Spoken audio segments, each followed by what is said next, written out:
Hey guys and welcome back to my channel. This is part 2 of What If Naruto Was the Chosen Undead. Before we begin, don't forget to like, share and subscribe, and also go and support the author, link in description. Naruto sighed, bored out of his mind in the empty classroom.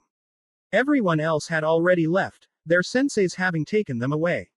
A few had given him strange looks, but he didn't know how to feel about that. He used to do anything to get their attention. But now that he finally had it, he didn't even need it anymore. Precept the 9th. A knight's deeds are done not for praise, but in faith. He muttered it under his breath, as though it could explain why he'd stopped caring. But honestly, he still didn't get it. Faith in what, exactly? Naruto stared at the reflection in his shiny gauntlet, his hand outstretched in front of him. Was it because of the old man? Because Hiruzen had revealed all those lies that everyone seemed to know but him? Did that make him stop caring about people who'd lied to him for so long? Maybe he was just disillusioned now. He sighed, trying to shake the thoughts away, but they stuck like glue. Then there were his two new teammates. He didn't know how to feel about them. Sakura Haruno, his crush. He blinked, realizing how ridiculous that sounded now. Why did he even like her? She wasn't the prettiest, definitely not the kindest, and she'd always been so rude to him. Every time he'd asked her out, she'd hit him. Why did he put up with that? What did he even see in her? He glanced at her, noticing how she flinched when their eyes met. He looked away. Whatever. As long as she didn't treat him like before, they'd be fine. And then there was Sasuke Uchiha. Naruto had always seen him as his rival, even after everything that had happened to him. Why was that? He couldn't figure it out. Maybe it was because Sasuke felt like someone he had more in common with than anyone else. No, that wasn't it. He still saw Sasuke as his rival because he represented something Naruto couldn't overcome before. The old Naruto couldn't beat him. If he could overcome Sasuke, then he'd know he'd truly gotten stronger. He stared at his hand, lost in thought. Iruka-sensei was right. He had gotten smarter. Datbeo. Was it because of everything he'd been through in that other world? Or was it something else? Naruto summoned his system window, his eyes drifting over the stat numbers. Were these numbers the reason for all of this? Did they have something to do with how different he felt? The thought nagged at him, but he shook it off as he glanced at the clock. Naruto stood up, causing Sasuke and Sakura to glance in his direction. Naruto, where are you going? Sensei could arrive any minute, Sakura said, raising an eyebrow. Sasuke just grunted his usual HN. Gotta take a massive dump, Naruto said without hesitation, watching the disgust on Sakura's face. She didn't say anything, though. He guessed he'd earned a little more respect these days. Should have beaten Kiba sooner if I knew I'd get this kind of respect, Naruto thought, smirking to himself as he walked out the door. He made his way to the bathroom, making sure it was empty before locking himself inside a stall. He pulled out the dark sign, feeling the familiar weight of it in his hand. Take your sweet time, I know I am, Datbeo, he whispered to himself. And just like that, a bright light flooded the stall. Naruto blinked against the brightness, trying to adjust as the warmth of the bonfire washed over him. The familiar crackling flames brought a sense of comfort, grounding him in this strange world. He looked around, taking in his surroundings, when... Welcome back. Naruto nearly jumped out of his skin, spinning around to find the crestfallen warrior standing there, just staring at him with that dead expression. Don't do that. You scared me, Naruto muttered, clutching his chest. His heart was still pounding. The warrior didn't even react, just pointed toward the side. Naruto's eyes followed his gesture, and that's when he saw it. A giant glob of souls hovering there, and an apparition of himself. He'd seen his clones plenty of times before, but this was different. It was creepier, like staring into a ghost of himself. Naruto didn't even like ghosts. What is this? He asked, unease creeping into his voice. Soul drop, Alexander said flatly. Naruto turned back to him, waiting for more of an explanation. The warrior just shrugged. You die, you drop that. Naruto gave him a deadpan look. Seriously. That's all he's got. Seeing the warrior wasn't going to elaborate any further, Naruto reached out and grabbed the soul drop, and the moment he touched it, he absorbed all 11,000 souls. Suddenly, he felt full. It was a strange sensation, like something inside him had just grown stronger, but he couldn't put his finger on how or why. Then he remembered something Oscar had told him before: souls could be used to strengthen oneself. Hey, how do you use souls to get stronger?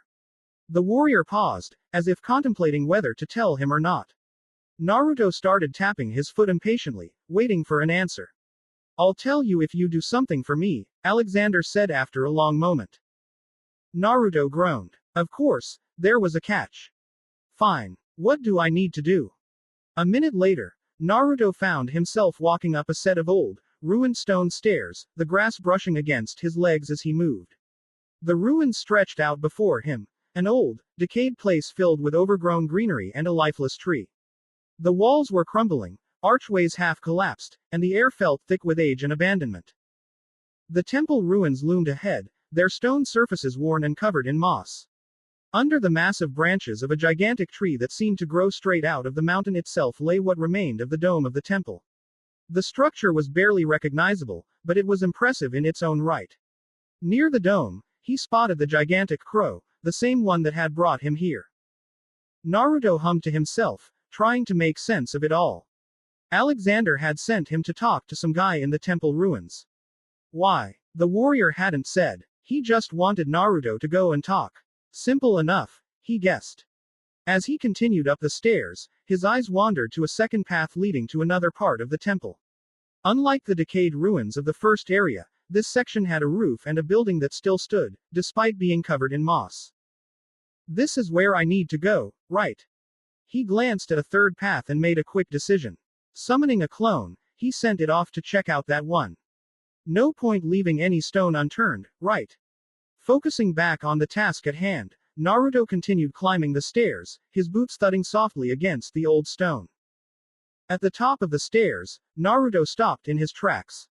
Ahead was a platform, with giant pots lined near the back.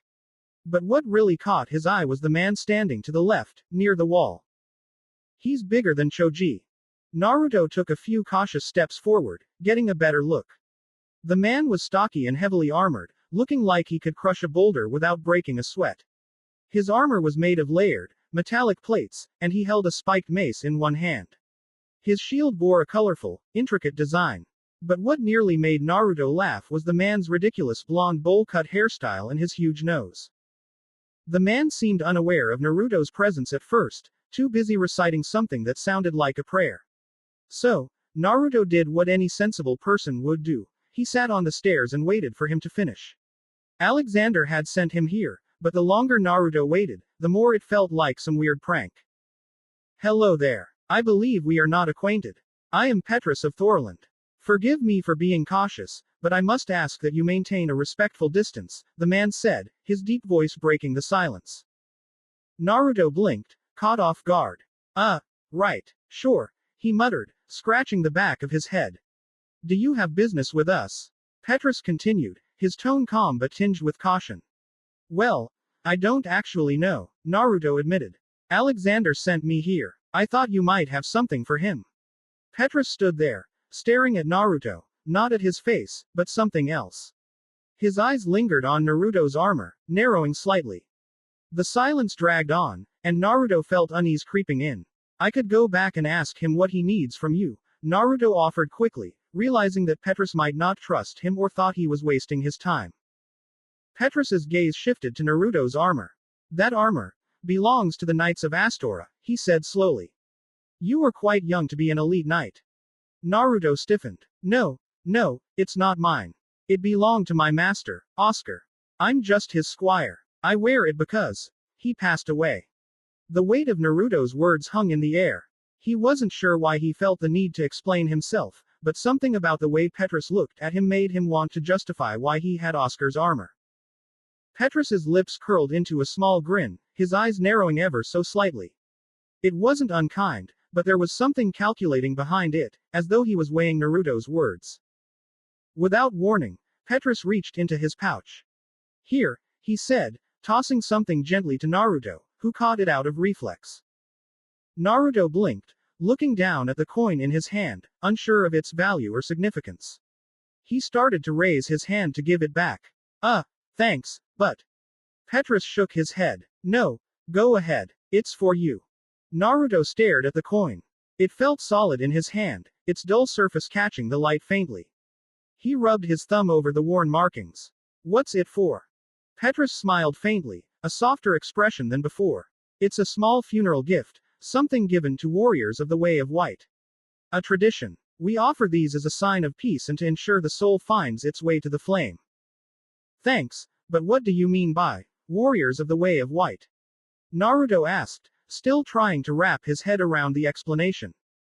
Well, your master was an elite knight of Astora, so he must have been a warrior of the Way of White, Petrus explained, his tone calm and assured, as if this was something Naruto should have known all along. Naruto opened his mouth to respond, but no words came out at first. He didn't want to admit how little he knew about Oscar's traditions. Instead, he asked, can you tell me more? Can you tell me more? Petrus's face lit up with a broad smile, the kind that made it clear he was more than happy to share. It was almost like he'd been waiting for Naruto to ask. Is this your way of honoring your fallen master? Petrus asked, his voice softening as if they were discussing something sacred. Naruto hesitated. Yeah, I mean, he taught me a lot, but I don't really know what it means to be a knight. I only know some of the precepts Oscar explained to me before he died. Petrus stood there, looking at Naruto in a way that felt strange. Like he was sizing him up, not just physically, but on a deeper level. It felt like he was trying to figure out who Naruto really was beneath the armor and the bravado. It made Naruto uncomfortable, but he stood his ground. The Way of White, Petrus began, is a path of devotion. It is the way of the gods, of miracles, and of faith. To honor your master, you must first understand the power of miracles and the covenant you make with the gods. Miracles. That piqued Naruto's interest. Miracles, huh? Naruto asked, feeling a spark of curiosity. Like pyromancy. Petrus snorted, shaking his head. Not quite. Miracles are gifts from the gods, born from faith and devotion. But their power is determined by your commitment and your belief. Naruto sat up straighter, suddenly more invested in the whole conversation. Okay. So, how do I start? Petrus smiled, a genuine warmth to his expression now. To begin, you must form a covenant with the gods. It is a sacred promise, a bond that grants you access to the power of miracles. Right, Naruto muttered, trying to follow. And what do I have to do? Petrus gestured for Naruto to come closer. You will need to accept the light of All-Father Lloyd, the patron deity of Thorland, and in doing so, you will be granted the power to call upon miracles. Okay, show me one, Naruto challenged, half expecting him to blow him away with something cool. Petrus huffed softly, stepping back as he prepared something. He pulled out a simple, weathered cloak. It didn't look like much, just an old piece of cloth, but then, all of a sudden, it lit up with a brilliant white light. The air around him seemed to vibrate, and as he crossed his arms and stomped the ground, a shockwave blasted out in all directions, shattering nearby clay pots. Naruto could feel the force in his bones. Whoa, Naruto gasped. You're gonna teach me that? Petrus nodded, his expression serious. Yes, but only if you are willing to make the covenant. Wait, you're gonna teach me that? Naruto practically shouted, his excitement surging. He could barely contain himself. A new attack, a cool new technique, and he'd get to honor Oscar too. This was perfect. Petrus nodded but then added, of course, but first, you must establish a covenant with the gods. Naruto blinked, the excitement fading just a little. Oh, right, that, he muttered, trying to focus on the idea of learning the miracle and not get caught up in the whole covenant thing. Whatever that meant. What do I have to do? Naruto asked, not really caring about the details. He just wanted that miracle. Petrus raised his hand, and a glowing ring of white light formed around him. It was kind of mesmerizing, honestly. To establish the covenant of the Way of White, you must first accept the light of All-Father Lloyd, uncle of Lord Gwyn, patron deity of Thorland, and undergo your first baptism. Yeah, okay, all that talk about gods and deities went right over Naruto's head. He just nodded like he understood. Sure, he said, keeping his focus on that miracle. That's all that mattered. What could go wrong, right? Then let us begin, Petrus said, holding out the white ring and starting his chant. By the grace of All Father Lloyd and in the light of Lord Gwyn, we gather to welcome a new soul into the sacred way of white. Today, we renounce the darkness of the abyss and pledge ourselves to the flame that sustains the age of fire. The dark sign, accursed by the gods, will never lay claim to this soul, for they now walk in the divine path of light. As he spoke, Naruto felt a warmth wrap around him, like he was being covered in a blanket of light. It was soft and comforting. He didn't understand most of what Petrus was saying, but for the first time in a while, he felt at peace. After everything that had happened lately, he needed this more than he realized. Do you renounce the abyss, the servants of darkness, and the curse of the dark sign that plagues the undead? Petrus asked, his voice ringing with authority. Naruto barely thought about it. I renounce them, he said automatically. Then Petrus asked, do you pledge to uphold the teachings of the way of white, to serve the gods, and to maintain the bonfires that stave off the darkness and preserve the age of fire? Again, Naruto's words came out without hesitation. I pledge my soul and my will, he said, not really sure what that even meant. Suddenly, the white ring in Petrus's hand shattered and started swirling around Naruto like a spiral of light. It was kind of beautiful in a strange, magical way. Almost like something out of a dream. By the will of All Father Lloyd and the light of the flame, I baptize you into the way of white, in the name of the gods of fire, the seers of the flame, and the great Lord Gwyn. May your soul burn bright, and your faith remain unbroken. Naruto's hands came together on their own, like he wasn't even in control of his body anymore. Awaken, faithful servant of the way of white. In times of darkness, may you serve the bonfires, and in times of despair, may you carry humanity to the flames. You are now reborn, not of darkness, but of light. Praise be to the gods, for you are their vessel. Naruto blinked, trying to make sense of it all. He felt peaceful, safe, even. It was strange, but after everything that had happened lately, that feeling was exactly what he needed. He still didn't understand what Petrus was going on about. The age of fire, or maintaining bonfires, or any of that. But who cared? He was here for the miracles. That's all that mattered. Petrus turned to him with that grand, serious tone still in his voice. Now, let me share my miracles. Only, their ultimate effectiveness will be determined by your efforts and your faith. Okay, Naruto said, grinning. Let's go with that weird white shockwave jutsu. Petrus paused and gave Naruto a kind of knowing smile. That is the force miracle. Yes, he said, holding out his hand. But first, I must explain something. Normally, a squire spends many long days, killing a few undead foes at a time, under the protection of their master, to earn this miracle, as well as affording better equipment. Naruto frowned, trying to process what Petrus was saying. You, however, already possess the armor and an enchanted weapon of a knight of Astora, albeit broken, Petrus continued, his eyes glancing at Naruto's gear. It is because of this that I am making an exception for you. Usually, a squire would need their master's word before learning such a powerful miracle. Oh, that was kind of cool, Naruto guessed. But then Petrus dropped the bombshell. 4,000 souls. Wait, what? Naruto blinked, his smile dropping like a stone. Wait, I have to buy them. Alexander kicked the undead toward the well-shaped hole near Firelink Shrine, watching as it slumped over the moss-covered walls, finally dead. The familiar sensation of the soul being absorbed into his body washed over him, like a cold breeze he'd felt countless times. Then, one of those rare moments occurred. A piece of humanity floated up from the corpse. Must be my lucky day, he thought, though the sarcasm was thick. It didn't really matter. Humanity, while incredibly valuable, wasn't going to change anything for him. Yesterday had been a blur. One moment, the crestfallen warrior was cutting down undead. The next, they were swarming in numbers he hadn't anticipated, all drawn to Naruto's soul drop. It was a feeling he hadn't experienced in a long time, being alive and afraid, like in his earlier days of adventure through this cursed land. Killing them wasn't even the hard part. Cleaning up afterward, though, that was something else entirely. It's easy to forget that even the weakest undead can catch you off guard. But not him. That's how he survived while so many others fell. Why'd I even bother cleaning up? Alexander wondered to himself. He didn't want to owe Naruto anything. He knew that connections in this world, relationships of any kind, were nothing but traps waiting to turn into tragedies. So, he sent Naruto off to explore the temple while he cleaned up the mess. It was better that way. He could get this done, and they could both move on. The crestfallen warrior scanned the area. No more undead in sight. Finally, a moment of quiet. And then he felt it, the unmistakable sensation of the Way of White's baptism. He knew it all too well.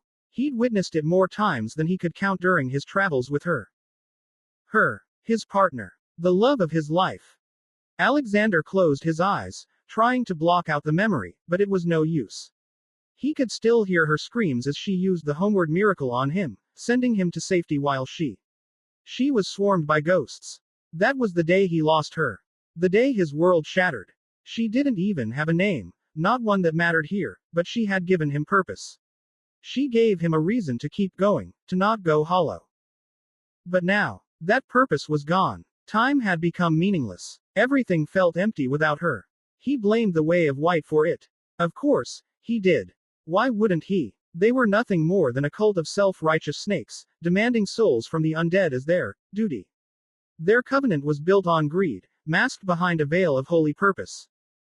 The Way of White. The crestfallen warrior sneered, thinking how perfectly the name fit their greed for souls. The color white. Pure, clean, but underneath, they were just as filthy as anyone else.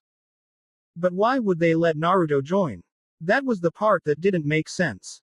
The Way of White didn't just let anyone in. You either had to complete some impossibly hard task or have connections in high places. And then it hit him. Naruto's armor. The elite set from Astora. Astora, where the Way of White was practically a state religion.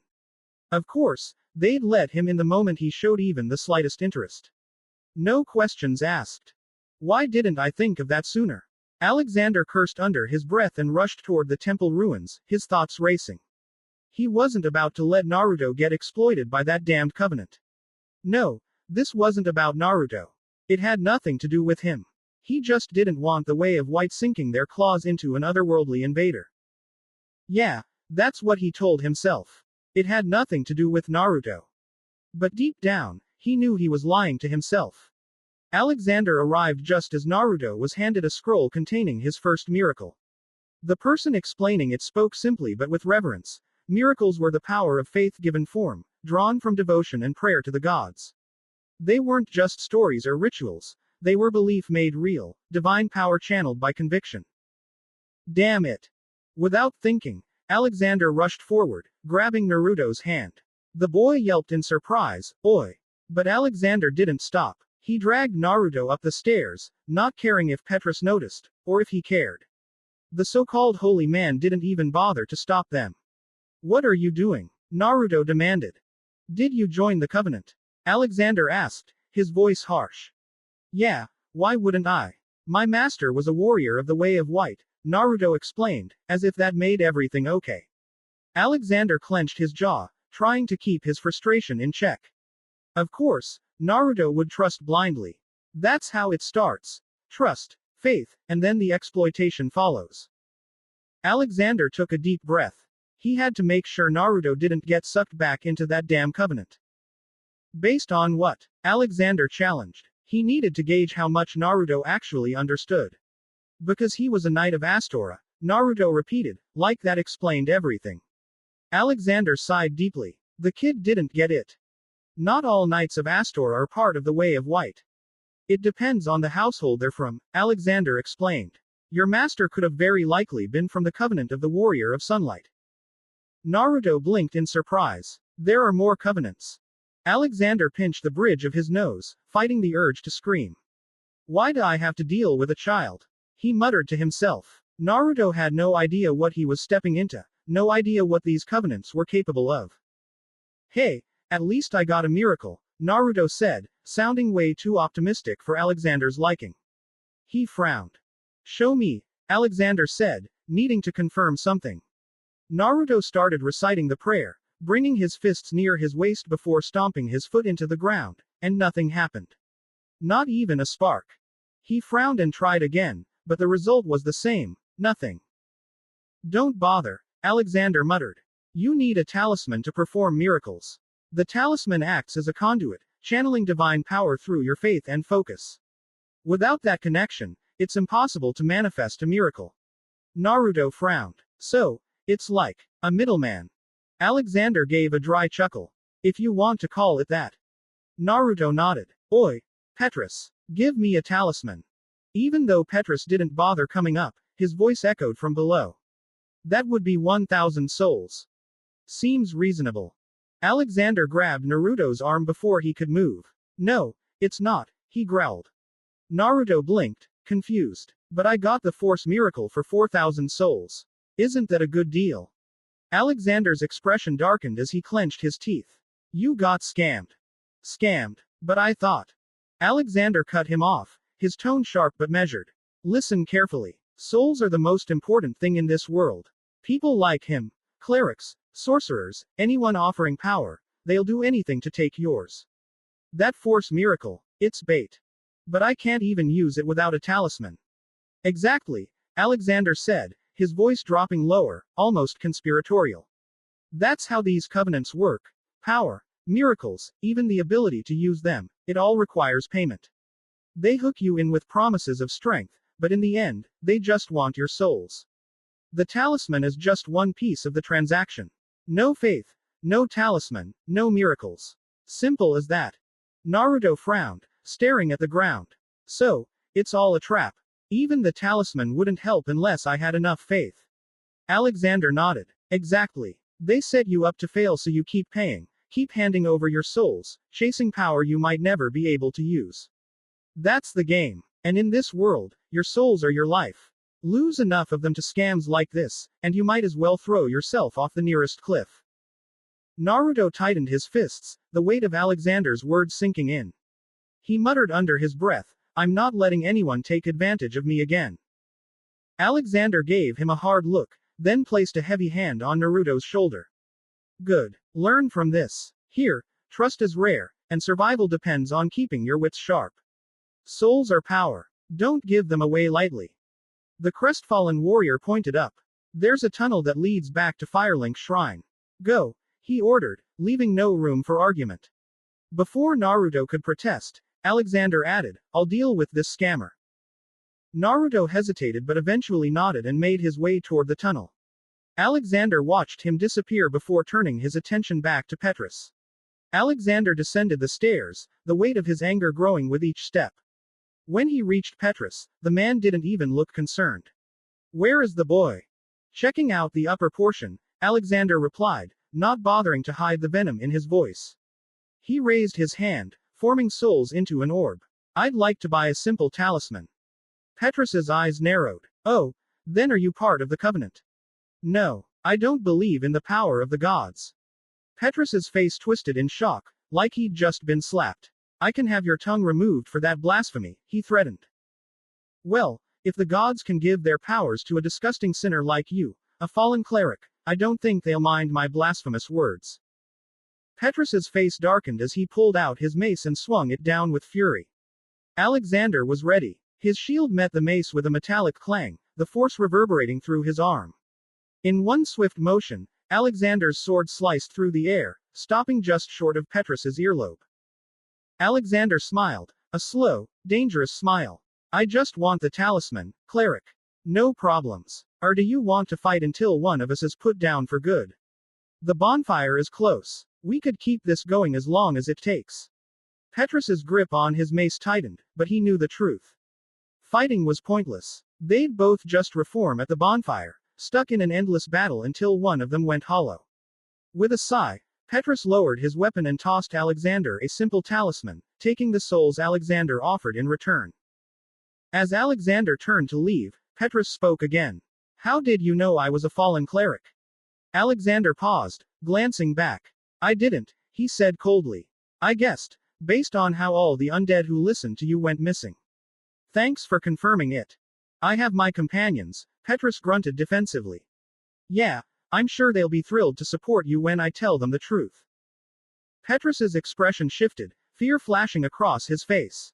He didn't want his secret exposed. Don't worry, Alexander said, turning away again. I'm good at keeping secrets. Petrus relaxed slightly, But Alexander wasn't done. As long as you do one thing for me. Petrus hesitated. And what's that? Alexander didn't turn around, but his voice left no room for argument. Stay the hell away from Naruto. Naruto walked, step after step, up the old stone stairs. The sound of his footsteps echoed in the empty silence around him, and he couldn't help but sigh. People are the same, even in this world, he thought bitterly, comparing this strange place to Konoha. He had hoped this world would be different. Maybe, just maybe, there'd be more kind people here compared to his village. But that was just a foolish, childish wish. I need to be smarter about this, Naruto thought, reminding himself to stay sharp. Datbeo, he muttered under his breath, like it would somehow reinforce the thought. Petrus, he was nothing but a scammer. The experience reminded Naruto of gambling. The way you're given a big prize to hook you, and then they slowly reel you in, making you want more and more. That's what the covenants were like, too. Stupid gambling. Stupid covenant. Naruto stopped in his tracks, looking around. On one side, there was a strange, empty space between two large stone doors. It confused him. On the other side was a flight of stairs leading up to a broken down room. Something about the place tugged at him, urging him to explore. Cautious but curious, he walked toward it. Reaching the top, he spotted the corpse of a hollow, a faint soul orb hovering above it. He instinctively absorbed the souls. As he stood there, a thought nagged at him. Alexander, that emo crestfallen warrior, had said that souls were the most important thing in this world. So why didn't he take my souls when he had the chance? Naruto frowned, unable to shake the question. But he kept moving, turning toward the strange double-door hole. Maybe that's where the tunnel is. It seemed like the only logical choice. He stepped into the stone opening, wrinkling his nose at the musty smell that hit him immediately. The place reeked of algae, old metal, and stagnant water. The stone floor was slick with algae, and little puddles of water sat in cracks and crevices, reflecting the faint light. Rust lingered in the air from old, decaying metal. As he walked further in, Naruto felt a slight breeze. Weird. If there's wind, there must be an exit somewhere. He jumped into the room, glancing around. Ahead, there was a tunnel, though shorter than he expected. Maybe this is the right path. Naruto landed in what seemed like the back area of the temple, surrounded by pillars and crumbling walls. He paused, scanning the area. Did I take a wrong turn or something? Then his eyes landed on something that made him smile. A treasure chest. The gray chest had a rounded top, reinforced with metal bindings and a weathered latch. No way, Naruto whispered, his heart racing as he ran toward it. Excitement bubbled up inside him. He knelt down and popped open the latch, the lid creaking as it opened. Inside were bones. Weird bones on ceramic plates, covered in strange symbols. Naruto didn't understand what they were, but he could feel something from them. Some kind of divine power, similar to what he'd felt from the Way of White Covenant. Naruto stared at the strange object in his hand, its name hovering in his vision. Homeward Bone, he muttered, the words rolling off his tongue. Wait. If the name pops up, then there should be more information, right? Curiosity piqued. Naruto scrolled through the system menu, quickly navigating to his inventory. Sure enough, by clicking on the item, a small description appeared. Item. Homeward Bone. Description. Bone fragment reduced to white ash. Return to last bonfire used for resting. Bonfires are fueled by bones of the undead. In rare cases, the strong urge of their previous owner to seek bonfires enchants their bones with a homeward instinct. Naruto blinked, leaning closer as if that would help make the explanation any less creepy. Wait, so this is made of bones. Bonfires are fueled by bones. The thought made his stomach churn. He grimaced, holding the item like it might bite him. How do you even use this thing? He asked out loud. Do I snort the ashes? Or eat it? You. Gross. He quickly shook off the thought, deciding to deal with it later. Just as he was about to leave, something shiny caught his eye in the corner of the room, a treasure chest. His mood instantly brightened. Finally, my day's getting better. He cheered, practically sprinting toward it. He dropped to his knees in front of the chest, yanked it open, and grinned as he pulled out the first item. It was heavy, with a solid wooden handle and a spiked metal ball at the end. Item. Morning Star. Description. Hammer with a sharp spike on its pommel. One of the more barbaric cleric weapons. Uniquely, this hammer inflicts thrust damage and causes bleeding. Naruto swung the weapon experimentally, feeling the weight and power behind each movement. Now this is a weapon, he said, impressed. He placed it into his inventory and moved on to the next chest. Inside was a small talisman, similar to the one he'd seen Petrus carrying. Item. Talisman. Description. Medium for casting miracles of the gods. Standard talisman issued to common believers.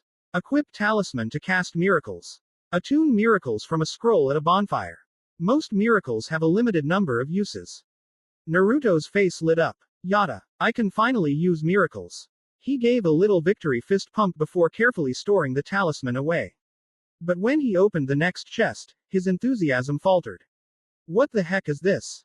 Naruto muttered, pulling out a handful of small, red, cracked orbs from his inventory. They were shaped like eyeballs, their jagged surfaces resembling dried, fractured glass. Dark, vein-like patterns crawled across their surface, pulsating faintly as if alive. A sinister, oppressive energy radiated from them, cold and sharp, sending a shiver down his spine. They felt wrong, like they belonged in the kind of nightmare that left you waking up drenched in sweat. Item. Cracked red eye orb. Description. A fragment of the forbidden knowledge granted by Darkstalker Kov, this relic grants its wielder access to the abyssal realms, twisted dimensions of endless shadow where only the strongest prevail. With this artifact, the bearer becomes the sovereign of the arena, binding all within until their opponent has been vanquished. Lesser imitations of this power exist, such as the cracked red eye orb, which offers fleeting glimpses of this abyssal dominion, a pale echo of the Darkwraith's true mastery. Naruto read the description once, then twice, trying to make sense of it. What the hell does that mean? He asked, his voice tinged with frustration. When no answer came, he threw the creepy objects into his inventory with a shiver. If I ever need them, I guess I'll figure it out then. Scanning the room for more loot, his eyes lit up as he spotted another chest hidden behind a stone pillar. Jackpot! He exclaimed, rushing over. But just as he reached for it, something else caught his attention. A strange cemetery stretched out along the cliffside. The stone slabs were irregular, each one jutting out of the ground at odd angles. It didn't look like any normal graveyard Naruto had ever seen. The whole place felt eerie, like it was a forgotten place. Above the cemetery, stairs led further up, disappearing into the fog. Weird place, he thought, shaking off the unease. Returning to the chest, Naruto opened it and found a round, metallic object inside. It looked like a medallion with a smooth, reflective center that resembled polished silver. The edges were framed with an ornate, worn design, and a rusty chain wrapped around it tightly. Weird, Naruto thought, sensing that same divine power from the Way of White. Item. Lloyd's Talisman. Description. Talisman utilized by Allfather Lloyd's cleric knights to hunt down the undead. Blocks Estus recovery within a limited area. In the outside world, the undead are accursed creatures, and Lloyd's cleric knights are widely praised for their undead hunts. This blessed talisman blocks undead recovery, allowing the knights to fight with impunity. Naruto froze, rereading the description several times. His mind pieced it together, his expression darkening. This whole stash is a hunting kit. These aren't treasures, this is a weapon stockpile for hunting undead, like me. Anger bubbled in his chest as the realization sank in. So that's what this is about, he muttered through clenched teeth. Petrus and his buddies are just waiting to stab me in the back, huh?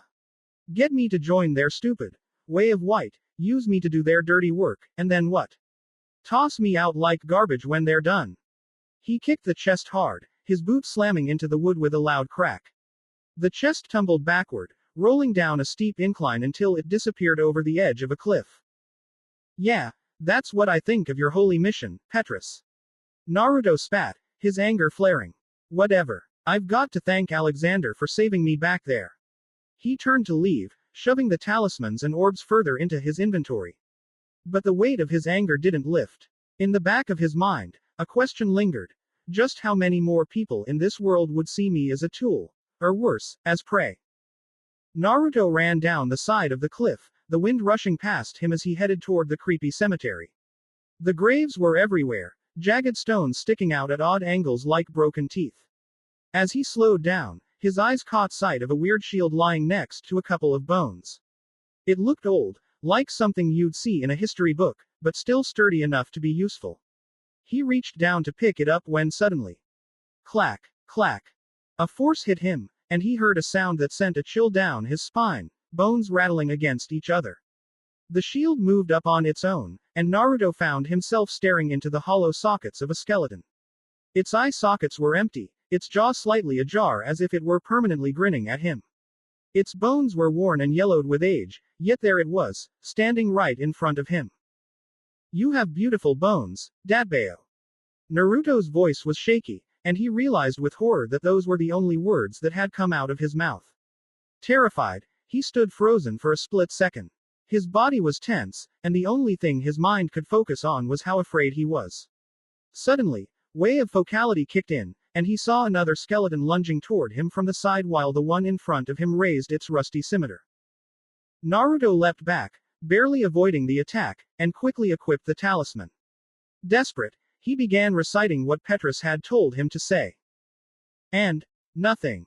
Fuck you, Petrus. Naruto yelled in frustration as the skeleton's scimitars swung dangerously close. He flickered away just in time, reappearing behind them before summoning a fireball in his hand. He hurled the fireball at the two skeletons, and the explosion tore them apart, scattering their bones across the ground in a fiery blast. Naruto let out a breath, taking a second to catch his bearings. But then he froze. A faint, chilling sound reached his ears, the rattling of bones. He looked up just in time to see the scattered pieces pulling back together, snapping into place as the skeletons reformed before his eyes. It was like they couldn't be killed. Doing the only logical thing, Naruto activated his Shunshin no Jutsu, vanishing in a blur of speed. As he reappeared further down the path, his eyes darted around, scanning for any possible escape or advantage. That's when he spotted it. A large, glowing orb of souls floating just ahead. Jackpot, he muttered, his body flickering again as he shunshined toward it. His hand reached out, just about to absorb the orb when, with a sudden burst of movement, a skeleton erupted from the nearby grave, the soul orb clearly bait for the unwary. Naruto grabbed the skeleton by its bony shoulders and shoved it back into the grave. Stay dead, he shouted, his heart racing as he used Shunshin to create some distance between himself and the growing crowd of skeletons. He didn't get far before two more skeletons started forming behind him. More graves lined the path, and up ahead, there was a weird stairway leading down. Nope. Bad idea, Naruto thought. The cemetery was clearly a death trap. He needed to get out, but with skeletons closing in from all directions, his options were running out fast. His heart almost stopped when he saw it. There, standing in front of him, was a skeleton so massive it made the others look like toys. Its femur alone was bigger than Naruto, and it held an enormous blade in its bony hands, towering over the rest of the graveyard. Every step it took sent tremors through the ground, and the sound of its bones creaking was like distant thunder. But something else caught Naruto's attention, a glowing light behind the giant skeleton. A weapon, sticking out of a corpse. Naruto had never seen anything like it before. The blade was enormous, long and broad, with a sharp edge that gleamed in the dim light. It was driven into the corpse's chest, the handle sticking out at an angle, almost daring him to take it. He rushed forward, fingers closing around the handle, but the moment he grabbed it, it felt like he was trying to lift a mountain. Why the hell is this so heavy? Before Naruto could even lift it properly, a shadow fell over him, and he looked up just in time to see the giant skeleton bringing its massive blade down like a guillotine. Oh, no. Naruto barely managed to perform the substitution jutsu, the massive blade crashing into the ground where he had stood just seconds before. The shockwave rattled through the earth, sending shudders through Naruto's body. His mind raced, trying to figure out his next move, but the answer came in the form of more skeletons rising from the graves, surrounding him. Equipping the morning star, Naruto braced himself, gripping the heavy weapon with both hands. Shadow Clone Jutsu. Naruto yelled, summoning a squadron of clones that immediately rushed into the chaos, ready to take on the tide of monsters pouring from the dark earth. A skeleton charged toward him, its blade glinting as it swung down. Naruto shifted, his stance tightening, and launched a powerful diagonal strike from his top right to his lower left. The morning star crashed through the skeleton, shattering its brittle bones into splinters with a single swing. The sheer force of the attack caused Naruto to stumble forward a few steps, but he quickly regained his footing, already pivoting toward the next enemy. Clones. Cover the sides. Naruto barked as more skeletons crawled out of the ground, some wielding rusty weapons, others bearing claws and teeth. His clones mirrored his movements, morning stars swinging in tandem. Each crushing blow sent bones scattering, but the skeletons just kept coming. Naruto noticed a massive skeleton, towering above the others, its empty eye sockets glowing with a faint red light. Giant skeleton. On me! He shouted, weaving chakra through his legs and vanishing in a blur of speed. Using Shunshin no Jutsu, he appeared at the creature's flank, his clones flanking the other side. Now. Naruto lunged forward, chakra surging through his body as he swung the morning star in a slow, powerful arc. The spiked head collided with the giant skeleton's ribcage, the impact reverberating through his arms. Cracks formed along the monster's bones, but it wasn't enough to bring it down. The creature roared, its massive blade sweeping toward him. Due to way of focality, Naruto sidestepped at the last second. The blade missed him by inches, gouging into the ground. Naruto slammed an explosive seal onto the skeleton's spine, flipping back as the seal detonated with a deafening boom. Bone shards flew in every direction, and the giant skeleton crumbled into a heap. His clones worked furiously alongside him, smashing through the smaller skeletons. One clone grabbed a skeleton by the skull and hurled it into a group of others before spinning around to deliver a crushing blow with its morning star. Another clone leapt high, aiming for a skeleton archer perched on a ledge. It used the morning star's heavy head like a hammer, obliterating the archer in a single strike. Too slow. Naruto growled as he ducked beneath a rusted sword, his morning star coming up in a brutal counterattack that shattered the attacking skeleton's jaw before reducing it to dust. The weight of the weapon drained his stamina with every swing, but the destruction it unleashed was worth it. Poof. Memories from the clones flooded Naruto's mind. A skeleton raised its shield to block a blow from the morning star, while another sliced a scimitar cleanly across a clone's neck. More and more clones popped, each dispelling with the same story: these skeletons couldn't be stopped. He'd smash one into a pile of bones, only to watch it reform moments later, its grinning skull mocking him. Naruto's heart pounded as he realized the truth. This graveyard wasn't just a battlefield, it was a trap. The tempting souls, the alluring weapons lying around, those were the bait. The skeletons rising from their graves. They were the spring-loaded jaws, snapping shut. He gritted his teeth. This is a losing fight, he muttered under his breath. He wasn't a coward, but even he knew when it was time to retreat. Smoke bomb. Naruto shouted, his voice cutting through the clattering of bones. Every remaining clone hurled their smoke bombs at the ground, the explosions releasing a dense cloud of black and gray. For good measure, the clones dispelled themselves, adding bursts of chakra smoke to the chaos, thickening the shroud around the graveyard. Naruto didn't waste a second. As the clones vanished, he summoned a dozen more. Make some noise, he commanded. They didn't hesitate, yelling, clashing weapons, and charging in all directions to confuse the enemy. Meanwhile, Naruto turned and bolted, his legs pumping hard as he sprinted up the hill, away from the endless tide of skeletons. He could still hear the rattling of bones and the eerie grinding noise of skulls snapping into place behind him, but the smokescreen and the noise of his clones bought him enough time to escape. He didn't dare look back. For now, survival was the only victory. Naruto bolted up the stairs, every step echoing in the empty, ruined hall around him.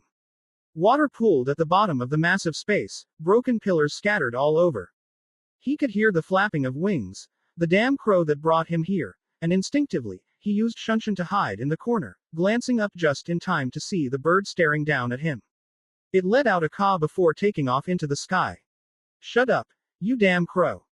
As he scanned the hall, his eyes landed on a weird statue of a woman sitting on a throne of branches, holding a baby. He stared at it for a moment, something about it unsettling, but he shook the feeling off. Then, it hit him where he was. Naruto rushed out of the hall, the warmth of the bonfire pulling him in as he practically collapsed onto the ground near it. I lived, he yelled, the relief washing over him in waves. Alexander's voice came from his usual spot. Looks like you went through a lot. Naruto just closed his eyes, too tired to deal with him. The urge to strangle the crestfallen warrior was strong, but he was too drained to even move. Thanks, you damn bastard. You almost got me killed by those damn skeletons. You went down, Alexander said, his voice laced with judgment. Naruto shot him the middle finger. Yes, I almost died, but hey, I did get a lot of cool stuff, he said, trying to find some kind of silver lining. He pulled the giant sword out of his inventory. It felt heavy in his hands, even with chakra enhancement. Zweihander. This is an amazing greatsword, Alexander said, looking at it with something close to awe. Yeah, thanks, but it's useless. I can barely lift it. Then just increase your strength, Alexander replied like it was the most obvious thing in the world. What? You already have the pygmies system. Just use it. Naruto blinked, not fully understanding. Wait, you mean everyone doesn't have this? He pointed at the system screen, confused. Alexander shook his head. No, that system was created during the Age of Ancients by the pygmy. Legend has it that it was a way to incorporate otherworldly invaders into this world. But because of the numerous benefits, the gods feared it. Only parts of it remain, and humanity can still use a fraction of its potential. So you can use the system. Parts of it, mostly the ability to absorb souls and a smaller version of the inventory. But you get the full product, he said, sounding almost jealous but hiding it. Naruto puffed out his chest, feeling a little proud. This system was way cooler than he thought. He glanced at the screen again. Okay, but how do I increase my strength? Naruto asked, fiddling with the interface. Figure it out yourself, Alexander grumbled, clearly done with his questions. Naruto sighed, scrolling through the system until he found it, his stats displayed with arrows on either side of the numbers. He stared at it for a moment, unsure of what to do. This was his chance to get stronger, but he didn't want to mess it up. What should I upgrade? Naruto asked, glancing at Alexander again, hoping for some advice. Think of what you want to do in combat. Naruto thought about it for a second. Pick up the Zweihander. Yeah, that was it. If he could wield this beast of a weapon, that would be a good start. But how many points did he need to bump up? He scrolled through every single stat, trying to figure it out. His eyes landed on the faith stat. Hey, thanks for saving me from the scammer, he said, glancing at Alexander. You believe me? Alexander asked, sounding almost surprised. Yeah, I found some treasure chests down there, and I learned that the way of white hunts undead. They probably would have used me, then killed me, if it wasn't for you. Naruto listed all the items that he had found. Alexander snorted, his voice dripping with disdain. As expected of scum. Naruto nodded in agreement. Yeah, and they're so-called miracles. They don't even work. Try increasing your faith. Naruto raised an eyebrow, giving him a look. Wait, wasn't this a scam? Yes, the people of the Way of White are scum, but the miracles are legit. You just need faith. Alexander's voice was reluctant, like even he didn't like admitting it. Naruto nodded, feeling a bit more convinced now. Strength and faith. He needed to increase both. But still, how much? Naruto looked at the Zweihander, pulling up multiple tabs from the system. Item name. Zweihander, weapon type. Ultra Greatsword, attack type. Regular. Description. One of the gigantic straight great swords. As the name suggests, the Zweihander is held with two hands, but its wielder must still be inhumanly strong. It is this great weight that sends foes flying when hit solidly. Strength requirement. 24. Dexterity requirement. 10. Physical attack. 130. Maybe there was more to this. He flipped through the tabs and, yep, there it was. Miracle name. Force slots. 1 uses. 21, magic type. Miracle. Description. This common miracle amongst cleric knights creates a shockwave. It inflicts no damage but propels foes back and defends against arrows. Cleric knights use this miracle when charging into enemy mobs. Required parameters. Faith 12. Naruto frowned when he saw that the force miracle wouldn't hurt enemies. Lame. At least now he had some actual numbers to work with. He switched back to the stat screen but quickly realized something frustrating. He didn't have enough souls to meet all the requirements in one go. Naruto groaned, feeling the weight of it all. What's wrong? Alexander asked. I don't have enough souls to wield the Zweihander and use force. Even if I ignore the miracle, I still can't use the sword, Naruto muttered, frustration building. Why not use two hands? That'll help. I've come to notice that the strength increase from souls only applies to one hand. So you can double your strength by two-handing, Alexander explained. Naruto started increasing his stats, carefully placing the points where he needed them. First, strength. Strength. 12 right pointing arrow 16. He felt a surge of power, like a deep warmth flowing through his muscles, making them stronger. Next was dexterity. Dexterity. 9 right pointing arrow 10. Naruto frowned, flexing his fingers and rolling his shoulders, waiting for some kind of noticeable difference. Compared to the surge of power he felt with strength, this one was underwhelming. Then, he increased faith. Faith. 8 right pointing arrow 12. It was strange. Not physical, but something inside him, like his belief in himself was becoming more solid, more real. Name. Naruto Uzumaki. Covenant. Way of White. Level. 1 right pointing arrow 10. Souls. 333. Attributes. Strength. 12 right pointing arrow 16. Dexterity. 9 right pointing arrow 10. Faith. 8 right pointing arrow 12. Souls spent. 6667. Naruto hefted the Zweihander again, feeling the weight settle naturally in his grip. For the first time, it didn't feel like he was swinging a boulder tied to a stick. No chakra enhancement, no fancy tricks, just raw, physical strength. He swung the massive blade again, watching it cut effortlessly through the air, its sheer power making his arms buzz with excitement. Was this what real strength felt like? He tightened his grip, thinking back to all the grinding he'd done in Lordran, every hollow he'd defeated, every soul he'd collected. Then another thought hit him. Was the system why I felt smarter now? When he chose the pyromancy class, his intelligence stat had increased. Was that why I feel more in control, more aware of my surroundings and myself? It was a strange thought. Almost sad, really. So I was dumber before. Naruto scratched the back of his head, frowning. Who cares? I'm smart now. Feeling pumped, he equipped the talisman that Petrus had given him and pointed it forward.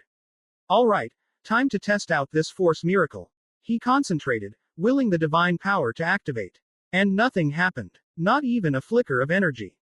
Gah, what the hell is this? Naruto yelled, throwing the talisman onto the ground in frustration. His grip tightened on the Zweihander again. Alright, that's it. I'm gonna mess up that damn scammer. I want my souls back. No, came Alexander's firm voice, cutting through the air like a blade. His tone brooked no argument. But, did you attune the miracle? Naruto froze mid-sentence, his annoyance immediately replaced with confusion. Attune. Yeah, I think I remember something about that from the miracle description. He scratched his head. Wait, how do I do that? Simple. You sit down, take out the scroll that Petrus gave you, and read it. That's it. You just read it. Yes, Alexander replied dryly. If you meet the requirements for the miracle, it will attune to you. If you don't meet them, nothing happens. Easy enough for even you to understand. Naruto pulled out the Force Miracle scroll, staring at it skeptically. What's attunement, anyway? Alexander sighed, clearly trying to maintain his patience. Attunement is the process of linking a spell to one of your core attributes, like your strength, intelligence, or faith. A spell draws power from the corresponding attribute, and the stronger that attribute is, the more effective the spell will be. Naruto frowned thoughtfully, muttering to himself, okay, so that's what my spell slots are for. As he unraveled the scroll, something caught Naruto's eye. Hey, I already have Fireball attuned. What attribute does that use? Do I look like a pyromancer to you? You could have just said no, Naruto muttered. No. Naruto shot him a deadpan glare, resisting the urge to throttle the smug warrior. Instead, he focused on the scroll, sitting cross-legged as he began to read its words aloud. O light of Allfather Lloyd, lend me your strength. Let the divine power flow through me and form a shield of faith. By the grace of the gods, let my foes be cast away, and their arrows be turned aside. In the name of the Way of White, may this sacred force protect and propel me forward, unwavering in my charge. As the words left his lips, Naruto felt something inside him shift. A warmth blossomed in his chest, spreading through his body like sunlight piercing through a storm. Suddenly, an image flickered in his mind, a vision of an old, bearded man clad in shining armor. The man raised his hands, unleashing a massive shockwave that tore through a gargantuan, gnarled tree, reducing it to splinters in an instant. The sheer power of the vision left Naruto breathless. When the vision faded, Naruto blinked, his hands trembling slightly. He knew how to do it now, how to perform the force miracle.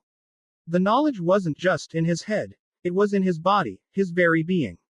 He stood, gripping the talisman tightly in his hand.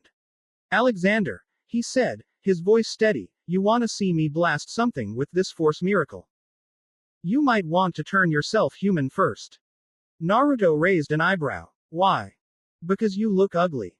Seriously? Yes, seriously, Alexander replied without missing a beat. Naruto sighed, pinching the bridge of his nose. Fine. How do I turn human? Use that humanity, Alexander said, pointing toward the corpse slumped over the well. Naruto walked over, recognizing the strange, dark mass. He had absorbed the same thing before, humanity, right? He crouched down and absorbed it, just like he did with souls. The feeling was different this time. Not as cold, not as detached. More like he was filling up with something warm, something alive.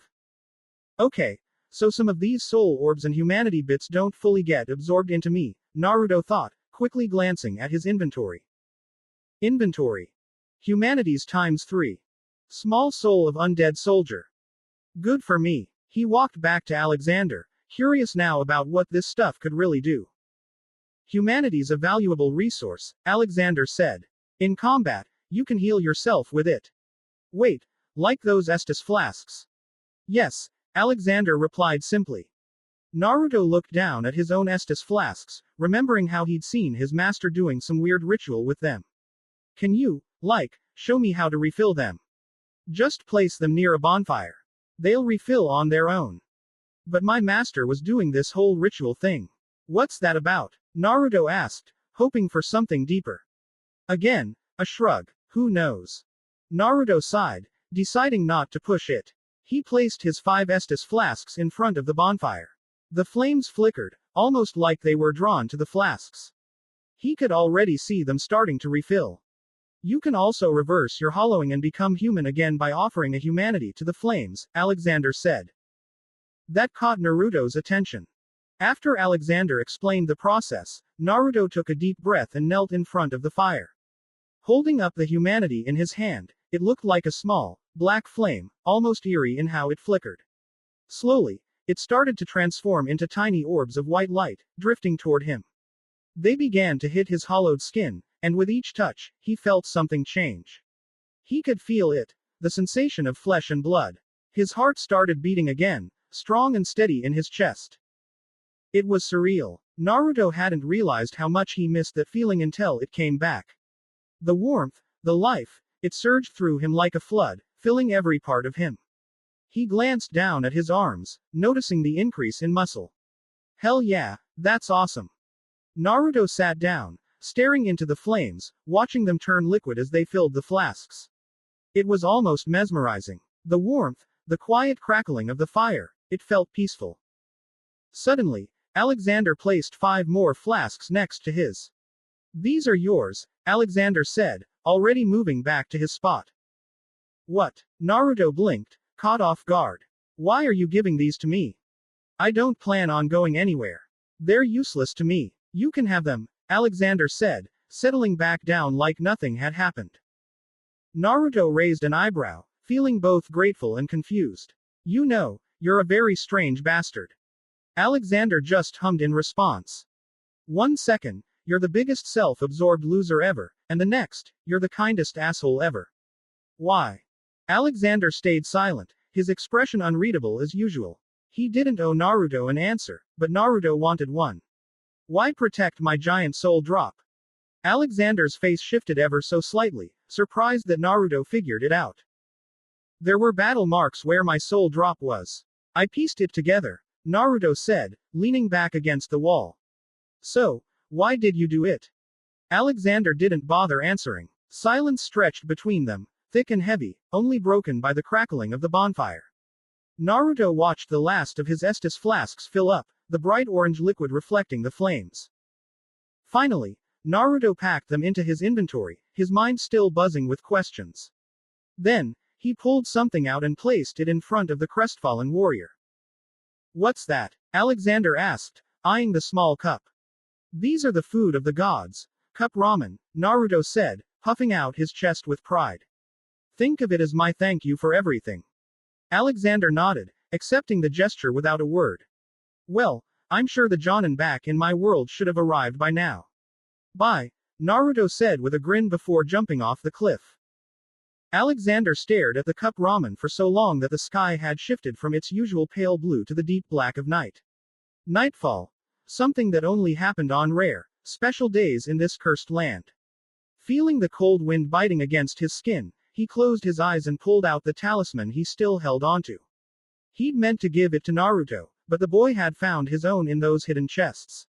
Probably Petrus's stash. The thought brought a bitter smile to Alexander's face, imagining the look on that snake's face when he realized all his precious treasures were gone. He placed the talisman on the cup of ramen, snorting at the absurdity of it all. The food of the gods, Naruto had called it. He opened the cup. The steam was long gone, and it was cold now. Still, when Alexander took a bite, the taste surprised him. Spicy, tangy, just the right amount of salt. The noodles slid down effortlessly, like something crafted with care, unlike anything he'd tasted in this bleak world. You would have loved this.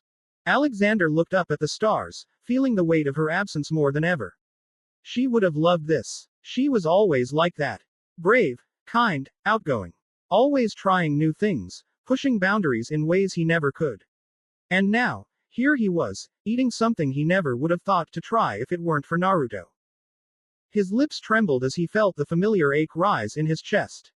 It was time. He'd held it in for so long, but the words were finally here, pressing against his soul. Her name, or at least, what she called herself. She didn't have a name, not really. They were too busy surviving, too busy fighting to care about names. But she always insisted on calling herself Alex, a name she made by taking the first 4 letters of his. That's why he abandoned his own name after she died. He didn't deserve to carry it. He wanted to bury it with her, to pretend that the man he used to be had died beside her that day. It was easier to be the coward, the crestfallen warrior, to let his old self fade into the abyss where it belonged. The tears came before he could stop them, spilling down into the cold cup of noodles. Alex, I'm sorry. Gods, there was so much he wanted to apologize for. So many things left unsaid, so many promises he'd broken. But most of all, he wanted to say, I miss you. The words hung in the air like a confession. The one thing he'd never let himself admit until now. And for a brief, fragile moment, he felt something close to peace. But it didn't last. Suddenly, Alexander was thrown to the ground, the ramen cup spilling over as he scrambled to his feet, sword in hand. He looked up to see the bastard who had attacked him, Petrus. Where are my treasures, crestfallen warrior? Petrus's voice dripped with venom, like he was trying to summon some authority he didn't deserve. Alexander tightened his grip on his sword, its weight pressing into his palms like an old companion. He braced himself, his voice cold and flat. Thrown off the cliff. A voice slithered out from the shadows, smooth and mocking. Thrown off the cliff, Oh, dear, what a tragic story. From the gloom, a wiry, bald man with a sharp, angular face stepped into view. His smug expression cut like a knife, and the long spear in his hand gleamed faintly in the dim light. Patches. Always the opportunist. You don't sound like a crestfallen warrior, though, Patches said, his grin widening. No, you sound like someone with a bit of fight left. Bit of a surprise, if I'm being honest. He tilted his head, feigning curiosity. Tell me, my friend, did the boy scream on his way down? Or was it just one of those long, quiet falls? He chuckled. Heh, not that it matters, really. Alexander's expression didn't change. Patches tapped the shaft of his spear against the ground. So, did he, perhaps, drop anything valuable before you gave him the old toss? No. Shame. That. Always such a waste. Don't bother, Alexander interrupted, his voice hard as steel. The boy's long gone. Back to his world. The words hung in the air like a blade, and both Patches and Petrus froze, the weight of the statement sinking in. Their expressions darkened, realization dawning as they noticed the faint green glow of a soul drop near the cliff's edge. The hue was unmistakable, proof that Alexander wasn't bluffing. That's impossible, Petrus stammered, his grip tightening on his mace. Alexander's lips curled into a humorless smirk. The funny thing about that boy. He used the pygmy's window to take a peek at your little stash, Petrus. Cracked red-eye orbs, Lloyd's talismans, his gaze flicked to the cleric. Need I go on? Petrus's face twisted in fury, and Patches's grin faltered slightly as he turned to his supposed ally. Well, he said, his voice lilting. Greedy, aren't we, my holy friend? Before Petrus could respond, Alexander lunged, his blade flashing toward Patches's throat. With astonishing agility, Patches flipped backward, the attack missing by inches. His acrobatics carried him to a high perch on a stone arch, where he balanced effortlessly, his spear at the ready. Before Petrus could respond, Alexander lunged, his blade flashing toward Patches's throat. With astonishing agility, Patches flipped backward, the attack missing by inches. His acrobatics carried him to a high perch on a stone arch, where he balanced effortlessly, his spear at the ready. Oh ho! Patches exclaimed, his grin widening. Now that's no way to treat an old friend. Trying to take my head off, were you? That's a bit dramatic, don't you think? Patches, Petrus began, his voice desperate, but a spear struck the ground in front of him, cutting him off. Patches's eyes gleamed with malice as he kept the cleric in check.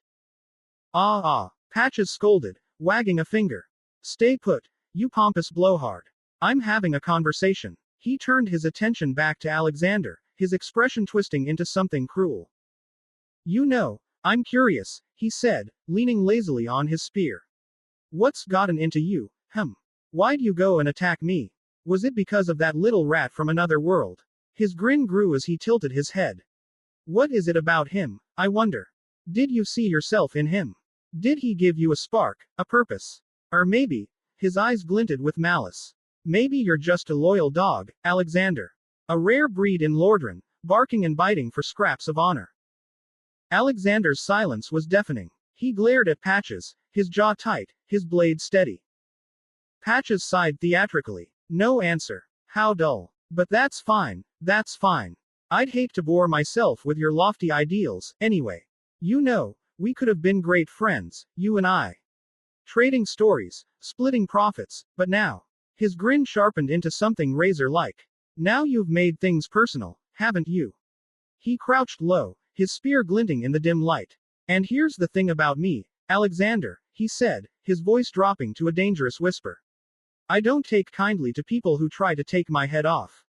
No, sir. His grin stretched wide. I'll finish what you started. And when I'm done, I'll make sure no one remembers your name. Only his. He sneered. What was it again? Naruto. Naruto Uzumaki. Alexander's stance shifted slightly, his grip on his sword tightening. Remember his name, he said, his voice low and resolute. It's the name of the Chosen Undead. Patches chuckled darkly before leaping high into the air, his spear spinning like a javelin in his hands before he hurled it down with all his might. Alexander raised his shield, parrying the spear with a loud clang, but the impact reverberated down his arm. At the same moment, Petrus swung his mace toward Alexander's exposed side, only for the warrior to block it in one fluid motion.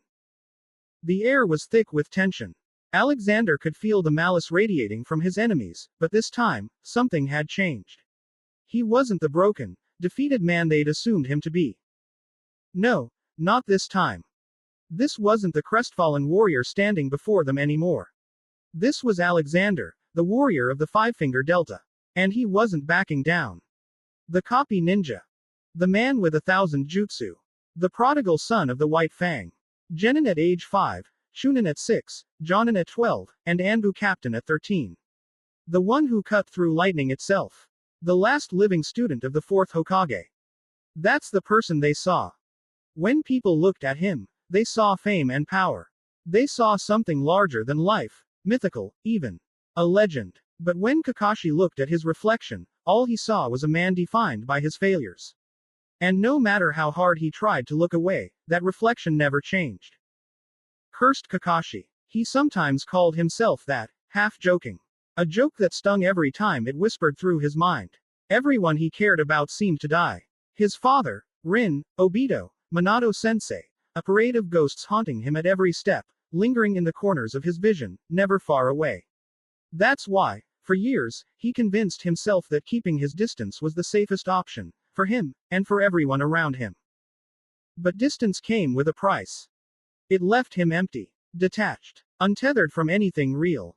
Then there was Guy, his loud, obnoxious, overenthusiastic, eternal rival.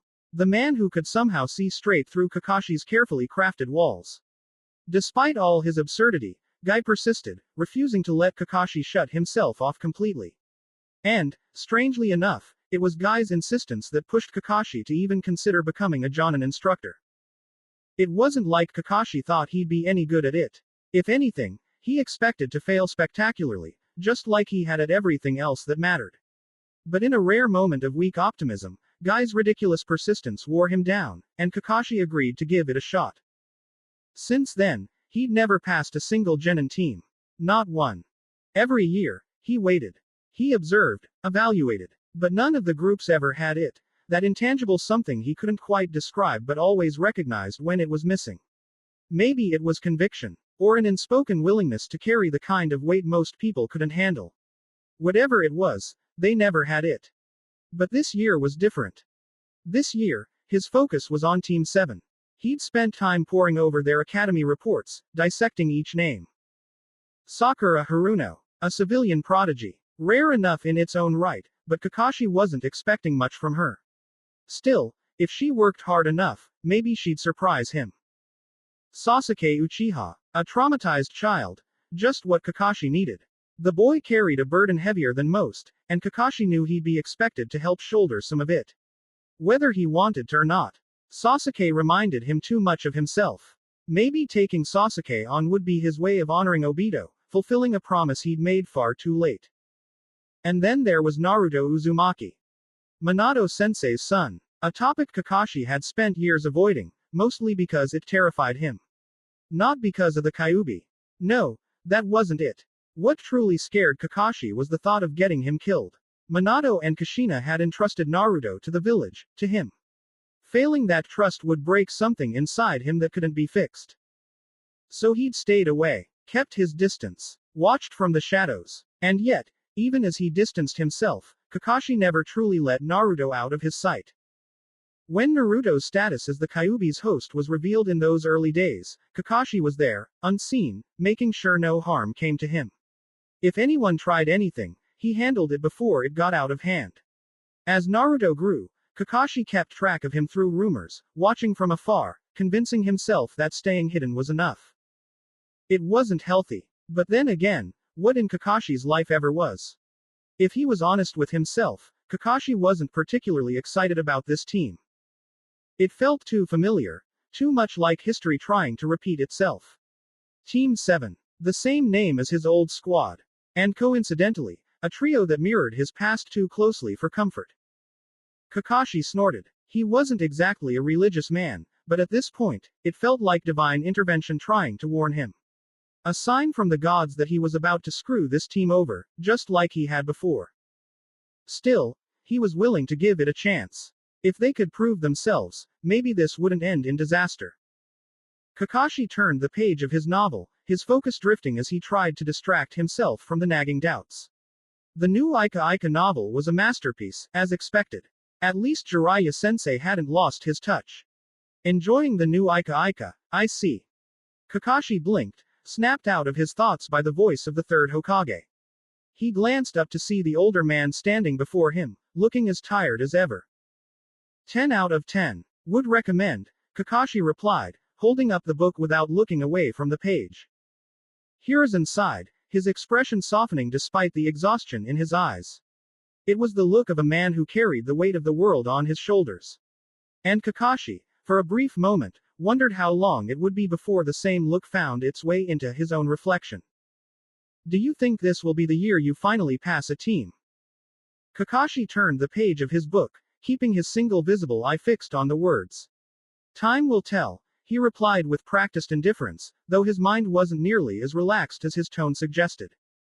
Hiruzen studied him for a moment. I sometimes wonder if you even want a team. Wanting and needing are different things, Lord Third. You know that better than anyone. Hiruzen didn't respond immediately, and Kakashi turned back to his book. He giggled. An overly dramatic sound, just loud enough to draw a disapproving look from the Hokage's secretary. The glare of pure disdain on her face was almost amusing. Kakashi could practically hear her thoughts. Reading that trash in front of the Hokage. Really? Not that I blame her, Kakashi thought. No respectable woman would approve of a guy openly reading Jiraiya Sensei's cultural masterpieces. Well, maybe Anko, but she was an outlier in every possible way. Most people assumed reading these books in public was some kind of eccentric act, a carefully crafted persona to make him seem carefree or quirky. It wasn't. Kakashi genuinely enjoyed the books. They were a distraction, a way to fill the void. A better addiction than alcohol, at least. Most shinobi turned to the bottle to numb themselves from the horrors of the world. Kakashi chose words on a page. Everyone had their coping mechanisms. Kakashi, Hiruzen said, his tone shifting, growing heavier. Have you ever thought about the balance between what's right and what's necessary? All the time, Lord Third. But it's a line that gets harder to see the more you walk it. Hiruzen nodded slowly, his face unreadable for a long moment. Today, I intend to find that balance. Is there something you need from me? Hiruzen motioned toward his office. Come inside. We'll talk there. The moment they stepped into the office, the atmosphere changed. The air felt heavier, and Kakashi's instincts immediately went on high alert. He glanced at Hiruzen, who didn't speak. Instead, the Hokage snapped his fingers, and 4 Anbu agents materialized around them, surrounding the room in a square formation. Ninja Arts. 4 Barrier Nightfall. Kakashi's visible eye widened slightly as a shimmering barrier sprang up around the room. An A-rank technique. Here, in the heart of Konoha. This was reserved for war zones or high-stakes covert missions, not the Hokage's office. Hokage-sama, Kakashi said slowly, his voice carefully measured. Has the village been compromised? Hiruzen shook his head and handed the white-haired Jonin a scroll. Kakashi unrolled the scroll, his eye darting across the words. At first, the contents seemed mundane. Reports on Naruto's academy instructors, his assignments, his training regimen. But as Kakashi's sharp mind pieced the details together, a darker picture began to form.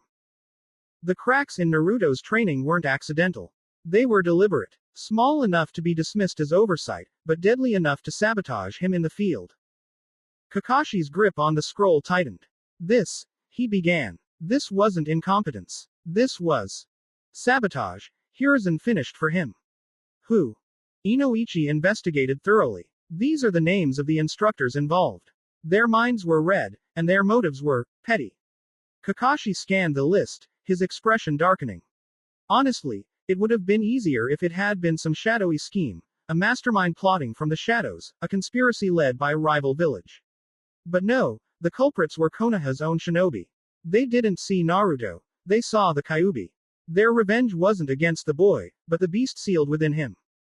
Inoichi's report had been thorough, marking the culprits with transferred rage syndrome, a condition where grief and anger twisted into irrational hatred, latching onto a convenient target. For them, that target was Naruto. Konoha strict correctional facility. Life imprisonment for treason, Hiruzen confirmed. They deserved worse, Kakashi muttered, the anger in his voice barely concealed. Death would be a mercy, and I'm not in the mood to be merciful. Kakashi said nothing, but something still didn't add up. This was a serious matter, yes, but not one that warranted the use of an A-rank barrier. The third Hokage suddenly seemed to have read Kakashi's mind as he began weaving a series of hand seals with incredible speed, his movements precise and fluid. Kakashi recognized elements of Yamanaka techniques but quickly realized this was something else entirely. Ninja art. Theater of memories, Hiruzen said. There was a reason the third was said to have mastered every jutsu in Konoha. It wasn't because he knew them all. That was impossible given the sheer number of secret clan techniques. It was because he could break down any jutsu to its fundamentals with a single glance and create his own version. A blend of Yamanaka mind techniques and his unparalleled understanding of chakra, theater of memories projected the caster's recollections like a film, allowing others to experience them directly. Thin threads of chakra extended from Hiruzen's fingertips, glowing with a faint blue hue as they drifted toward Kakashi. The strands moved like living tendrils, weaving through the air before gently connecting to Kakashi's temple. His vision blurred, and then, suddenly, he wasn't in the Hokage's office anymore. He was there, inside Hiruzen's memories. Everything that had happened since last night ran through Kakashi's mind like a vivid nightmare. He'd experienced the memories firsthand through Hiruzen's jutsu, felt the weight of every moment. And honestly, if he hadn't seen it for himself, he doubted he would have believed it. This can't be real. I wish that were the case, Kakashi. But reality, Hiruzen's voice dipped, as often stranger than fiction. Kakashi gave a slow nod. The proof was in the pudding. I consulted Inoichi about all of this, Hiruzen began. He offered an interesting diagnosis. 2 possibilities. I'm listening. Hiruzen held up a hand. The first, and least likely, is that these changes in Naruto happened recently. That he only began developing these abilities in the past few months. Highly unlikely. Hiruzen nodded in agreement. Indeed, considering what we've seen, Naruto's chakra, the foreign yin energy present within him, isn't something one acquires overnight. Then there's his fully fitted armor, his advanced fire jutsu. Not to mention the space-time ninjutsu, Kakashi added, his tone sharpening. And that fire jutsu, that's not something you just stumble into. Learning elemental chakra conversion takes at least 6 months of focused, intensive training, and that's just the basics. For him to not only develop a handheld fire jutsu but to wield it with that level of precision. Naruto would have to be an exceptional genius even by Konoha standards to pull that off. And somehow, he kept it hidden under the facade of being an airheaded, book-dumb prankster. That doesn't just happen. Which leaves us with the second possibility, one far more concerning. Kakashi waited, his body tense. He already had an idea where this was going, and the thought alone made his stomach turn. This may have been happening for years, Hiruzen said gravely. And someone has been facilitating Naruto's development in secret. The words hung in the air like a curse. Kakashi's hands balled into fists at his sides. If that's the case, Hiruzen continued, his voice dropping lower, then Uzumaki Naruto has been intentionally downplaying his skills and abilities this entire time. For what purpose, we don't know. But it's possible, no, likely, that he knows far more than he lets on. About his father. About what's sealed inside him. Perhaps even more than we do. Kakashi felt his jaw clench. When children are out of their depth, Hiruzen said softly, leaning forward slightly, or when they seek answers, they naturally look to the adults around them for guidance. But if Naruto already knows the truth, his heritage, the Kyuubi, why the village has treated him the way it has, and he's chosen to keep quiet about it. Hiruzen's voice grew colder. Then we have a problem. A big problem, Kakashi muttered. From a psychological standpoint, it's, Hiruzen hesitated, searching for the right word. Terrifying. Kakashi gave a single, tense nod. It meant Naruto was more dangerous than anyone realized. And not because of the Kyuubi, but because of his ability to keep all of that bottled up. If he'd been acting like everything was normal, while secretly carrying all of this knowledge, alone, it marked him as a greater flight risk than Sasuke ever could be. Kakashi exhaled sharply through his nose, the tension in his body reaching its peak. There was only one question he could think to ask. Do you think Naruto is against Konoha? The question hung in the room like an unspoken threat. I don't know, Hiruzen admitted. I hope that's not the case. But, he sighed deeply. We can't rule out the possibility. Kakashi closed his eye, taking a moment to process. His mind was running through countless scenarios, none of them comforting. What are your orders? Hiruzen locked eyes with him, his gaze piercing. This is an S-rank reconnaissance mission, he began. Your objective is to gather as much information on Naruto as possible, his true abilities, his armor, and any clues about his connection to this, Oscar. And Naruto himself. Under no circumstances, Hiruzen said sharply, must Naruto learn that Konoha is suspicious of him. He must not know we're watching him, or that we're aware of his true skills. Maintain his trust. Observe him closely. But do not compromise yourself, or the mission. Kakashi frowned, his unease clear. If he's been hiding this much for this long, he's not going to make it easy. I know, Hiruzen said, his voice softening slightly. But you're the only one I trust with this, Kakashi. If anyone can handle it, it's you. Kakashi hesitated for a moment before nodding. This mission would mean I have to pass Team 7. Kakashi wasn't sure how he felt about that yet. Hiruzen nodded, his sharp gaze fixed on the masked Jonin. Being their sensei will make the mission easier. Kakashi's mind immediately turned to that armor. It wasn't like anything he'd seen before. The metal was bulkier than standard shinobi gear and far heavier than anything samurai wore. Shinobi armor prioritized stealth and flexibility, and samurai plate armor favored brute defense. But Naruto's armor seemed to be in a category of its own, a seamless blend of elegance, durability, and raw functionality. They'll notice the armor, Hiruzen explained. It's too unique not to stand out. Either Sasuke or Sakura could ask about it, and if you're attentive, their curiosity could give you valuable openings to gather information.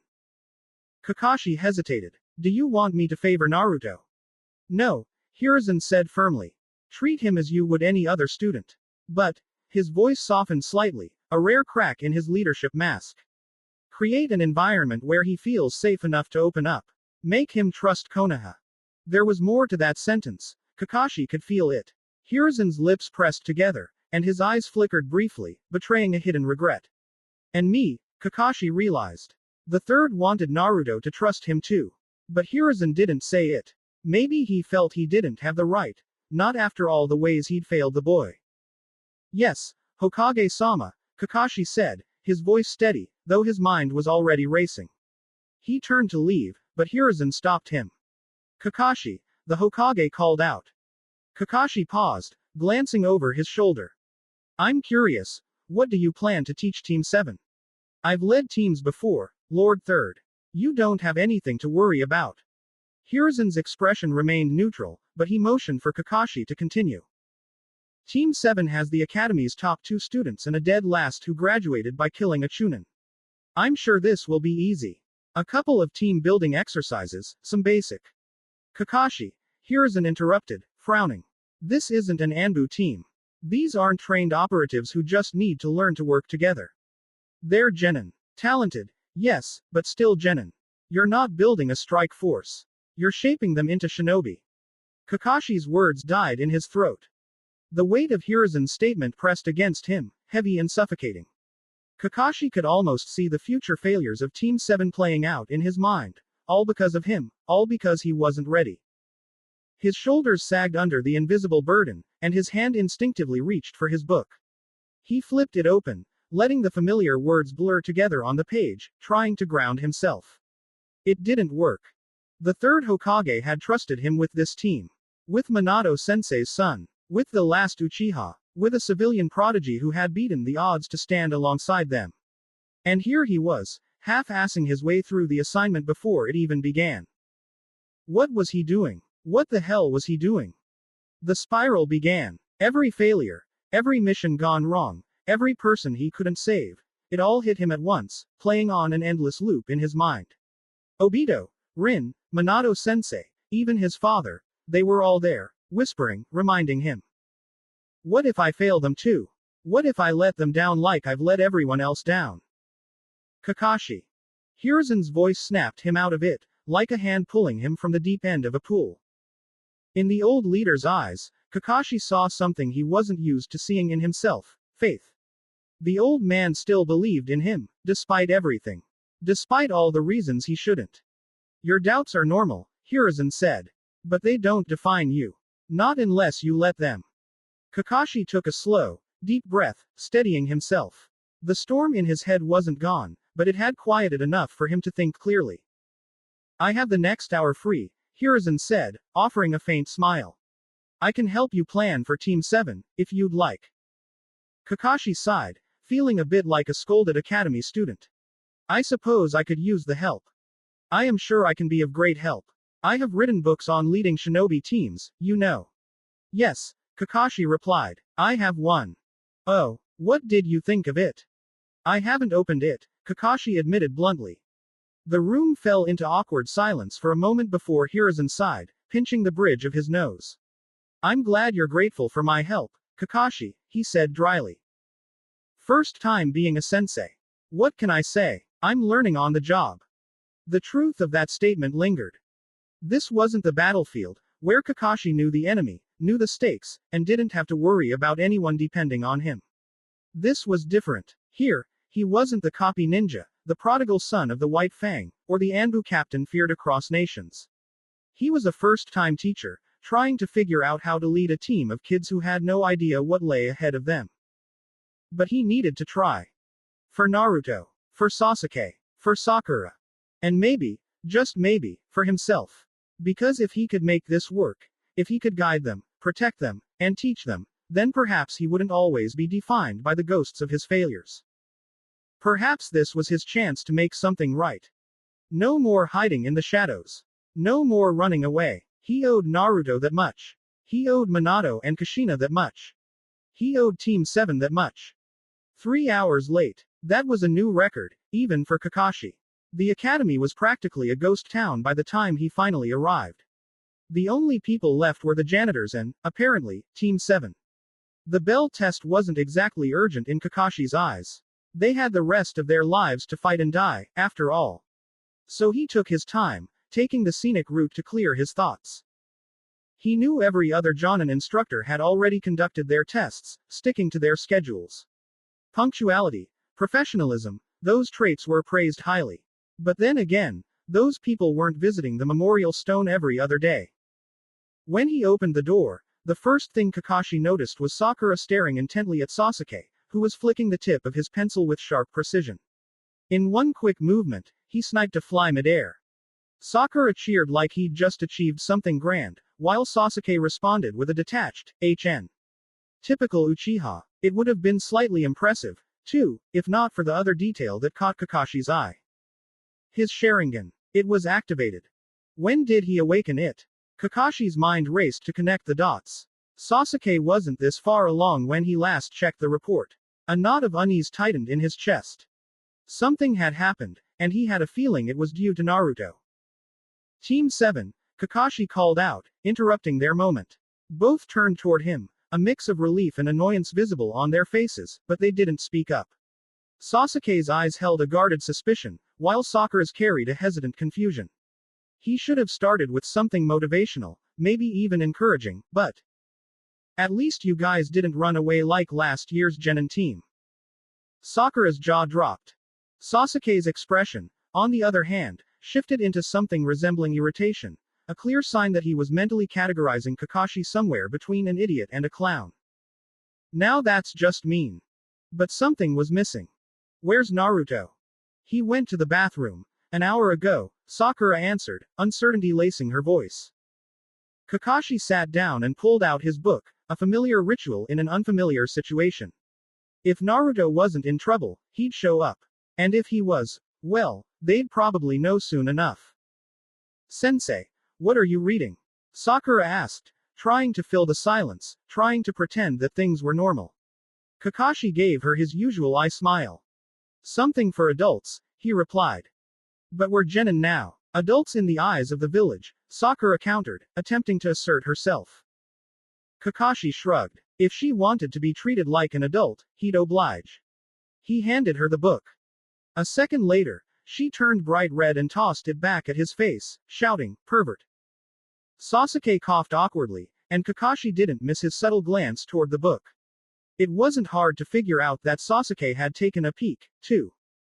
That's when Naruto burst through the door with such force that it nearly came off its hinges.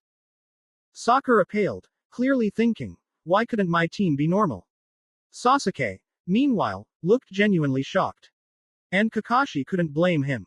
Naruto's physical presence was different, strong, almost unnaturally so. And there wasn't any chakra at play, at least none Kakashi could sense. How did a genin have that kind of strength? But it wasn't just that. Naruto's armor, seeing it up close was something else entirely. The craftsmanship, the quality, it wasn't built to fight humans. It was meant for something far worse. But why? Arranged by. I didn't do it, Naruto muttered, looking down at the broken door. Where were you, Naruto? Sakura's voice came out almost gentle, as if she were afraid of setting him off. Kakashi noted the change in her tone. Oh, I got scammed by some asshole into joining his cult, Naruto said flatly. Kakashi blinked, feeling a strange sense of karmic justice wash over him. So this is what it feels like to be on the receiving end of my own bullshit excuses. Clearing his throat, Kakashi straightened slightly, catching the trio's attention. How shall I put this? He said, his tone casual, as if he were contemplating the weather. Naruto, Sakura, and Sasuke stared at him expectantly. Based on my first impression, Kakashi continued, putting a hand under his chin in mock thought, I'd have to say. The pause hung in the air like a blade. I hate you. Naruto didn't miss a beat. Well, fuck you too then. The afternoon sun blazed down over Konoha, its golden rays scattering across the village rooftops. Naruto Uzumaki perched on one such rooftop, fiddling with the straps of his gauntlet and glancing at the unfamiliar surroundings. They were sitting in what looked like a public garden, though it was oddly styled. Trees lined in perfect symmetry, with stone arches connecting them like an artist's attempt at balance. It stuck out from the rest of the village, as if someone had plopped it there without consulting the surrounding design. Naruto's gaze wandered. If it were me, he muttered to himself, this place would have a lot more orange. Like, a lot more. Naruto shifted uncomfortably. Oscar's armor felt like it was baking him alive in Konoha's relentless sun, the sweat trickling down his back pooling under the metal plates. He grumbled, adjusting the straps of his chest piece as he eyed the others. Sasuke sat a few feet away, his usual brooding silence painting him as untouchable as ever, while Sakura stole subtle glances at the Uchiha, her cheeks pink like the petals of her namesake. Their Jonin instructor, Kakashi Hatake, stood off to the side, casually leaning against a railing as if he hadn't a care in the world. With his spiky silver hair and ever-present mask, he looked more like a lazy wanderer than a seasoned ninja. His single visible eye scanned the trio, though his expression, what little of it they could see, remained unreadable. Naruto found himself wondering what to even call the guy. Sensei didn't feel right. That title belonged to Oscar, the one who had truly taught him what it meant to fight, survive, and endure. Nobody else had earned it. But, Cyclops, was starting to feel like a good second option. Kakashi's voice cut through Naruto's thoughts. Alright, let's get started. Why don't you all introduce yourselves? Silence. You know, Kakashi continued, undeterred. Your likes, dislikes, dreams, ambitions, hobbies. The usual stuff. Naruto looked between Sasuke and Sakura. Sasuke didn't even blink, his eyes focused somewhere far beyond the here and now. Sakura, on the other hand, was busy twirling her hair, stealing more glances at Sasuke as if she couldn't hear a word Kakashi had said. Naruto rolled his eyes and raised a hand. Why don't you start, Cyclops sensei? Sakura chimed in, her voice softer. That's a good idea. After all, we don't really know you. You're, mysterious. Kakashi's lone eye curved upward in what Naruto guessed was a smile. Oh, me, sure. My name is Hatake Kakashi. My likes and dislikes, don't feel like sharing. My dreams for the future, none of your business. But I do have plenty of hobbies. Naruto blinked. That's it. Seriously. Sakura sighed, glaring at the bright orange book Kakashi had casually flipped open during his introduction. What kind of hobbies are those, exactly? Kakashi ignored her completely, his attention now absorbed in the tiny text of Ika Ika Paradise. Alright, Kakashi continued without looking up. Let's start with you. He pointed at Naruto. Naruto leaned back, a grin forming on his face. Alright, time to show them who they're dealing with. He pulled out his shield and set it in front of him, the light glinting off its battered surface. I'm Naruto Uzumaki, squire of Oscar of Astora. I like ramen, pranks, and training. My dream is to ring the bells of awakening. The silence that followed could have swallowed a kunai. A crow cawed faintly in the distance. Right, Kakashi said at last, his eye narrowing slightly as though he were attempting to decipher a puzzle. Bells of awakening. Sakura tilted her head. What's that supposed to mean? Naruto smirked, clearly enjoying the confusion on their faces. Wouldn't you like to know? Sasuke spared him a single glance before looking away again, his indifference as cutting as ever. Kakashi sighed, gesturing lazily. Next. Sasuke straightened, his expression cold and sharp. My name is Uchiha Sasuke. There are plenty of things I hate. Not much I like. As for dreams, dreams are useless. What I do have is a goal. His dark eyes flickered dangerously. To restore my clan and kill a certain someone. His tone was as icy as his glare, and as the words left his mouth, the faint flicker of his Sharingan appeared for just a moment. Naruto raised an eyebrow. You gonna tell us who, or should we just guess? Sasuke ignored him completely. Sakura, however, perked up, her expression torn between admiration and nervousness. I think your eyes are, cool, she offered, though her voice faltered. But maybe don't, activate them randomly. Like light bulbs or something. Sasuke shot her a glare, making her flinch and mentally kick herself. Why did I say that? So cringe. Last one, Kakashi said, turning to Sakura.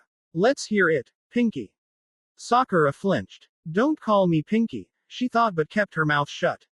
Composing herself, she smiled sweetly. I'm Haruno Sakura. My favorite thing is, she glanced at Sasuke, her face reddening. Well, it's not a thing, it's a person. A boy, actually. Naruto made a gagging sound, earning him a glare from Sakura. I hate Ino Pig, she continued, her tone sharpening. My hobbies are, well, personal. Kakashi raised an eyebrow at her. A crush and a rivalry, he noted silently. Not much else. She's going to need some serious reality checks. Alright, Kakashi said, straightening. Now that we're done with introductions, let's move on to the next step. Sakura looked confused. Next step. What do you mean? We're already genin. Kakashi chuckled lightly. Oh, that's what you think, he said, flipping a page in his book. Becoming a true genin means passing my test. A test? Sasuke asked, his interest piqued. Kakashi smirked under his mask. A survival test. Out of the 27 students who graduated, only 9 will actually be assigned to teams. The rest will be sent back to the reserves. So, if you fail. Sakura paled, while Sasuke narrowed his eyes. Naruto crossed his arms and grinned. Bring it on, Cyclops instructor. I've had harder tests than this. Kakashi's eye curved again in amusement. We'll see about that. Meet me at training ground 7. He glanced at the fading light. And bring a lunch, but don't eat it. Or else. With that, Kakashi vanished in a blur, leaving the 3 genin to process what he'd just said. Naruto leaned back, stretching his arms. This'll be fun. Sasuke, as usual, said nothing, though his intense expression hinted at the challenge he was already preparing himself for. Sakura groaned. What does he mean, don't eat it? Guess we'll find out. The late afternoon sun hung low over training ground 7, painting the clearing in warm tones of amber and gold. Tall trees bordered the wide open field, their shadows stretching long across the uneven dirt. Scattered patches of grass clung stubbornly to the dry ground, and a giant lake in the distance reflected the sky like a perfect mirror, its surface rippling faintly in the breeze. Naruto Uzumaki sat on one of the 3 training logs, legs dangling, a strange object resting in his hand. It was a small, rough urn, wrapped in a fragile-looking net of twine, with faint scratches and grooves marking its dark surface. He turned it over slowly, his blue eyes narrowing in curiosity as he studied it. The thing felt old, ancient, as though it had seen countless battles before somehow ending up in his possession. Item. Firebomb. Description. Bisque urn filled with black powder.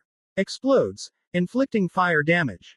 Relatively powerful ranged weapon, especially in situations called for fire damage. A very precious item at low levels.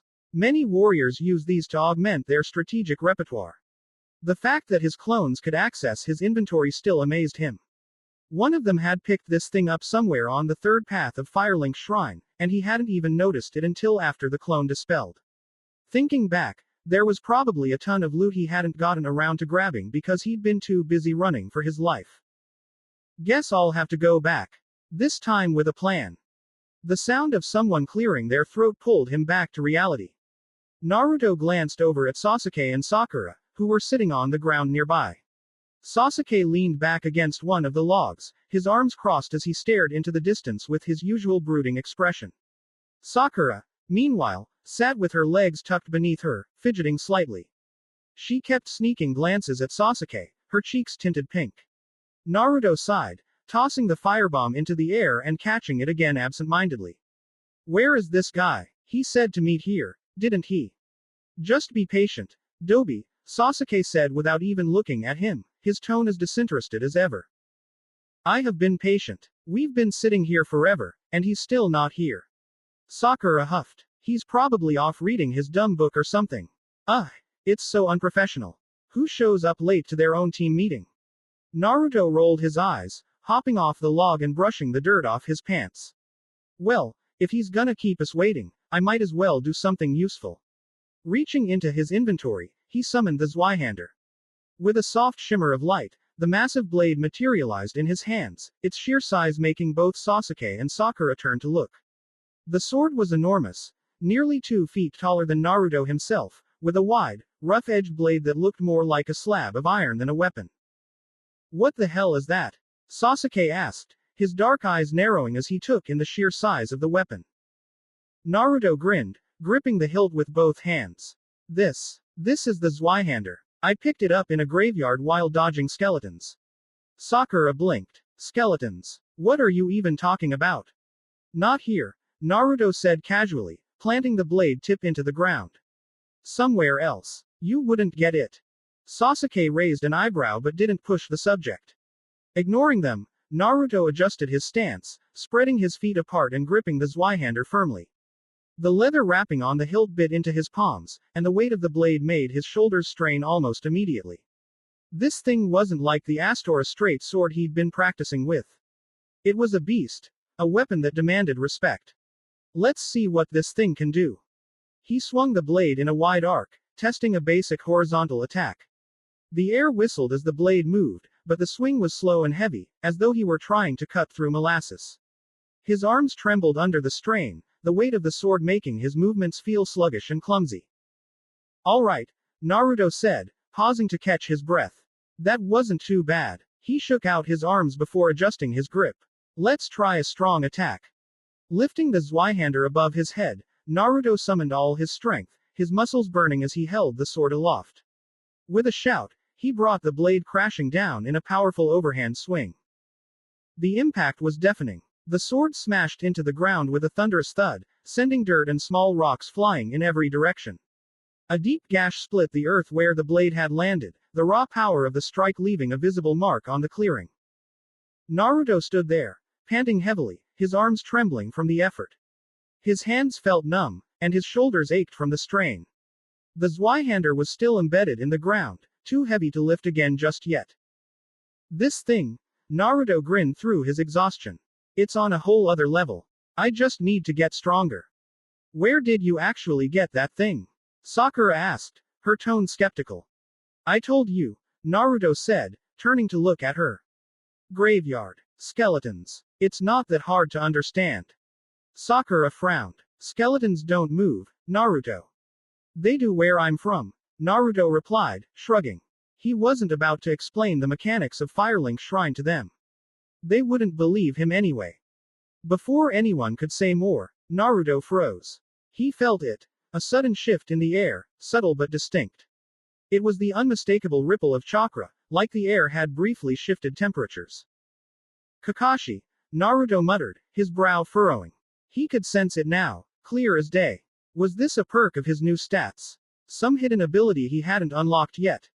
His thoughts were interrupted by Sakura's sharp voice. You're late. Standing in the clearing was Kakashi Hatake, as relaxed and unconcerned as ever. His hands were in his pockets, his silver hair catching the last rays of sunlight, and his visible eye curved into a lazy smile. Sorry about that, Kakashi said. Got lost on the road of life. Lost on the... What kind of excuse is that? Kakashi ignored her entirely, pulling out a small alarm clock and setting it on the log. 2 small bells dangled from his belt, their faint jingle catching Naruto's attention. You 3 have 6 hours to get these 2 bells from me. 6 hours. Naruto muttered, his brow furrowing. He glanced at Sasuke and Sakura, who both exchanged equally confused looks. What kind of survival test was this? 6 hours felt excessive for something so straightforward. And those who don't have a bell by the end, his voice took on a teasing lilt. Get no dinner. Naruto's stomach betrayed him instantly, growling so loudly that Sasuke and Sakura both turned to glare at him. From their expressions, it was obvious they were trying not to groan, They were hungry too. But Kakashi wasn't finished. Also, whoever doesn't have a bell, he turned slightly to point at the 3 training logs behind him. Will be tied to one of those stumps. And I'll eat my dinner right in front of you. That's just cruel. What kind of evil are you? Oh, I'm not done yet. His voice dropped into something far more serious, and the air around them suddenly grew heavier. The one who doesn't get a bell. He paused for effect, his gaze sweeping over the 3 of them. Won't be on this team. That caught them all off guard. Naruto's indignation melted into something resembling shock, and Sakura froze mid-thought. Even Sasuke's casual posture stiffened, his jaw tightening ever so slightly. You mean, Sakura began hesitantly, we could actually fail this. Exactly, Kakashi said simply, his tone light again, as if the consequences were no big deal. But don't worry, you'll have plenty of time. Let's begin. Sasuke and Sakura immediately leapt into the tree. Naruto, however, remained where he was, brushing dirt off the plates of his armor and adjusting his helmet with a satisfying clink. You know, the most important thing for a shinobi is the ability to hide. Naruto tightened the straps of his gauntlet before looking up at him. This is a survival test, right? Kakashi gave a small nod, watching the boy with mild curiosity. Then you're the monster. I have been called worse. Naruto lifted the Zweihander from his inventory, the massive sword appearing in his hands. He shifted his stance, his grin widening as he rested the enormous blade on his shoulder. So, the best way to survive, he stepped forward, planting his feet firmly in the ground, is to kill the monster. Kakashi's eyebrow rose slightly higher, his interest now fully peaked. That's one way to look at it. It's the only way to look at it. Without wasting another second, Naruto surged forward, activating Shunshin no Jutsu to close the distance between them in a blur. The Zweihander swung in a massive, horizontal arc, cutting through the air with the force of a hurricane. The sheer weight of the blade made the ground shake as it came crashing down. But Kakashi, he was already gone. In fact, he hadn't just dodged. He had casually sat down in the exact spot where the swing had just missed, his nose buried in his ever-present orange book. Are you serious right now? Kakashi didn't even glance up. You swing too wide, too slow. Not bad power, though, he remarked, casually flipping a page. Naruto gritted his teeth, chakra surging into his arms as he stopped the swing mid-motion. His muscles screamed in protest, but he pushed through the strain, reversing the blade's momentum and bringing it down in a powerful diagonal slash. This time, Kakashi leapt into the air, easily avoiding the strike as the Zweihander crashed into the ground with a deafening boom. Dirt and debris exploded outward, creating a gash in the earth where the blade had landed. Before Naruto could even catch his breath, he spotted Kakashi perched on the broad guard of the Zweihander, still reading his book. He didn't look remotely fazed. If anything, he looked bored. Naruto's jaw dropped. Kakashi finally glanced down at him, the faintest smirk visible beneath his mask. Your fighting style isn't exactly subtle. Naruto's frustration boiled over. Subtlety's overrated. He grinned beneath the helmet, the adrenaline now fully pumping through his veins. It still counts as stealth if there's no one left to tell the story. That's an interesting take. Without warning, Naruto dismissed the Zweihander into his inventory, leaving Kakashi momentarily off balance as the sword disappeared from beneath his feet. In an instant, Naruto pulled out an axe, his left hand gripping the weapon as he swung it in a sharp, horizontal arc toward Kakashi's midsection. The Jonin reacted instantly. Sparks flew as the axe collided with the plate of Kakashi's glove, the force of the block reverberating through the air. Kakashi's visible eye narrowed slightly. He's unpredictable. I'll give him that. Naruto immediately jumped back, thrusting his palm forward as flames flickered to life in his hand. A small fireball formed, its heat radiating outward, distorting the air around it. Let's see how you like this. Kakashi's thoughts remained calm, though his expression was serious. This isn't a test anymore. This is a fight, and he's treating it like it's life or death. The bells jingled faintly at Kakashi's waist, their sound almost drowned out by the roar of the flames in Naruto's hand. The fireball exploded with a deafening roar, a shockwave ripping through the air as flames erupted in every direction. The ground beneath Naruto's feet trembled, and a hot rush of air blasted past him, forcing him to dig in his heels to keep steady. The clearing was lit in fiery orange, flickering shadows dancing across the surrounding trees. Smoke curled skyward, a plume of chaos marking the aftermath of Naruto's attack. Whoa! Naruto breathed, his chest heaving as he took in the destruction.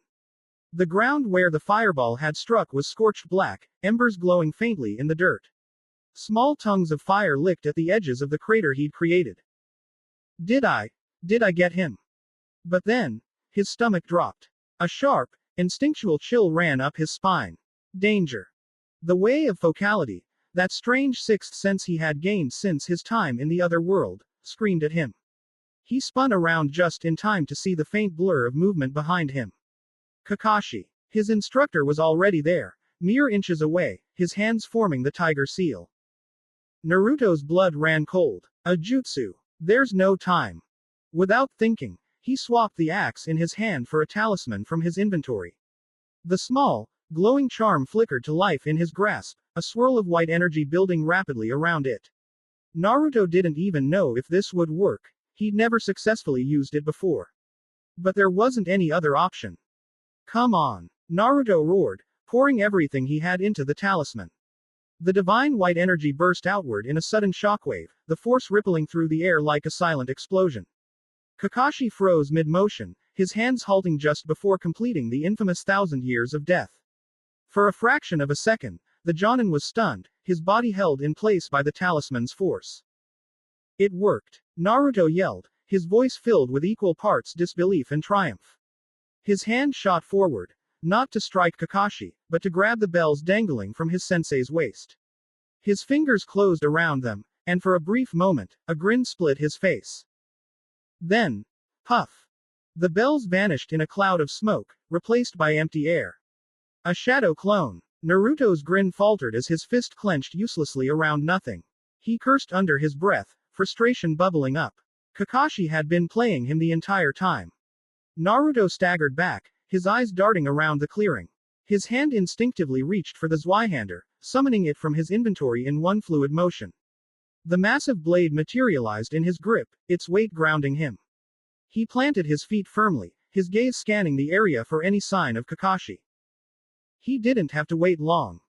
A faint chuckle echoed across the clearing. Naruto's head snapped toward the sound, and his eyes widened. There, standing calmly on the surface of the lake, was Kakashi. The Jonin was impossibly casual, his posture relaxed as he gazed back at Naruto.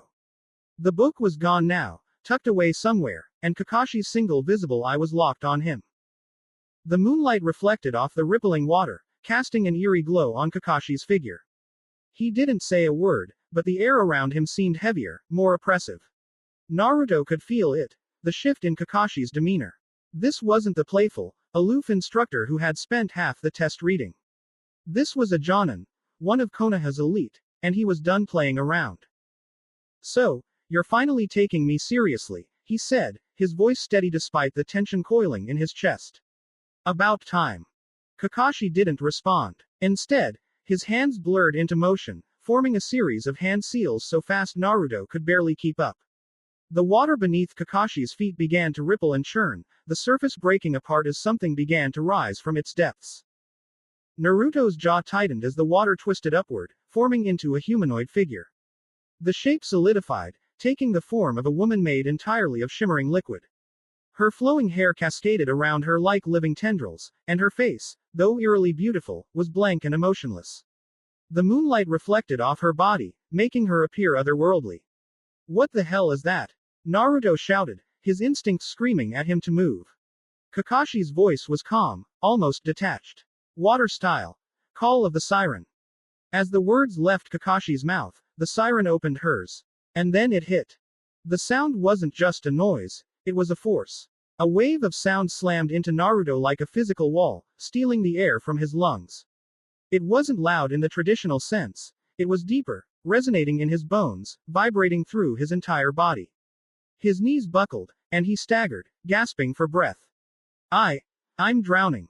The sensation was overwhelming. It was as if he'd been pulled underwater, his lungs burning for oxygen that wouldn't come. His chest tightened, panic setting in as his body screamed for air. Logic told him it was a genjutsu, it had to be. But logic didn't matter when his body believed he was suffocating. Naruto's vision blurred at the edges, the world spinning around him. His limbs felt heavy, unresponsive. He tried to move, to break the illusion, but it was like his body wasn't his own anymore. He clawed at his throat, desperate for air, but his hands passed through nothing. This isn't real. This isn't real. He repeated the mantra in his head, trying to ground himself, but the drowning sensation was too overwhelming. His thoughts grew hazy, and his strength began to fade. Darkness crept in, his vision narrowing. Through the haze, one image flashed in his mind, the stray demon. That hulking, nightmarish beast from the other world. He had faced monsters before, things that defied logic, things that shouldn't exist. But this was different. This wasn't a beast. This was a human. And somehow, that made it even worse. As his consciousness slipped away, the last thing Naruto saw was Kakashi, standing motionless on the water, his posture calm and unshaken. The siren loomed behind him, her liquid form glimmering in the moonlight, her haunting presence sealing Naruto's fate. And then, nothing. Darkness swallowed him whole. Kakashi crouched on the surface of the lake, his visible eye narrowing as he stared at Naruto's unconscious form sprawled on the dirt. The moonlight cast a pale glow over the clearing, glinting faintly off the massive Zweihander embedded in the ground nearby. Kakashi wasn't looking at the sword, though. His focus was entirely on Naruto, as if trying to piece together a puzzle that didn't quite make sense. The fireball. The Zweihander. That short-range space-time ninjutsu. The boy's erratic fighting style. One by one, Kakashi replayed the battle in his mind, scrutinizing every detail, every movement. His hand absently toyed with the small orange book he wasn't reading, his mind far too preoccupied with unraveling what he had just witnessed. The way Naruto fought, it wasn't like any academy-taught shinobi Kakashi had ever seen. His movements lacked polish, his footwork was unrefined, and his attacks were overcommitted.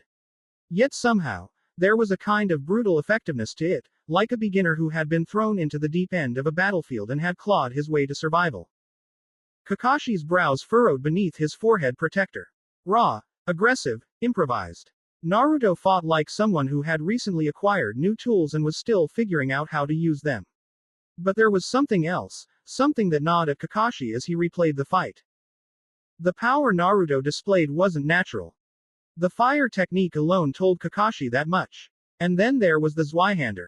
That sword wasn't just a weapon, it was a statement. The sheer size and weight of it made it unsuitable for anyone who wasn't monstrously strong, yet Naruto wielded it with startling ease, albeit clumsily. And that space-time ninjutsu. Kakashi frowned, his visible eye narrowing further. Space-time ninjutsu. It was the rarest and most dangerous branch of jutsu, the kind of technique that could shift the tide of wars. His Sharingan had confirmed it. It wasn't a substitution jutsu Naruto had used earlier.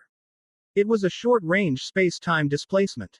And while it didn't appear as refined or versatile as the Flying Thunder God, the fact that Naruto could use it at all was deeply troubling. Kakashi's sharp mind, honed through years of Anbu missions and political intrigue, began piecing together possibilities. Had Naruto stumbled upon some ancient artifact or forbidden scroll, that might explain the fire technique and the sword. Or was it something else? Something darker. Kakashi's mind flickered briefly to the Kyuubi, the demon sealed within Naruto. Could its chakra be bleeding into him more than before? Was this power a manifestation of its influence? No. That didn't feel right. The Kyuubi's chakra would have been wild, destructive, but it wouldn't have taught Naruto how to use a space-time jutsu, or that strange shockwave technique.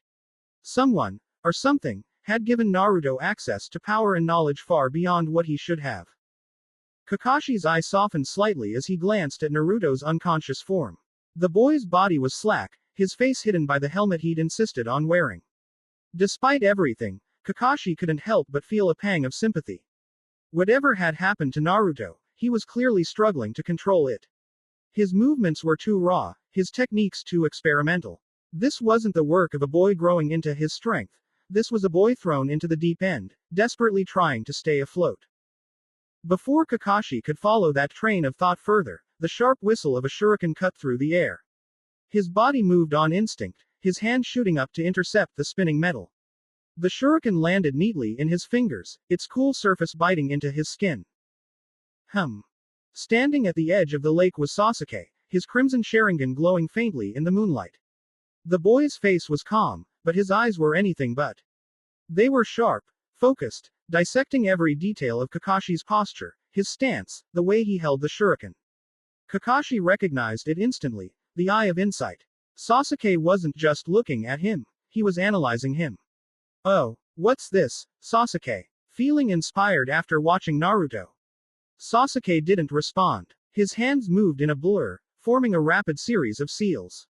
Kakashi's eyebrow rose slightly in interest. He recognized the sequence immediately. Water style. Call of the siren. Sasuke's voice rang out as the water near the shore began to ripple and rise. The liquid twisted upward, attempting to take the form of a humanoid figure. A woman, just like Kakashi's earlier technique. But something was off. The construct was sloppy. Its form wavered, unsteady, like a candle flame in the wind. The shimmering figure barely held together, its edges flickering and shifting as if it might collapse at any moment. Kakashi sighed softly. He doesn't have the control. Before the elemental genjutsu could even activate, Kakashi flicked his wrist, sending the shuriken spinning through the air. It sliced cleanly through the watery construct, dispersing it instantly. The siren dissolved back into the lake with a faint splash, leaving nothing behind. Sasuke's eyes widened briefly, the surprise clear on his face. He quickly schooled his expression, but Kakashi had already seen the crack in his composure. You almost had it, Kakashi said, his tone casual but with a teasing edge. Almost. What did I do wrong? Do you even know how my jutsu works? Sasuke's scowl deepened, but he didn't answer. Kakashi continued, his voice calm but pointed. The Sharingan gives you the blueprint, the hand seals, the chakra flow, the elemental manipulation, but copying a jutsu isn't as simple as watching it. You need mastery over chakra control and elemental nature. You can't just mimic it. You have to understand it. He paused. And you, Sasuke, you haven't trained in water style, have you?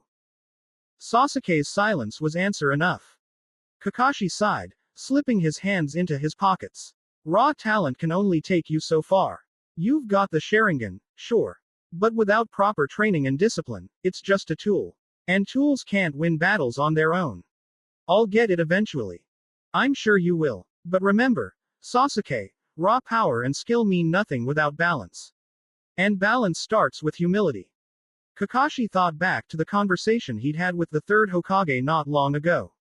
Sasuke's psychological profile wasn't hard to read. He was a boy consumed by a singular goal, a goal that had become his identity. He wasn't just Sasuke Uchiha, he was the last scion of the Uchiha, the avenger of his clan. That pride gave him strength, but it also made him brittle. Pride without humility, without balance, it was a weakness as much as it was a strength. And Kakashi had seen where that path led. If he doesn't learn humility, he'll self-destruct long before he reaches his goal. Kakashi's visible eye softened for a brief moment, but then he snapped back to focus as Sasuke's glare deepened. You think this is a joke?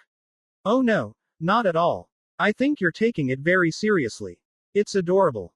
Before Kakashi could sink fully into his faux relaxed demeanor, the faint whistling of shurikens sliced through the air. Without missing a beat, Kakashi tilted his head slightly, the shuriken spinning harmlessly past him. But then, he felt it. A second wave. This time, kunai. From the corner of his eye, he caught a glint of metal and moved instinctively, leaping backward onto solid ground. The moment his feet touched the dirt, Sasuke was on him. The boy moved with speed and precision, his body spinning as he launched a roundhouse kick aimed directly at Kakashi's head. The kick was fast, well executed, and had a surprising amount of force behind it. Kakashi ducked under it easily, squatting low as Sasuke's leg whipped through the air above him. Nice form, Kakashi said, straightening up as Sasuke landed a few feet away. A little predictable, though. Sasuke didn't reply, his eyes narrowing as he settled into a new stance. That's interesting. It was the same stance Naruto had used earlier when he'd conjured that chaotic fire jutsu. Sasuke's body tensed, and for a moment, Kakashi felt the subtle ripple of chakra gathering in the boy's hands. But nothing happened. Sasuke frowned, glancing down at his hands like they'd betrayed him. The frustration on his face was obvious, and Kakashi couldn't help the soft laugh that escaped him. What's so funny? Kakashi let out a long sigh, lowering the book to meet Sasuke's glare. Fire jutsu isn't as simple as mimicking hand signs, Sasuke. There's a reason most fire techniques are created using breath. It's about the mechanics. Chakra as fuel, elemental nature providing the heat, and the air from your lungs acting as the medium. Naruto's unique approach doesn't use air at all. So, naturally, copying it wouldn't work. Naruto's not special. He spat, his voice low, clipped. He's just. He stopped short, the words dying on his tongue. His lips pressed into a thin line as if admitting anything more would hurt his pride. Kakashi watched him carefully, his visible eye narrowing slightly. He was reading not just Sasuke's words, but his body language, the tension in his shoulders, the defiant tilt of his head, the sharp, almost panicked way his Sharingan glowed. Pride was fueling Sasuke, but something darker simmered underneath. Kakashi could almost see it. A gnawing desperation that Sasuke himself probably didn't fully understand. I'm not the same as them. The statement hung in the air, heavy with meaning. Say that after you've actually done something. The challenge landed, and Sasuke's eyes narrowed. Without another word, he blurred through a rapid sequence of hand signs and disappeared in a burst of speed with a shunshin. Kakashi barely had a second to register the boy's movement before Sasuke reappeared, launching himself forward like a missile. His knee was aimed straight at Kakashi's head, the force behind the attack impressive for someone his age. Huh, Kakashi thought, sidestepping effortlessly. Guess he picked that one up from Naruto. Sasuke's momentum carried him past Kakashi, but the boy adjusted midair, twisting his body to land gracefully several meters away. His Sharingan spun furiously, scanning Kakashi for any hint of an opening. Kakashi moved his fingers casually, almost lazily, forming the seals for a fire-style, fireball jutsu. But before he could release it, a trio of kunai flew toward his arms. He paused, catching the kunai mid-flight with practiced ease. He glanced up, spotting Sakura landing lightly between him and Sasuke. Do you really think you can stop me? Sakura straightened, determination flickering across her face despite the obvious fatigue from hunger. Her eyes darted to Sasuke, who was now standing in the shallow waters of the lake, his expression unreadable. Kakashi saw the moment in her eyes. She wasn't moving out of strategy, she was moving because Sasuke needed her to. Sakura raised her hands in a familiar seal, creating two identical clones beside her. The three of them charged forward together, their movements fast but uncoordinated. Kakashi flicked the kunai he was holding with a snap of his wrist, aiming for the clones. They popped immediately, disappearing into puffs of white smoke. Too obvious, Kakashi muttered under his breath. But then, he felt it, the faintest shift in the air above him. He glanced up just in time to see the real Sakura, descending with a kunai poised to strike. Clever, Kakashi admitted silently. She's learning. Before Sakura's attack could connect, Sasuke burst forward with another shunshin, combining his speed with a flying kick aimed directly at Kakashi's chest. With one hand, Kakashi blocked Sasuke's kick, feeling the force ripple through his arm. Using Sasuke's momentum, Kakashi twisted, throwing him aside like a ragdoll. Sakura landed a moment later, trying to follow up with a stab from her kunai. Kakashi sidestepped her easily, letting her overcommit to the strike. She stumbled forward, but quickly recovered, flinging a set of kunai in his direction. Good follow-up, Kakashi noted, but not good enough. He deflected the kunai with a casual swipe of his ever-present book, his eye glancing over at the duo. Both Sasuke and Sakura looked increasingly frustrated, their breathing heavy from the effort. Below you. Their eyes widened in realization, but it was too late. Arms burst from the ground, grabbing both Sasuke and Sakura by the legs. With a firm tug, he dragged them both into the earth using the earth-style headhunter jutsu. The ground swallowed them up until only their heads remained visible above the dirt. Kakashi dusted his hands off and looked down at the two of them, his tone light and almost amused. Well, that was fun, he said, as though he hadn't just neutralized two of his students with minimal effort. You know, for a couple of rookies. Sasuke glared up at him, his Sharingan burning with frustration. Sakura, on the other hand, looked too stunned to respond.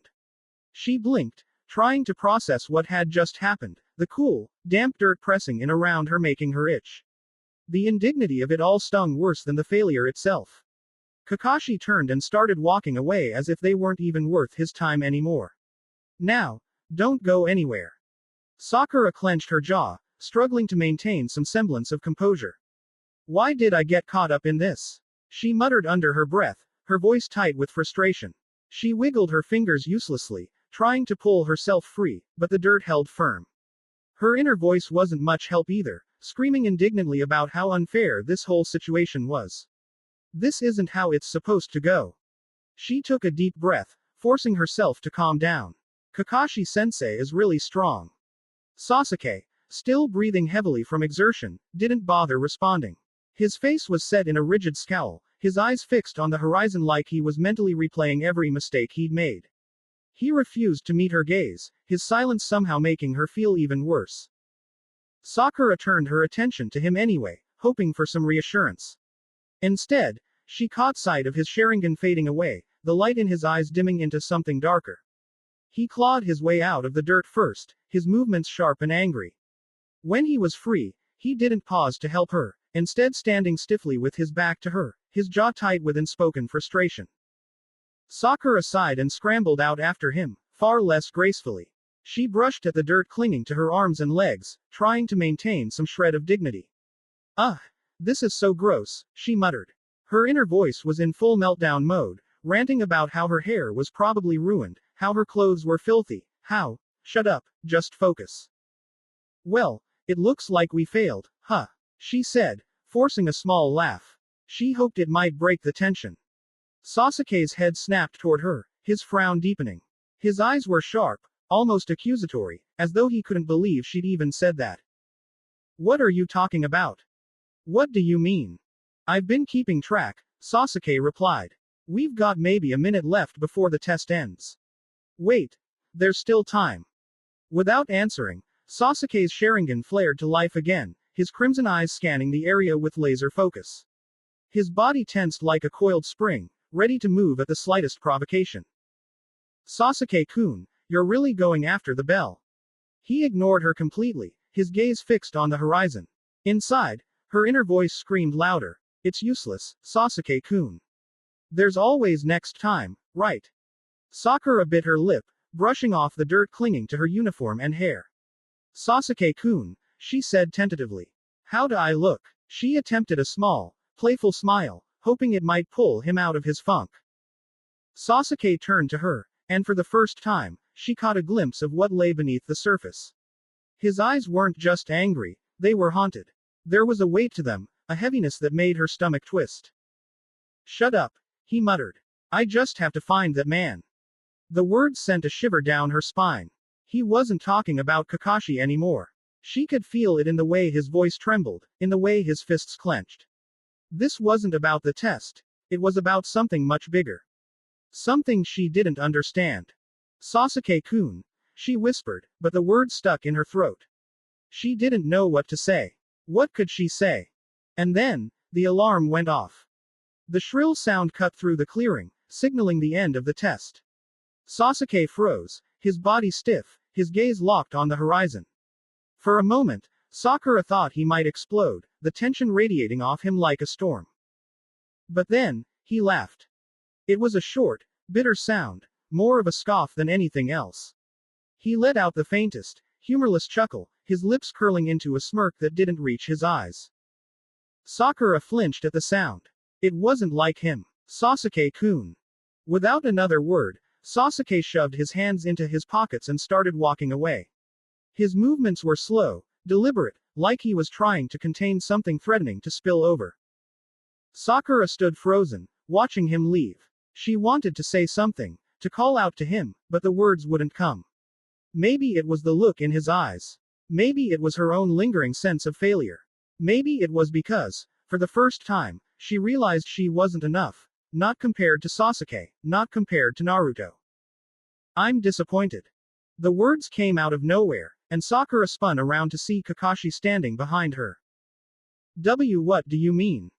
Kakashi's visible eye curved into a smile, but it wasn't warm. It was the kind of smile that made her feel like she'd missed something important. Why don't you take some time to reflect, he said evenly. Reflect on what? Think about it while being tied to the log, Kakashi finished, turning away. I don't deserve this. I saved Sasuke-kun's life. Even her inner voice went quiet. Something about the way Kakashi had said it made her pause. For the first time, she began to wonder if maybe she did have something to reflect on. Maybe this test wasn't just about the bells. Naruto groaned as he blinked himself awake, his head pounding and his vision blurry. The world around him slowly came into focus, and the first thing he saw was Kakashi standing over him with his usual laid-back demeanor, holding his little orange book. Ah, Sleeping Beauty's awake. Ugh, what happened? Naruto muttered, sitting up and rubbing the back of his head. He felt groggy, like he'd been hit by a bull, or maybe by Kakashi. He glanced around, taking in the scene. Sakura was tied to a wooden training log, her face flushed with embarrassment and frustration. Sasuke sat a few feet away, his arms crossed and his jaw tight, glaring down at a bento box like it had personally wronged him. You failed, Kakashi said flatly, snapping his book shut. What? You three failed the test, Kakashi repeated, his tone as casual as if he were discussing the weather. Wait, what do you mean, failed? You knocked me out. I didn't even get a chance to. You had plenty of chances, Kakashi interrupted smoothly. And you all wasted them. Instead of working together, you were too busy showing off. So yes, you failed.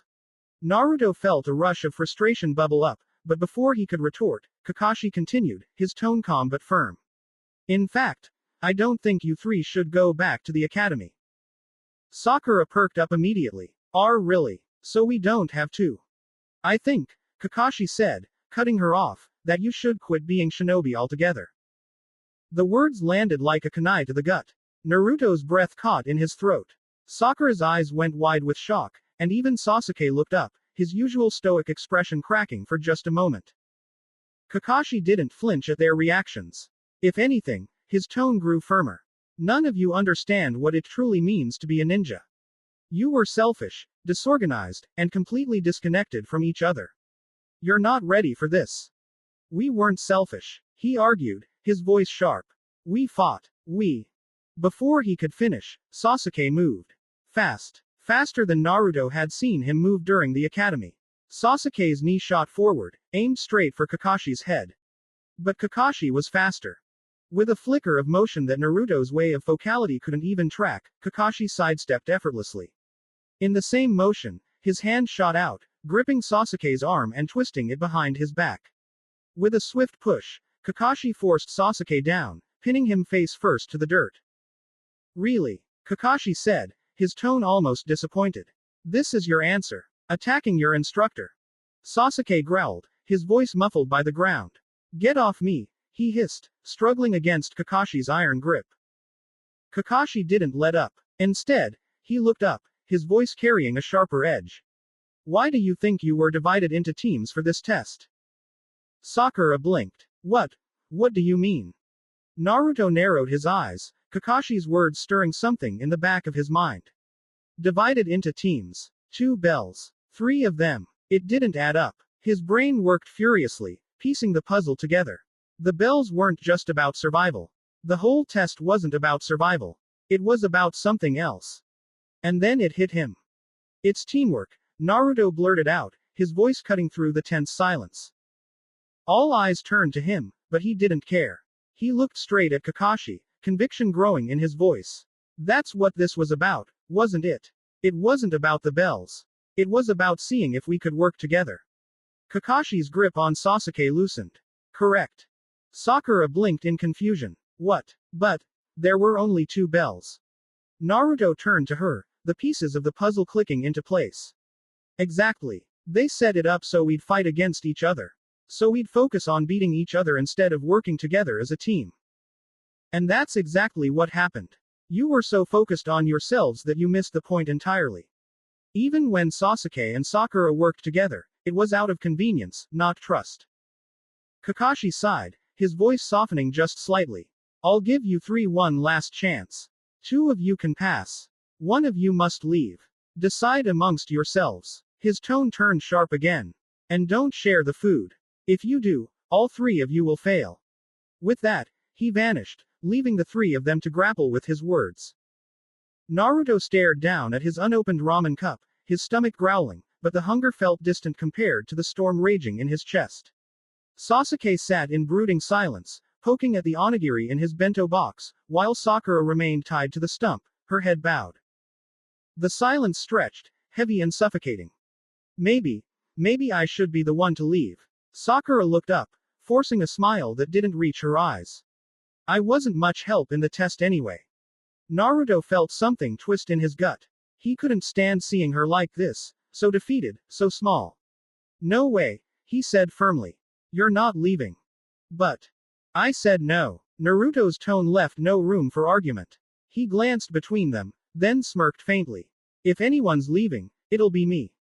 Sasuke's head shot up, his glare sharp. Don't be stupid, Dobi. Naruto shrugged. I'm serious. You two can work as a team. I'll be fine. The words came easier than he expected. Konoha wasn't the source of his power. Lordran was. The bells of awakening are my real goal anyway. But Sasuke's jaw tightened. He glanced at Sakura, whose stomach growled audibly. Without a word, he picked up an onigiri from his bento and held it out to her. Eat, he said gruffly, avoiding her gaze. Sakura blinked, startled. But Kakashi-sensei said. You can't think straight if you're hungry, Sasuke muttered. Naruto watched, a grin tugging at his lips. Guess the bastard has a heart after all. Before anyone could say more, a puff of smoke appeared nearby. You three, Kakashi's voice cut through the night like a blade, sharp and commanding. Naruto instinctively reached for his talisman, preparing to defend himself if needed. But Kakashi's next word made him freeze. Pass. Naruto blinked, his brain halting mid-thought. Pass. We passed. Sakura's voice broke the silence, trembling with disbelief. Her wide eyes darted to Kakashi, then to Naruto and Sasuke, as if looking for confirmation that she hadn't misheard. Of course, Kakashi replies. Many before you selfishly sacrificed each other to try to get on a team, but they didn't pass my test. Remember, a shinobi must see beneath the underneath. Naruto froze mid-chew, his mind slowly connecting the dots. See beneath the underneath. He rolled the phrase over in his head, feeling the weight of the words. Kakashi's tone grew firmer, more serious. Those who break the rules of the ninja world are considered scum. But those who abandon their comrades are worse than scum. The weight of their first lesson sank deeply into their hearts. Congratulations, Kakashi said. You three are now officially Team 7. He casually cut the ropes binding Sakura to the training post, and she landed with a soft, oof, before standing up, brushing dirt off her skirt. Now, Kakashi continued, eat your dinner and get ready. We've got a team photo to take. Don't be late. With that, he wandered off, his orange book once again occupying his attention. Sakura wasted no time. She snatched one of Sasuke's onigiri, holding it like she had just pilfered treasure. Sasuke's eyes narrowed into a glare, but he didn't say anything, simply resuming his meal as if nothing had happened. I was hungry, Sakura mumbled, her face burning red, steam practically rising from her ears. Naruto snickered but quickly became distracted by another thought. I wonder if I could boil water with my pyromancy flame. His eyes drifted to his cup of instant ramen. Maybe I could melt the lid right off. Naruto. Sakura's voice broke through his daydream. He turned to see her looking at him with a rare, earnest expression. It wasn't her usual annoyance or frustration. There was something softer in her eyes, almost gratitude. Thanks, she said simply. For what? For offering to leave, Sakura said, her voice quieter now. You didn't have to do that. You could have been a great ninja, but you were willing to give that up for us. Naruto blinked, unsure how to respond. Leave. Lordran was harder than this. I'd have been fine. But seeing the sincerity in her expression made him realize it wasn't about what he thought, it was about what it meant to her. Sakura extended her hand toward him. Naruto stared at it for a second, confused. I know we had a lot of differences back in the academy, she continued, hesitating slightly. But I think we should put that behind us. Let's start fresh, as teammates. Naruto's grin split across his face, wide and toothy. You mean you're finally gonna stop calling me an idiot? He teased, shaking her hand firmly. Sakura smiled back. Don't push your luck, Naruto. Then Naruto turned to Sasuke, his smirk still firmly in place. What about you? Got anything to add? Sasuke paused mid-bite, his dark eyes glancing between them. You two are better teammates than most of the class, he muttered. Naruto and Sakura exchanged a look, both sweat dropping at his half-hearted compliment. Sasuke ignored them, going back to his food. After a few seconds, he added, almost as an afterthought, "You're all right." Naruto burst out laughing. Wow, such high praise from the almighty Sasuke. I'm honored. Sasuke scowled. Shut up, Dobi. A few minutes later, Naruto, Sakura, and Sasuke stood side by side, ready for their team photo. The moon hung high above them, its pale light spilling over the quiet training ground like a soft blanket, bathing everything in silvery hues. In the middle stood Sakura, a girl who had started as a civilian but was now stepping cautiously into the demanding world of shinobi. Her resolve flickered like a candle, but it was there, burning steadily as she searched for her purpose beyond what she once thought defined her. To her right stood Sasuke, his posture rigid, his dark eyes sharp and unyielding.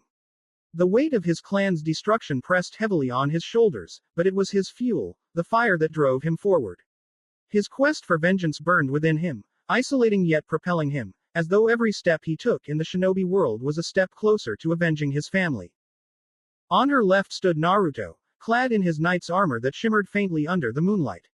He stood tall, carrying not just the dreams of a mischievous ninja in training but also the burdens of a far darker world, the weight of Lordran, its monsters, and its endless battles. That world had shaped him, forged him in fire and shadow, and yet here he was, bridging the gap between two realms, one of shinobi and one of legends. Behind them stood Kakashi, their enigmatic leader, leaning casually with his ever-present slouch. His white hair caught the moonlight like a faint halo, but there was no mistaking the shadows that lingered behind his lone, visible eye. A man shaped by fame, heartbreak, and duty, Kakashi carried the scars of a lifetime of battle and loss. And now, as he looked at his mismatched team, he couldn't help but feel the flicker of cautious hope, though his face betrayed none of it. Together, they stood as Team 7. Different in every way imaginable. Night and day, fire and water, iron and air. Yet, beneath the surface, they were connected by something deeper. A shared path, a shared potential, and the promise of what they could become. For better or worse, they were bound now, not just as teammates but as something more. Something that had yet to take shape. The streets of Konoha were bathed in soft moonlight, quiet and almost magical. The usual hustle and chatter of the day had given way to a peaceful stillness, broken only by the occasional rustle of leaves or the faint whisper of a passing breeze. A few shinobi moved through the shadows, silent as ghosts, their forms blending seamlessly with the night. Some of them glanced at Naruto as he walked by, their eyes lingering for a moment on his armor, but no one said a word. Naruto sighed as he trudged along. Normally, the quiet felt lonely, like the world was reminding him of all the things he didn't have. But tonight felt different.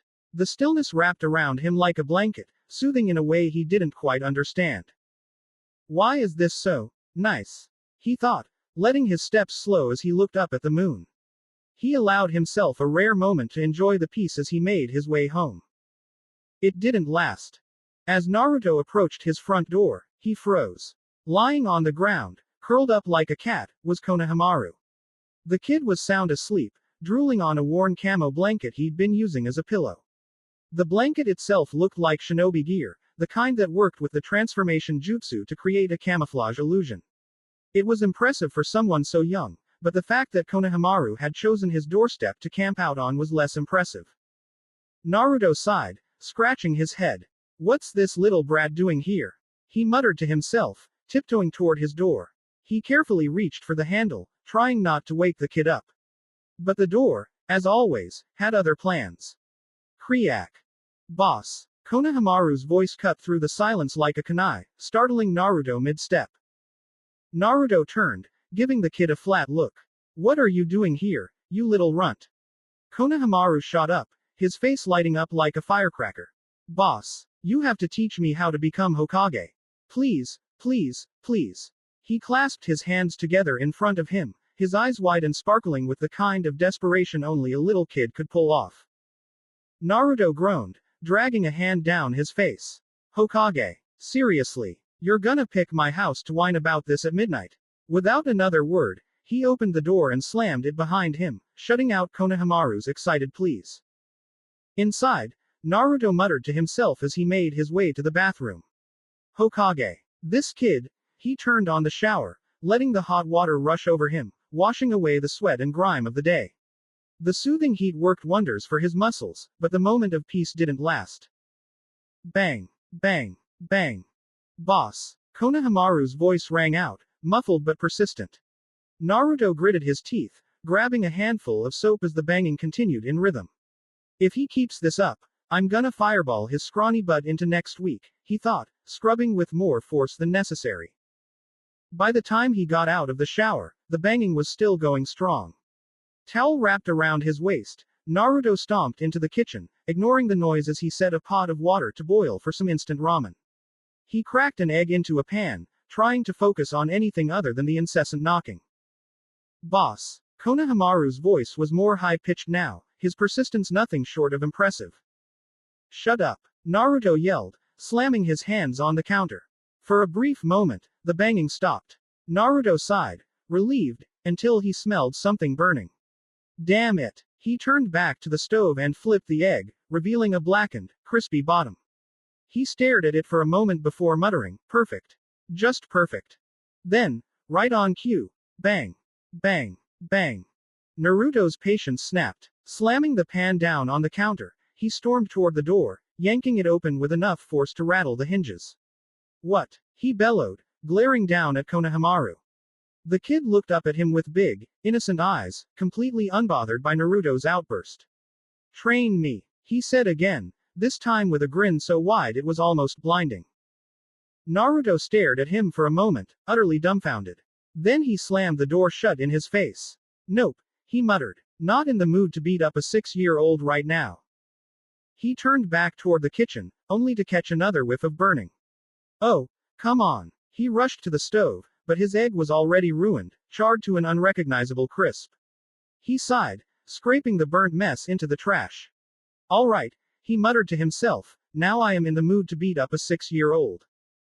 Naruto stomped back to the door and flung it open again, this time with a mischievous grin on his face. You want me to train you? He asked, crossing his arms. Konohamaru's eyes lit up as he nodded eagerly. Yeah, please, boss, please. Great, Naruto said, cracking his knuckles. Dodge. Wait, wah. Before Konohamaru could finish, Naruto's fist flew toward him. It wasn't hard enough to seriously hurt, but it was enough to send the kid sprawling onto the ground with a loud thud. Konohamaru lay there, dazed, his eyes wide with shock before they fluttered shut. He was out cold. Naruto stood over him, shaking out his hand. That felt surprisingly good. He let out a smug chuckle, but the realization hit him a moment later. Wait, did I just knock out a 6-year-old? His eyes darted around the street, panic creeping in. Oh, crap. If anyone saw that, his brain raced for a solution. What if I dumped him near a dumpster? Yeah, perfect. He'll look like he passed out there after getting into trouble. Totally believable. Then a cold breeze hit him, and he realized he was still in just a towel. Ugh, great, he muttered, dragging a hand down his face. Resigning himself, Naruto grabbed Konohamaru by the leg and dragged him inside. Can't believe I'm doing this, he grumbled, shutting the door behind him. The quiet of the night returned, leaving only the faint sound of Naruto muttering curses under his breath. A few minutes later, Naruto stood in his small kitchen, stirring the ramen he'd finally managed to cook. He cracked an egg into the steaming broth and gently whisked it in, watching as the ribbons of yellow swirled through the soup. At the counter, Konohamaru sat on a stool, two tissues stuffed into his nose to stem the bleeding. His legs swung back and forth as he watched Naruto work, his white eyes filled with fascination, as if Naruto were performing some kind of ancient shinobi ritual. Naruto gave him a sideways glance. See, the trick is to add the egg while the broth's still hot, he said, trying to sound sage-like. The heat cooks it just right, makes it all fluffy, and gives the soup more richness.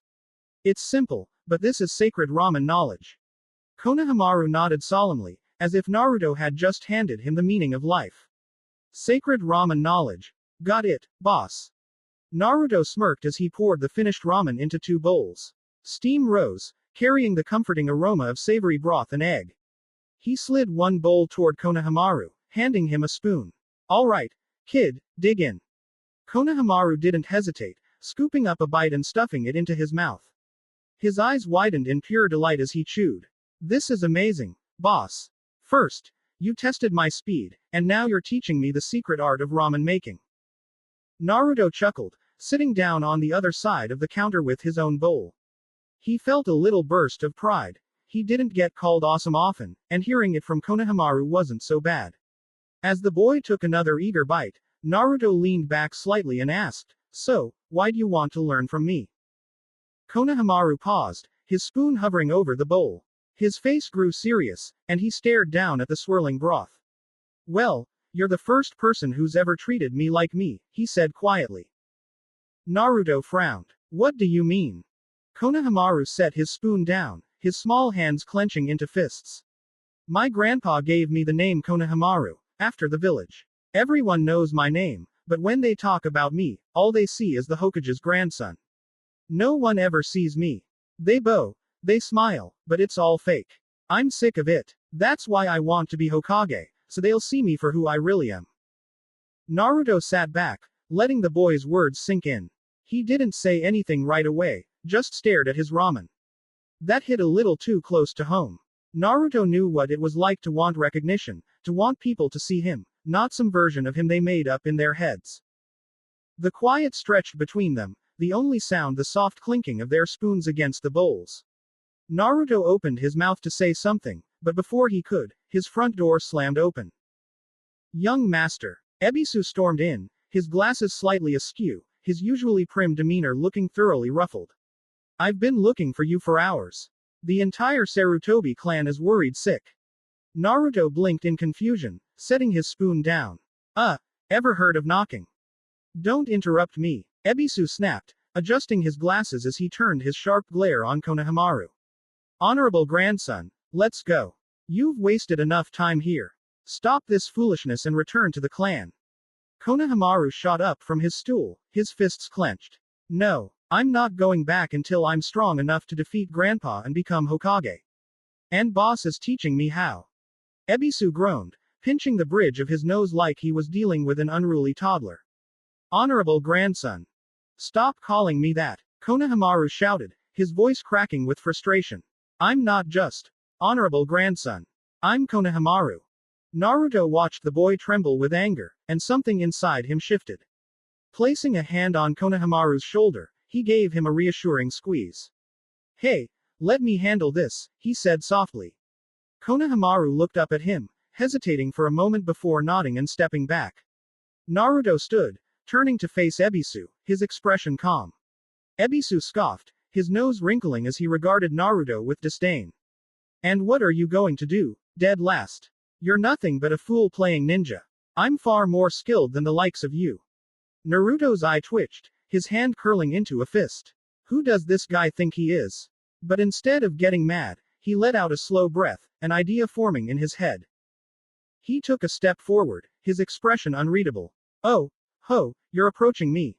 Ebisu sneered, crossing his arms.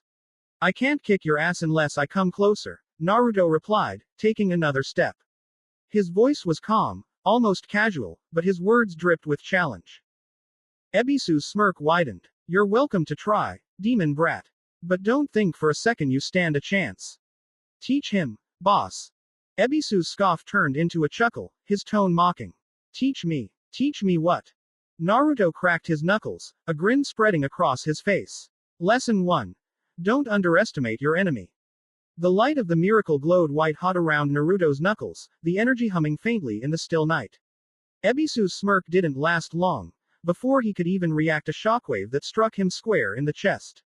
The impact was instantaneous. Ebisu was launched clear out the door, his body hurtling through the air like a ragdoll. Whoa, boss. Outside, Ebisu groaned, staggering to his feet. His glasses were askew, and his usually neat appearance was now completely disheveled. He clutched his stomach, wobbling as he tried to steady himself. Naruto wasn't about to give him the chance.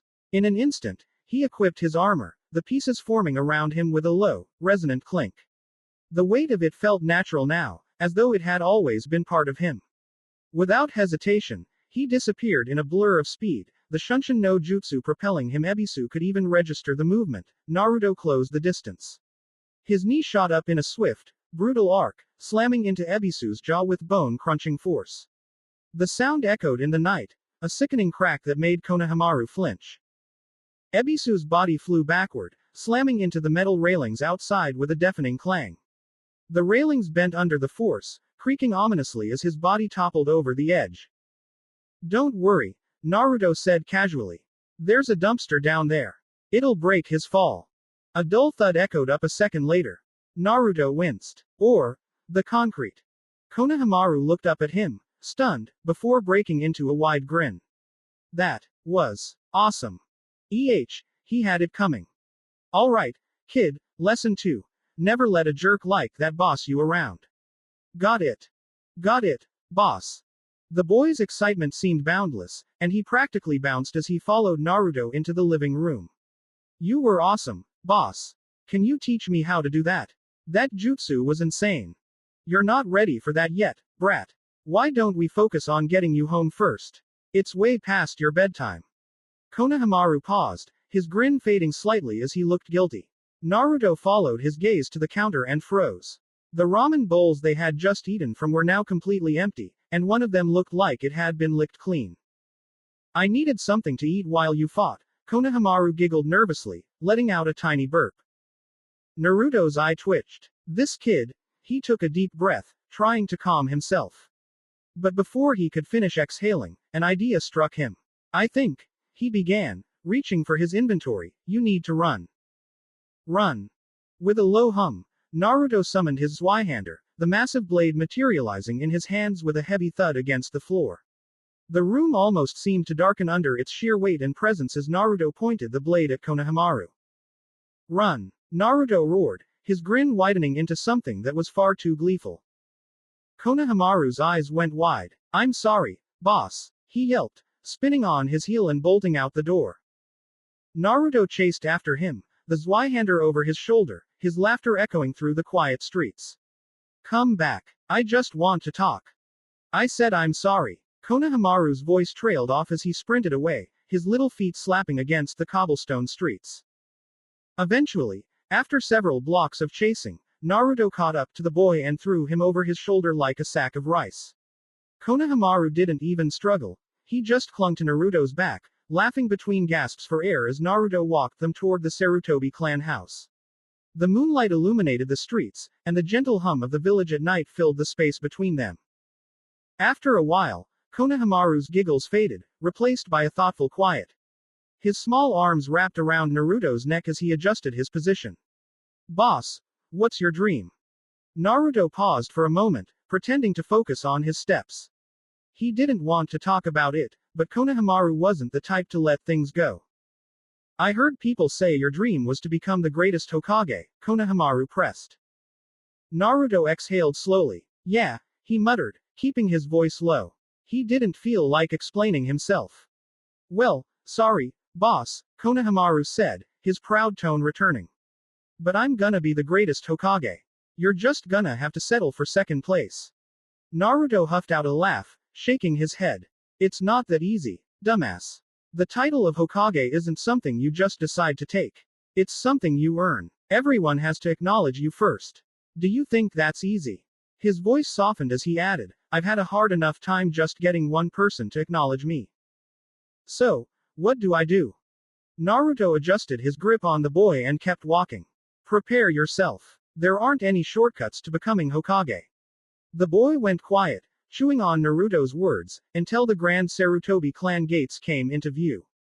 The carved wooden doors stood tall and imposing, intricate symbols lining their edges. 2 guards stood on either side, their expressions neutral. They nodded politely as Naruto approached, but both raised their eyebrows when they saw Konohamaru perched on his back. Standing in front of the gates, arms crossed and looking more tired than usual, was Hiruzen Sarutobi himself. "Konohamaru," the third Hokage said, "do you even know what time it is, young man?" Konohamaru slid off Naruto's back, standing sheepishly in front of his grandfather. "Sorry, Gramps. I was hanging out with boss so he could teach me how to beat you." Naruto winced, giving the Hokage an awkward salute. He's not wrong. Hiruzen raised an eyebrow, glancing between the two of them. I see. He sighed, rubbing the bridge of his nose. This will be the last time I overlook this sort of mischief, Konohamaru. Tomorrow is your first day at the academy, and you need to rest. Tomorrow's also my first step to becoming Hokage. Hiruzen chuckled softly, shaking his head. We'll see about that. He turned to Naruto. Thank you for bringing him home, Naruto-kun. I hope Ebisu didn't trouble you too much. Naruto smirked, biting back a laugh. Nah, that guy's fine. Probably just lying low right now. Lying low was one way to describe it. Ebisu was unceremoniously hurled into a dumpster by one of Naruto's clones, landing with a crash that sent the lid clanging shut above him. Inside the rank, dark space, he groaned, shoving a banana peel off his head, only for a half-eaten apple core to plop onto his shoulder. His glasses were cracked, one lens dangling uselessly, and his normally pristine outfit was smeared with something he hoped was just dirt. Ebisu sat up slowly, glaring at the walls of the dumpster like it had personally insulted him. Damn brat, he muttered weakly, trying to summon whatever dignity he had left, just as the dumpster's lid creaked open, and a stray cat peered down at him, its eyes glowing eerily in the moonlight. The cat let out a judgmental merow, then leapt in, landing squarely on his face. Gah! Ebisu yelped, flailing as the cat bolted, knocking over a bag of garbage that promptly spilled onto his lap. A carton of spoiled milk popped open, drenching him as he slumped back against the dumpster wall, utterly defeated. One day, he wheezed, peeling a wet noodle off his cheek, one day I will have my revenge. From the alley, Naruto's clone peeked over the rim of the dumpster, snickering. You good in there, or should I find a second dumpster for backup? Ebisu let out a strangled groan, raising one trembling fist. Damn, brat, he muttered before slumping fully into the trash pile, his pride officially dead. Back at the compound, Hiruzen gave Naruto a puzzled look but let it go. Good night, Naruto-kun. Konohamaru, inside, now. But, Konohamaru yawned halfway through his protest, his defiance fading as his eyes began to droop. Go to bed, dumbass, Naruto said, nudging him gently toward the door. Konohamaru looked up, scrunching his nose. Blah, stop acting like you know everything, boss, his voice slurred as he rubbed his eyes. I'm not letting you be my boss anymore. Oh, yeah.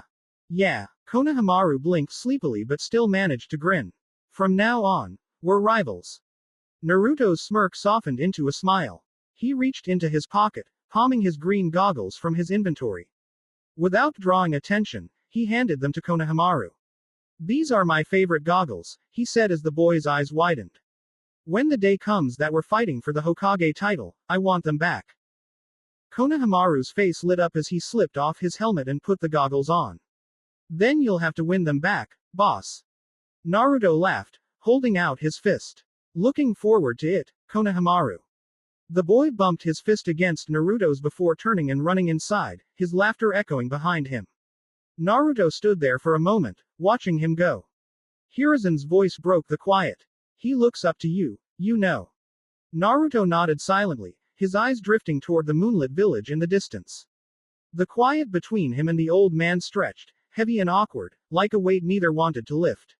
He shifted his feet, ready to leave, but Hiruzen's voice stopped him. Wait, Naruto. Naruto froze, his body stiffening. What do you want? Hiruzen stepped forward, his robes shifting slightly in the breeze. Without the Hokage's hat, he looked different, less like the leader of the village, and more like an old man weighed down by years of regret. I need to talk to you about something, Hiruzen said. He gestured toward the wooden bench near the compound's entrance. Would you mind sitting for a moment? Naruto didn't move. I'm fine standing, he said curtly, his voice colder than usual. Hiruzen didn't push the matter at first, letting the silence settle between them. It's about what happened with Kiba, he said. I heard you almost killed him. Naruto's face remained impassive, like Hiruzen had just told him the sky was blue or that water was wet. There wasn't a flicker of guilt, worry, or even surprise in his expression. Naruto, this is serious. You nearly killed a fellow shinobi of the Leaf, in what was essentially a stupid fight. Do you understand the gravity of that? That wasn't just some stupid fight, Naruto said, his voice low and simmering with anger. Kiba disrespected someone important to me. Someone who taught me about honor and strength. Things this village pretends to care about but doesn't actually live by. I wasn't going to let him get away with that. Hiruzen studied him carefully. While I understand that Kiba may have been out of line, Naruto, attacking and nearly killing him is inexcusable, he said. Words can hurt, yes, but they don't justify violence. If you want to grow into a shinobi people can trust, you need to learn to control yourself. A true ninja doesn't let their emotions dictate their actions. The words stung. Not because they were wrong, but because they dismissed what had actually happened. This wasn't about anger. It wasn't even about Kiba. It was about respect. It was about Oscar. And who the hell are you to tell me any of this? The atmosphere shifted instantly. Hiruzen's gaze hardened, and for the first time that evening, he allowed the weight of his authority to press down on Naruto. The air felt heavier, suffocating, a stark reminder of who Hiruzen Sarutobi truly was. Not just an old man, but the Hokage of the Hidden Leaf, the professor, the protector of the village. I am the Hokage of the Hidden Leaf Village, Genin Naruto. For a moment, Naruto felt the weight of that title crash down on him, the enormity of it making him feel small. But the anger burning in his chest refused to be extinguished. He straightened, his voice steady but trembling with restrained frustration. So, is that it? Naruto asked. I have to take responsibility. I have to deal with it all. The child has to be the adult. The question cut deeper than Hiruzen expected. His jaw tightened, guilt flickering in his eyes. He opened his mouth to respond, but Naruto didn't give him the chance. I'm the one who has to control myself. I'm the one who has to be fair and just. I'm the one who has to suck it up and move on, while the rest of this village gets to throw their crap at me and pretend I don't exist. That's what being a ninja means, huh? Just keep taking it, over and over, because that's the will of fire. Naruto, that's not what I meant. Hiruzen's voice softened, his tone almost pleading as he took a step closer, raising a hand. But Naruto didn't flinch. Then how did you mean it, old man? He asked, his voice quieter now but no less biting. Because it sure sounds like you're telling me I have to carry everyone else's baggage while they get to treat me however they want. That I'm the one who's supposed to be better than them.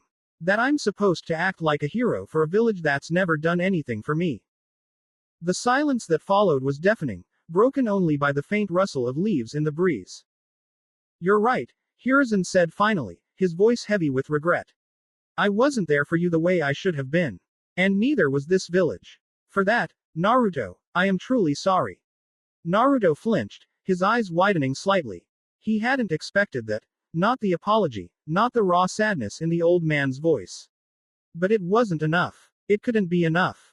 Sorry, Naruto echoed bitterly. That's it. You think sorry makes up for everything. For the years I spent alone. His throat tightened, and he couldn't finish the sentence. No, Naruto, Hiruzen said softly. I know it doesn't make up for anything. I know I can't undo what's been done. But I want to do better. I want to help you find your place in this village. Naruto's gaze dropped to the ground, his fists trembling as conflicting emotions swirled inside him. Anger, frustration, sadness, he didn't know which to hold on to, which to let go of. You still want to be Hokage, don't you? The question hung in the air, a quiet attempt to gauge just how deep the damage truly ran. Naruto hesitated, the question cutting through him like a blade. Did he? Once, being Hokage had meant everything to him. It had been his dream, his proof that he could matter. But now, it felt ironically hollow. What does being Hokage even mean to you? Hiruzen's gaze turned distant as he looked out at the moonlit compound gates. The Hokage is the person who embodies the will of fire, he said. The belief that everyone in this village is part of one family. That we protect and care for each other, no matter what. Naruto felt a bitter laugh rise in his throat but swallowed it down. The Hokage carries the burden of protecting the village, Hiruzen continued. Of guiding it, ensuring that the will of fire is passed down to the next generation.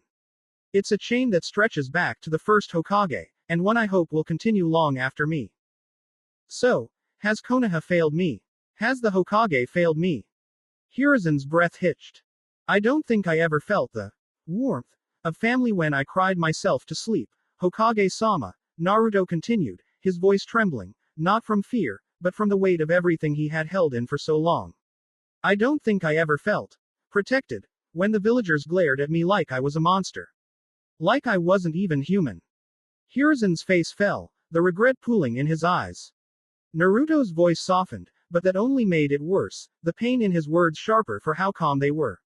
You talk about fairness, he said, the faintest tremble in his tone betraying the storm brewing underneath. About justice, about family, but where was all of that when the innocent needed it? Where was the will of fire when the ones who truly needed it were left to fend for themselves? Where was it when I needed it? Naruto raised his hand, gesturing vaguely toward the Hokage's non-existent hat. That hat, he began.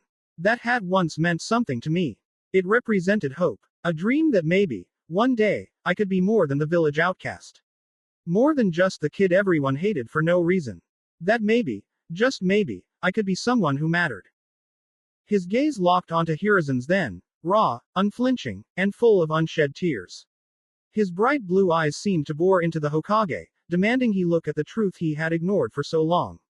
But Naruto didn't let those tears fall. He refused to give Hiruzen, or the village, the satisfaction of seeing just how much they had hurt him. But now, Naruto's voice cracked, the bitterness bleeding through as he forced the words out like broken glass. Now, it's just a hat.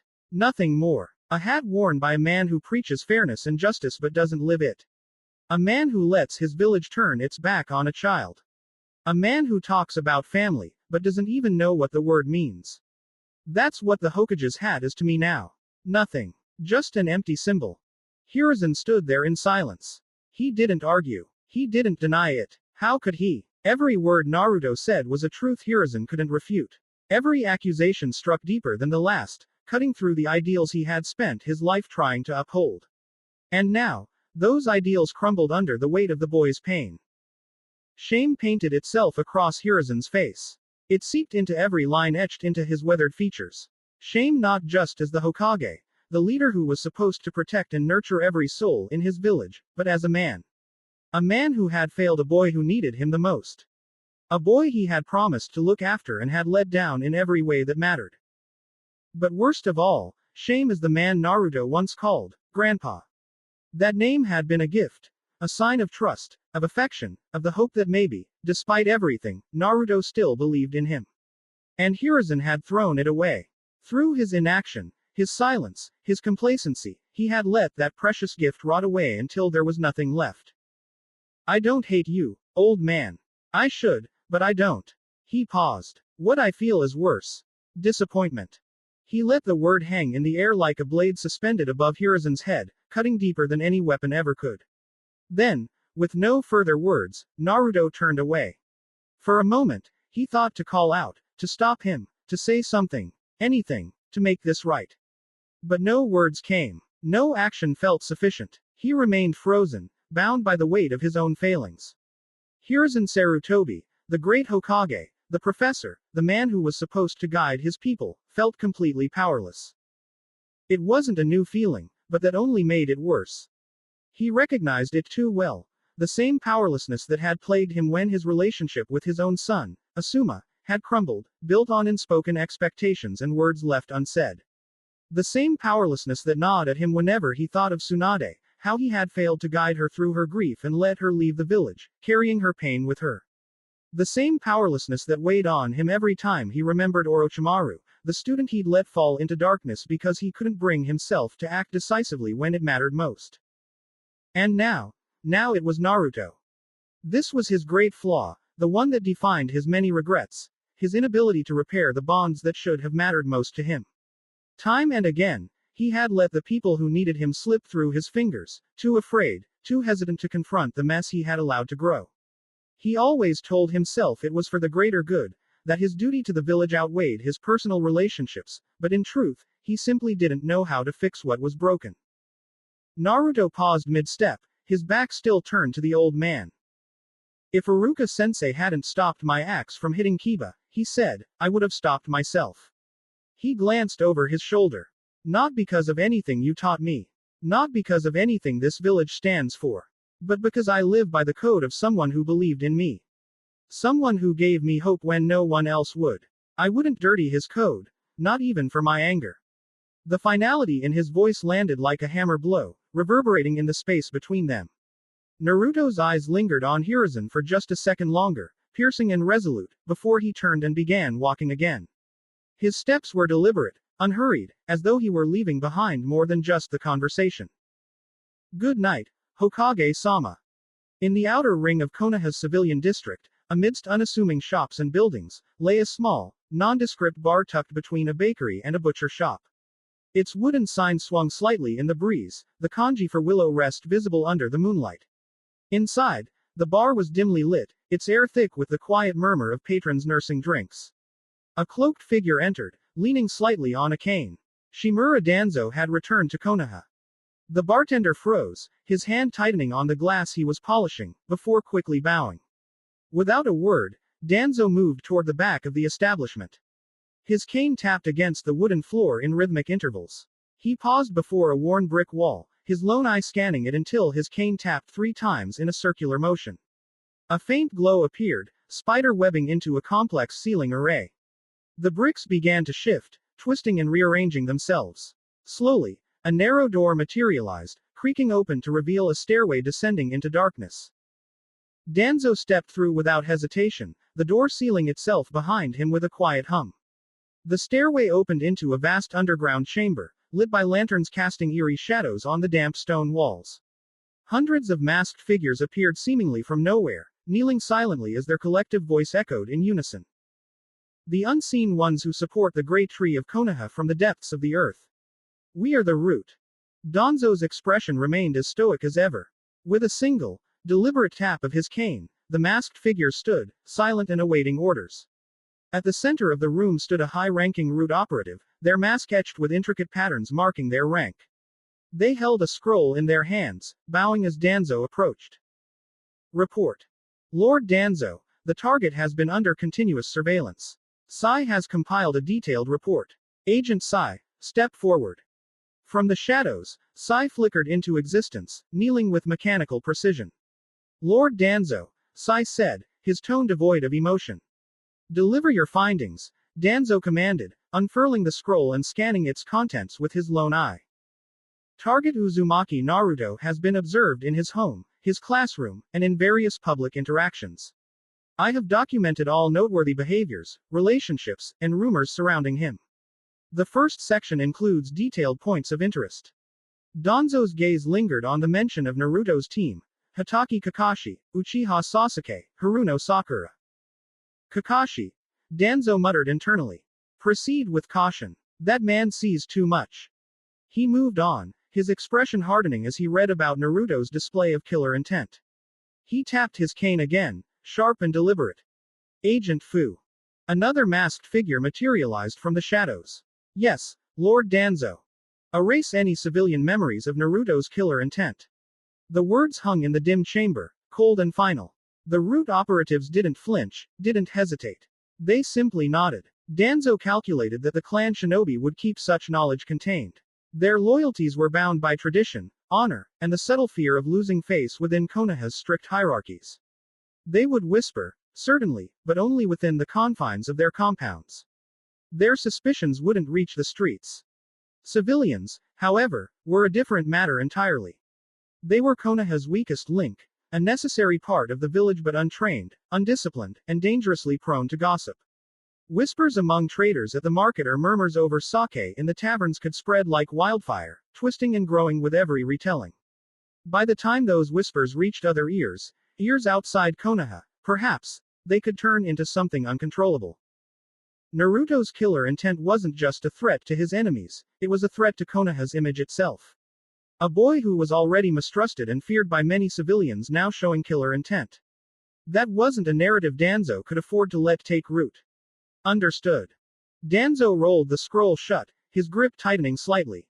He stared into the shadows, his voice calm but heavy with authority. Sai. Fu. Analyze Uzumaki's mental state. Draft a letter. It must encourage trust and curiosity. No lies. The truth, Lord Danzo? Sai asked. Danzo's gaze shifted to him, piercing. Yes. The truth wounds deeper than any lie. Use it carefully. Normally, the answer would be simple. If there was information to gather, he would extract it cleanly and thoroughly. Root operatives were experts in such matters. A mind could be unraveled with Yamanaka techniques, every thread of knowledge plucked clean and catalogued. Failing that, he had other methods. Koto Amatsukami. It was the ultimate tool of manipulation, one that could not be traced or resisted. A single command, flawlessly embedded, would turn even the most unruly soul into a loyal servant. With it, he could plant the seeds of allegiance deep in Naruto's mind. He could sculpt the boy into exactly what Konoha needed, a weapon with no equal, bound to the village and to Danzo himself. But this was not a luxury he could indulge. Danzo's eye flickered toward the masked figures kneeling before him, their stoic silence awaiting his orders. The Kyuubi. It always came back to the Kyuubi. The beast complicated everything. Its presence in the boy's body created a barrier of unpredictability. The sealing process that tied it to Naruto was layered with intricate protections crafted by the Yondaime. Any attempt to interfere with Naruto's mind, even subtly, risked destabilizing that seal. To gamble on such an approach would be reckless, even by his standards. And then there was the boy himself. Danzo didn't yet understand the scope of Naruto's new abilities. The sheer weight of his presence during combat reports. It wasn't just the Kyuubi anymore, the boy was becoming something else. Something unknown. And Danzo knew better than anyone that the unknown was dangerous. No, Naruto could not be manipulated the way others could. Not yet. Root exists to serve Konoha. This mission is no different. Do not fail. As Naruto trudged through the streets of Konoha, the quiet stopped being soothing. Rather, it was suffocating, pressing down on him like a heavy weight he couldn't shake. He felt like a foreigner in his own village. Humans, he muttered bitterly, kicking a loose pebble that skittered across the cobblestones. A humorless laugh escaped his throat, raw and sharp. He'd rather face a horde of hollows or even a demon than deal with people. Monsters, at least, were straightforward. They didn't hide their intentions behind fake smiles or whispered insults. The sting of tears burned at the corners of his eyes, but he blinked them away quickly. He wasn't weak. He didn't have time to be. Emotions won't keep me alive, focus will. He reminded himself of that as he walked toward his house, his pace quickening as if he could outrun the storm in his head. When he finally reached his apartment, something caught his attention immediately. A red envelope, bright against the dull wood of his front door, was pinned in place with a thin kunai. Naruto froze, his hand hovering over the doorframe. His eyes darted to the rooftops, to the shadows pooling in the alleys, but there was nothing. No chakra signatures, no signs of lingering presence. Whoever had left it had long since gone. A frown creased his brow as he pulled the envelope free. The kunai was clean and ordinary, the kind anyone in the village might carry. The envelope itself was neatly folded, almost pristine, with writing on the front in small, careful handwriting. To Naruto, from a secret friend. Naruto's stomach tightened, the frown deepening. Secret friend. It could mean anything. A threat, a trap, or just another cruel joke. He had no shortage of people in the village who'd take a cheap shot at him under the guise of kindness. For a moment, he considered throwing it away, but curiosity won out. He shoved the envelope into his pocket and unlocked his door. Inside, the small space felt colder than usual. It always did when he returned alone after a long day. He shrugged off his armor, setting it down carefully by the wall, and dropped onto his worn couch. The letter felt heavy in his hand, far more than its weight should have been. Why'd I even care? He thought bitterly, running his thumb over the edge of the envelope. But he did care. No matter how many times the world spat on him, a small part of him still wanted to believe there was something good waiting for him. Something worth trusting. He unfolded the letter with steady hands, though his mind churned with unease. The paper was smooth, almost unnaturally so, like whoever wrote it had gone out of their way to make it perfect. And then his eyes landed on the first line, and his breath hitched. Hello there, Naruto. You don't know me, but I know you. I was a great friend of your parents. He froze. My parents. He'd never really thought about them. Not deeply. He knew they had to exist, but he never let himself wonder. It was easier to accept they were gone, probably in the Kyuubi attack or something. But now, this friend decides to contact him. Why now? Where were they the last decade or so? He read on, his fingers tightening on the letter. I'm sure you have many questions, but unfortunately, I must keep myself hidden, in the shadows, to keep you safe, to keep your parents' legacy safe. But, Naruto, I can tell you this. Your parents would be proud of the man you've become. A strange, stinging warmth filled his chest, and he felt tears pricking at his eyes. Proud. The thought that his parents, who he'd never met, might feel proud of him was overwhelming. He blinked hard, biting his lip to keep himself together. Naruto, I want you to know this, but you must not trust Hiruzen Sarutobi. That man has kept a lot from you, more than you even know. He drew in a sharp breath, the name jolting him back to the present. Hiruzen. Naruto glanced at the old man's apology, fresh in his memory, still stinging like salt on a wound. The letter's words felt like they were feeding on every bit of anger, every ounce of frustration he'd been holding onto. I know this is sudden, but with the lies Hiruzen has fed you, I know my time has come. I can't help you directly. If I did, Hiruzen would try to kill me. I can only provide you with information, the truth about who you are, Naruto Uzumaki. Don't you want to know? He felt a lump rise in his throat. Who am I? He'd been searching for that answer his whole life. The old man never told him anything. He didn't even know his parents' names. Everything he thought he knew about himself felt like it was slipping through his fingers, and he had no idea what was real anymore. Naruto stared at the letter, his jaw tightening as his eyes scanned the words again. Naruto, you have two choices before you. Below this sentence is a storage seal where I've stored the first answer. His gaze dropped to the intricate storage seal below the writing. The faintest shimmer danced across its surface, as though it was holding something that wanted to be free. The next line, however, stopped him cold. Even if you choose the second option of not opening the seal, let me tell you this, the Uzumaki are the only people who can hold the Kyuubi. Naruto's fingers twitched, the letter crinkling slightly as he clenched his fist. That one line, it was deliberate, a hook buried deep in his curiosity. It wasn't just some vague hint or cryptic phrase. It was a fact, one he didn't fully understand, but it dangled in front of him like a carrot on a stick. Whoever had written this knew exactly how to bait him. And it was working. The choices are simple. Don't open the seal, and the story ends. You go on believing whatever lies Hiruzen wants you to believe. Or, open the seal, and I'll show you how deep the rabbit hole goes. His hands shook as he stared down at the seal. A war raged inside him, one side demanding he find out, the other reminding him of every lie he'd been told, every half-truth, every door slammed in his face. But the choice was clear. He had to know. Whatever it takes, I'm done with half-truths. Naruto poured his chakra into the seal, expecting the usual swirl of smoke. But instead, the letter suddenly burst into flames. He jerked back, and there, in his hands, he found himself holding a book with a note attached to the front. He pulled it off, reading the words with a mix of curiosity and unease. Naruto, you chose wisely. I know you're hungry for more, but I want to test you, to see if you're truly ready for answers that are considered village secrets. Information that can cause war. Like who your parents are. He swallowed hard, his fingers tightening around the note. War. Just knowing my parents could do that. The thought sent a shiver down his spine. Naruto, your test is simple. Keep our conversations a secret. No one must know that you're receiving this information. I know it will be hard. I know you want to demand the truth from Hiruzen. But don't. Don't give that liar a chance to fool you. His jaw clenched as he read that.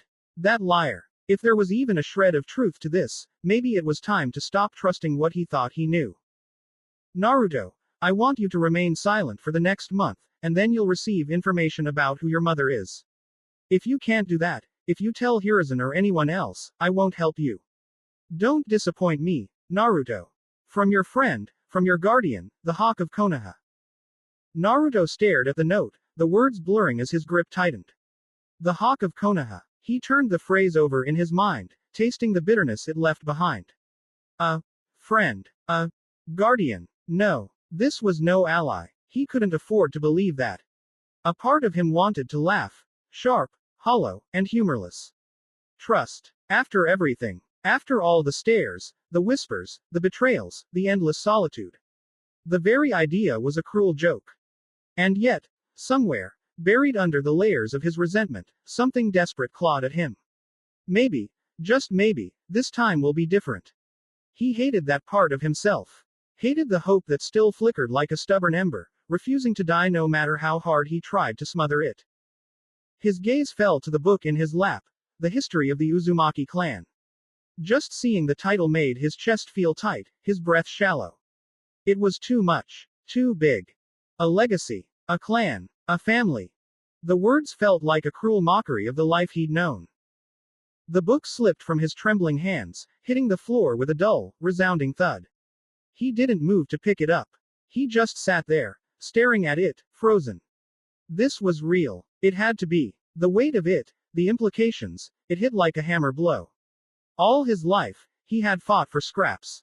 For acknowledgement. For a fleeting glance of respect. He had fought to exist in a village that wished he didn't. And now, he was staring at the truth of what they had hidden from him. A clan. A family. A place he belonged. No one had ever told him. No one had even whispered it. They'd buried it, buried him, and pretended he didn't exist. A sharp, burning pain bloomed in his chest, like something tearing its way out of him. His fists clenched so tightly his nails bit into his palms, but he barely noticed. His breath hitched, his vision blurred, and then, like a dam breaking, everything poured out. A single tear slipped down his cheek, unbidden and unwelcome. Anger surged up, hot and vicious, swallowing the sadness whole. His fist slammed into the floor with enough force to shatter the wood beneath it, splinters flying outward in jagged, chaotic lines. The pain in his knuckles barely registered. Why? The word ripped from his throat, raw and hoarse, filled with years of bottled-up fury. His voice cracked as it carried through the room, unanswered. Naruto's chest heaved as he struggled to pull himself together, the storm inside him refusing to settle. He thought of the villagers. Scornful eyes, the hateful whispers, the way they looked at him like he was less than human. He thought of the teachers who dismissed him, the peers who mocked him, the endless loneliness that had shaped his life. He thought he had made peace with it, thought he'd grown numb to it, but now it came rushing back with brutal clarity. He looked down at his clenched fist, blood smearing against the cracked floor. Was this all he was worth? Was this all he'd ever be? A forgotten ghost of something great? He reached down, grabbing the book again. His hands shook as he pulled it back into his lap, the weight of it grounding him. Fine, he thought bitterly. I'll play their game. I'll keep quiet. I'll read every page, memorize every line, and carve the truth out of this village with my own two hands if I have to. The Hawk of Konoha. Naruto's gaze drifted back to the note, his eyes narrowing. Could he trust them? He already knew the answer. No. Trust had to be earned, and this hawk had done nothing to deserve it. If they thought a few words and a hidden book would win him over, they were as delusional as the villagers who thought they could keep him chained in their ignorance. Oscar's voice echoed in his mind. Precept the 10th. Trust in yourself, your weapon, and your code, for yourself, and for those you protect. Naruto let out a slow breath, his fingers curling around the flickering pyromancy flame that danced in his palm. The heat licked at his skin, wild and untamed, but he forced it under his control. If this is another lie, Naruto's voice was low, cold, and razor-edged. The flame cast shadows across his face. I'll clip this hawk's wings and leave them to crawl in the dirt, regretting every breath they've ever taken. He didn't yell. He didn't scream. It wasn't a threat. It was a certainty. The room fell silent, the only sound the faint crackle of the pyromancy flame in his hand. Naruto stared down at the book, his resolve hardening like steel. Whatever this was, whoever this hawk claimed to be, he would find out. And if they were lying, if this was just another betrayal in a lifetime full of them. Naruto's grip tightened on the flame. He would burn them to ash. Naruto opened his eyes to the familiar sight of Firelink Shrine. The soft, steady glow of the bonfire crackled in front of him, its warmth washing over him. This place, it was starting to feel like his new Hokage monument. A place where he could just sit, take a breather, and think without anyone bothering him. Well, except for maybe Alexander. He glanced around, half expecting the ever-gloomy crestfallen warrior to be muttering something depressing about fate or despair. But the shrine was quiet. Too quiet. Guess ol' Alexander finally stopped sulking and decided to go out for once, Naruto muttered with a shrug. Good for him, I guess. Maybe he finally got his life back on track after eating that cup of ramen, proof that even in a cursed world, ramen fixes everything. Naruto shook the thought from his head and stood up, brushing off his hands. Alright, time to get to work, he said, cracking his knuckles. He made a cross sign with his fingers, concentrating as he pushed a big chunk of chakra out of his body. The feeling was intense, like forcing water through a narrow pipe. The mechanism behind the shadow clone jutsu was complicated, but in his head, it was like blowing a bubble. His body was the wand, his clone was the bubble, and chakra was the solution. Lots of chakra. Then, with a sharp exhale, he released it. Poof. Standing before him was his clone, grinning back at him like he'd just been born for mischief. You ready for the plan? We're going grave robbing, Datbeo. The clone declared, throwing a fist in the air like it was something to be proud of. Can you not make it sound so bad? It's not grave robbing. We're just strategically scavenging stuff that nobody's using. The clone just grinned and gave him a thumbs up. Strategic grave robbing. Got it. Just go do your job, will you? The clone gave a mock salute. Aye, boss. And with that, it took off toward the graveyard, disappearing into the shadows with more enthusiasm than Naruto was entirely comfortable with. He slumped back down by the bonfire, letting his chakra pool refill. That particular clone had taken a lot of chakra, not enough to leave him dry, but enough to make him feel it. It was fine, though. That clone was smarter and tougher than the average ones. It'd even make more clones if it needed backup. Meanwhile, Naruto leaned back, letting his body recharge. His gaze drifted to the Estus flask hanging at his side. The thing had already saved his life more than a few times by healing his injuries, but something had been nagging at him. If it could restore his body, could it restore his chakra too? Only one way to find out, Naruto muttered, pulling the flask to his lips and taking a swig. Warmth spread through his body, the familiar sensation of healing. But this time, he focused inward, on his chakra. And there it was. His eyes widened in shock as he felt his reserves refill, a rush of fresh energy flowing through him. He stared at the flask like it was the holy grail of ninja tools. This thing is amazing, he whispered in awe, his lips curling into a grin. Oh, I'm definitely keeping you around. Placing the now empty flask in front of the bonfire, Naruto watched as it slowly refilled itself. He chuckled. You, my friend, just became my new best friend. Sorry, ramen. Before he could plan his next move, he heard the distant boom of an explosion. A smug grin spread across his face as memories from his clone flooded into his mind. Apparently, the cemetery skeletons were proving to be a pain, but his clones had blown a few to bits using explosive tags. Stupid skeletons, Naruto muttered with satisfaction, leaning back against a rock. That's what you get for messing with Naruto Uzumaki. Another set of memories hit him, this time of the loot the clone had grabbed. He felt a tingle of excitement as he sat up straighter, rubbing his hands together like a kid about to open a birthday present. Strategic scavenging, huh, yeah, that's got a nice ring to it. Item. Winged spear, weapon type. Spears. Description. A long-hilted spear with a barbed point. Long reach, and can be used with shield up. Effective against hard exteriors, and hits for high damage at the right moment of an enemy's swing. But the hit radius is small, and it is easily blocked by shields. Naruto hefted the spear in his hands, feeling its weight. It had a long, sturdy shaft, with a sharp, narrow tip that gleamed faintly in the light of the bonfire. Just below the blade, small, wing-like protrusions flared out on either side, giving it an almost elegant design. Looks pretty badass, Naruto muttered, turning it over. He gave the tip an experimental jab at the air, but his enthusiasm faded quickly. But, seriously, am I gonna use this? He pictured himself lugging it around in battle and immediately cringed. It just didn't feel right for him. The Zweihander was his weapon. Big, heavy, and full of destructive power. This was too precise. Yeah, not really my style, he decided, letting the spear rest against the side of the bonfire. Guess it's backup, or maybe, can I sell this stuff?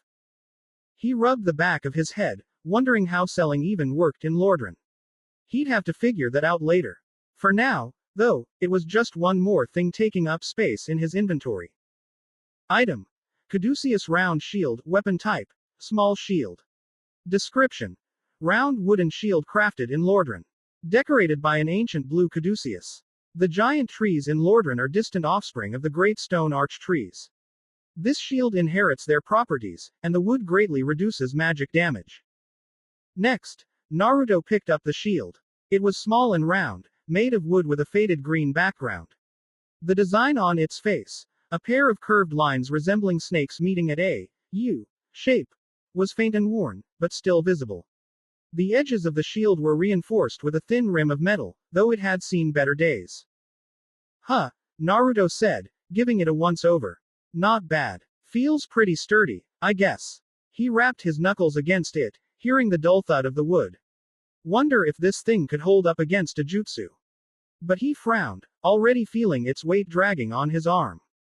It wasn't that heavy, but still, he'd need to pump more points into strength before he could wield it comfortably alongside the Zweihander. And, honestly, shields just weren't his thing. Yeah, probably not gonna use this either, he muttered, setting it down with the spear. Item: binoculars. Description: binoculars made of brass. Used to peer at distant scenery. This advanced device was built by a famous craftsman of Astora.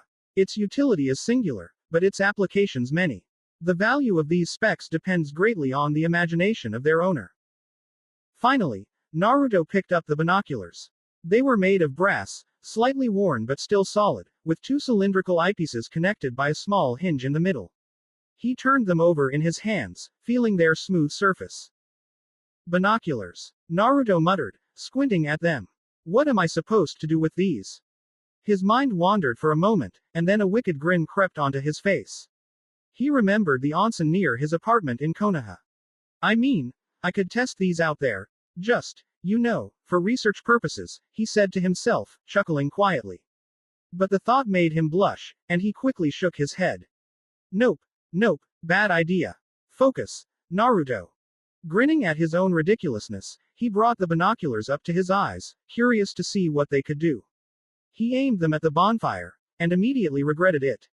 Arg, my eyes, he yelped, pulling them away as spots danced in his vision. The light of the bonfire had practically burned into his retinas. He blinked furiously, wiping at his eyes until the pain subsided.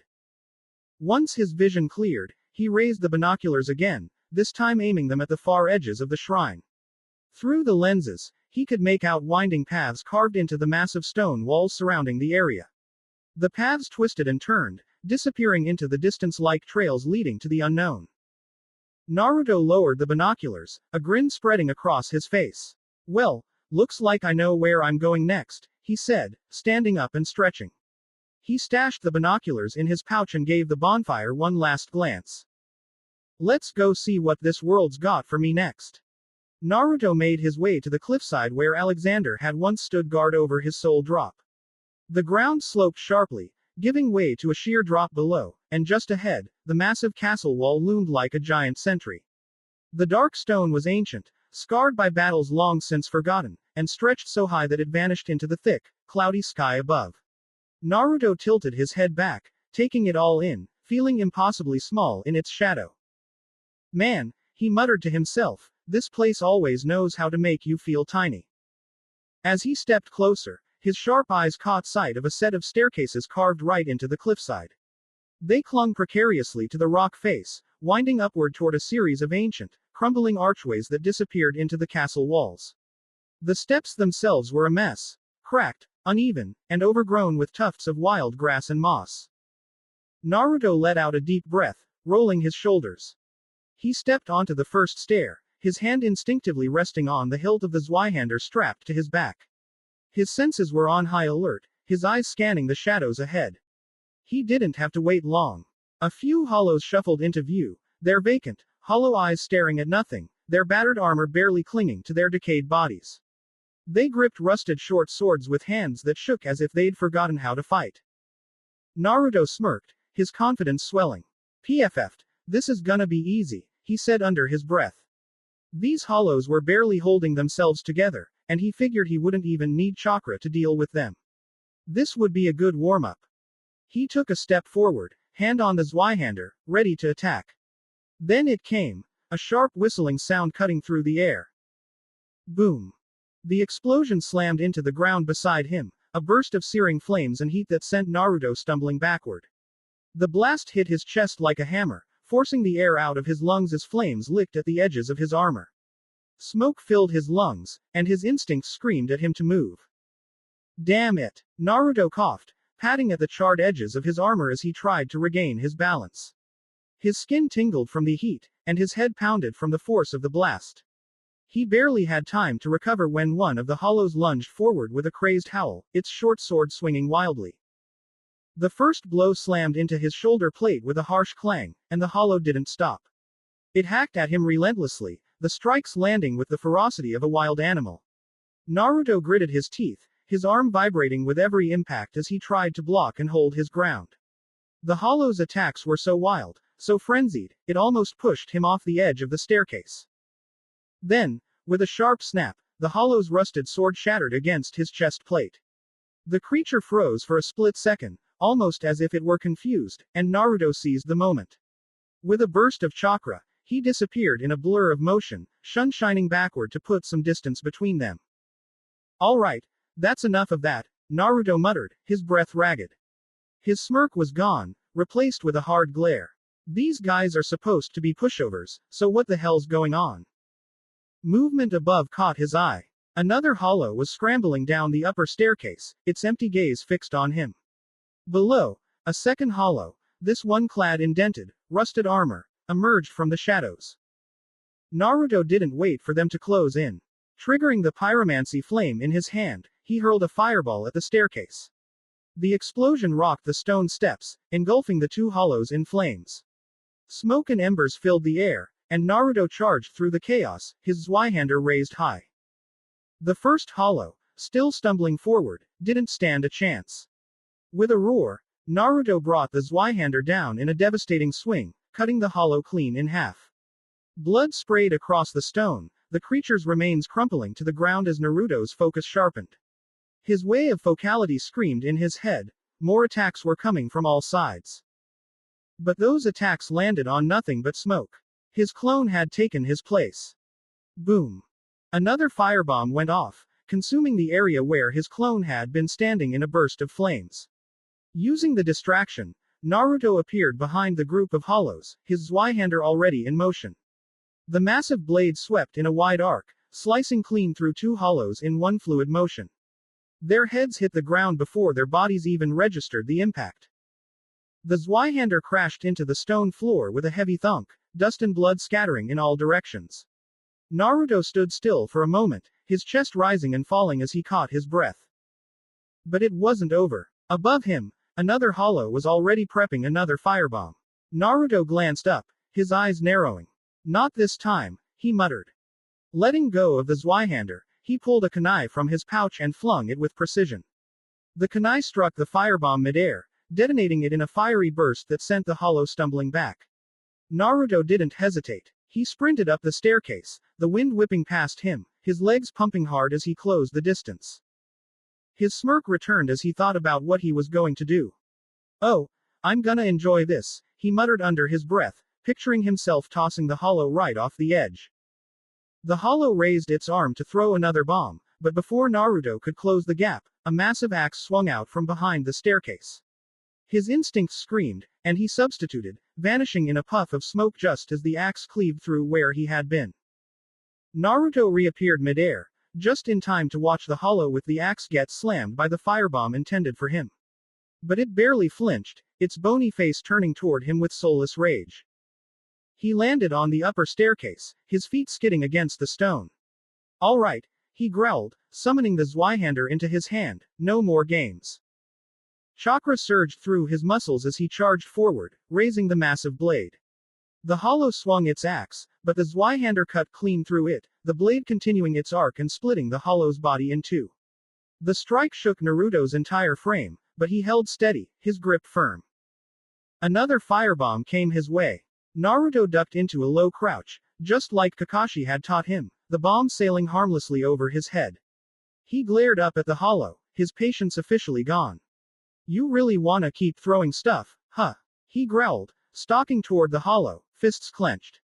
The hollow hesitated, but Naruto didn't. He closed the distance in an instant, slamming his fist into its jaw.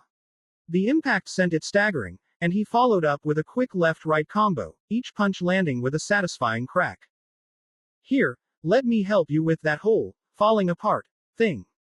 Naruto snarled, delivering an uppercut that sent the hollow flying off the edge of the cliff. He watched as it tumbled into the abyss below, its limbs flailing uselessly. A smirk crept onto his face. Yeah, that felt good, he muttered, brushing off his hands. Naruto trudged up the stairs, the metallic clink of his armor ringing out with every step. At the top, the faint sound of running water reached his ears, and something glimmered at the edge of the platform caught his eye, a soul orb. Naruto's face split into a grin. Well, don't mind if I do, he said, stepping forward. But then he noticed something odd. Deep claw marks etched along the edge of the platform, gouged into the stone like something, or someone, had tried to claw their way back up. Naruto frowned, leaning over the ledge, and sure enough, there was a corpse lodged awkwardly in one of the archways below. Its body was twisted, limbs hanging limp, but what caught his eye was the faint glow of something valuable near it. With a sigh, he created a shadow clone. All right, you know the drill, he said, waving the clone toward the edge. You go grab the shiny stuff, and I stay up here looking heroic. You mean lazy, the clone quipped before leaping down. Yeah, Naruto called after it. Don't get stuck like that guy, alright. He plopped himself down at the edge of the platform, letting his legs dangle over as he took a moment to catch his breath. He closed his eyes, taking a deep breath to center himself. Oscar's precepts echoed in his mind, words of duty, discipline, and honor. He'd started repeating them like a mantra to keep himself grounded, especially in this world where everything wanted to kill him. Every mistake could mean death, he murmured, opening his eyes to stare out at the horizon. But the thought didn't weigh him down like it should have. Instead, he scoffed, a wry smile tugging at his lips. Yeah, sure, like dying even matters here. Dying just meant he'd respawn at the bonfire. Big deal. But, what if he died in Konoha? Would he just wake up back here? That thought stuck in his mind for a second longer than he liked. Before he could dwell on it, a low, grating squeak echoed through the air. His head snapped toward the doorway behind him, and his eyes widened. What the? It was a rat. No, not just a rat, a massive rat. What are you, the Akamichi clan's secret mascot? The creature's wild, beady eyes glinted in the light, and its fur was filthy, matted and streaked with blood. It scurried into the room on clawed feet, leaving scratch marks on the stone floor as it darted left and right, like it couldn't decide whether to charge or skitter away. Naruto wrinkled his nose as the stench hit him, a sour, damp smell that clung to the air like it belonged there. The doorway behind the rat led into a dark, slimy space, with walls slick with algae and water pooling at the edges. He spotted a rusted cage in the distance, and slumped against the bars was a body, or what was left of one. So the rat eats corpses, Naruto said, raising his pyromancy flame to light up the area. The rat hissed, crouching low before lunging at him. Its claws swiped the air, and Naruto jumped back, waving his flame to keep it at bay. Whoa, easy there, he said, trying not to step into the gross puddle behind him. I don't do hugs, especially from giant sewer rats. The rat reared up on its hind legs, standing almost as tall as his waist. Its claws swiped again, but this time Naruto didn't back down. He reached into his pouch and hurled a kunai, the blade slicing clean through the air before embedding itself into the rat's head. The creature let out a horrible screech before collapsing in a twitching heap. Gross, Naruto muttered, eyeing the dead rat warily. He spotted something glimmering near its meal, a soul orb. Yeah, nope, not touching that, he said, creating another shadow clone. Hey, you, go grab that for me. Sure thing, boss. Glad I'm disposable, huh? Yeah, that's why you are a clone, Naruto said with a grin, watching the clone step into the muck to retrieve the orb. Naruto moved farther along the wall, spotting another set of bars blocking an opening. What the hell is this place? He muttered, gripping the bars. He gave them a push, but the familiar system window popped up in front of him. Does not open from this side. He groaned, slamming his hand against the cage. With a sigh, he moved on, climbing a staircase that led up to a path. Light spilled in from the right, revealing a distant tower framed by dark, swirling clouds. That's when he heard it. A low, grating sound, metal scraping against stone. Naruto froze, every nerve in his body on edge. His hand hovered near the hilt of his Zweihander as he strained to listen. The sound was slow, deliberate, and it was getting closer. All right, he muttered under his breath, his heart pounding. Let's do this the smart way. Naruto tossed out a shadow clone with a grin. If there was one thing he knew how to do, it was how to make a scene.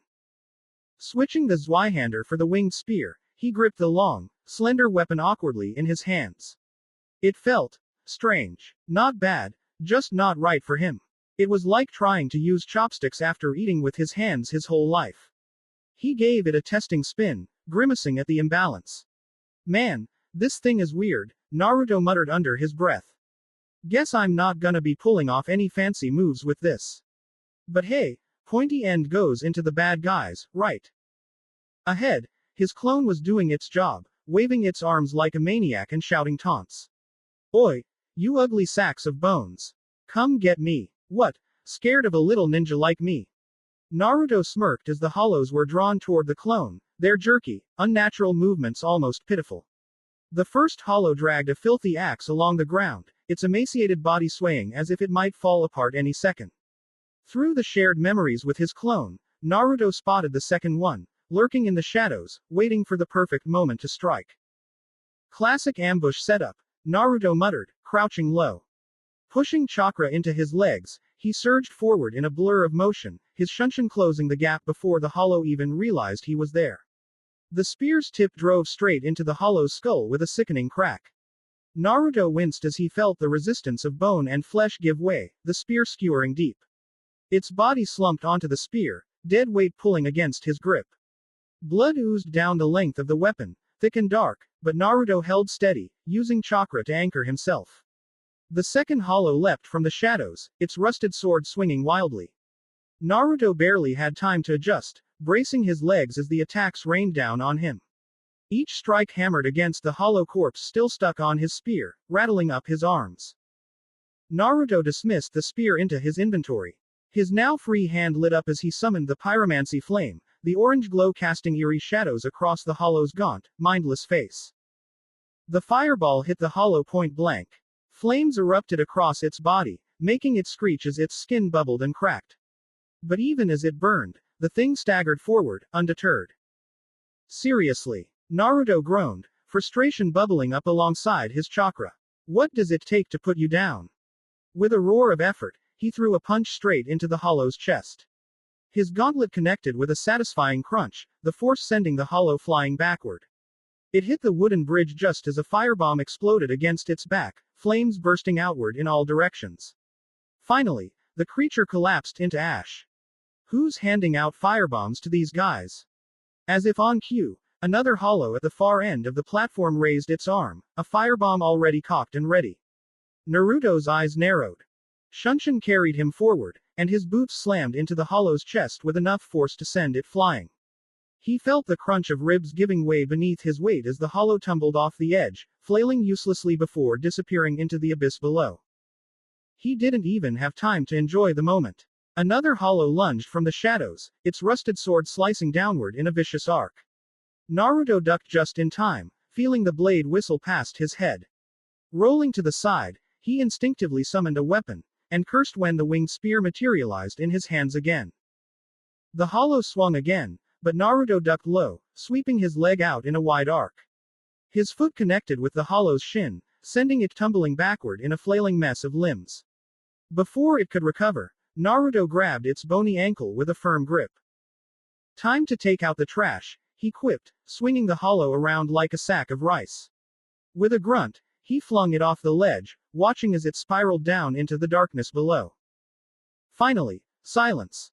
Naruto took a deep breath, straightening up as he scanned the area. His muscles ached, his armor was scratched up, and he was pretty sure he smelled like whatever foul sludge the hollows were living in. Definitely need to work on my taijutsu when I get back, he muttered.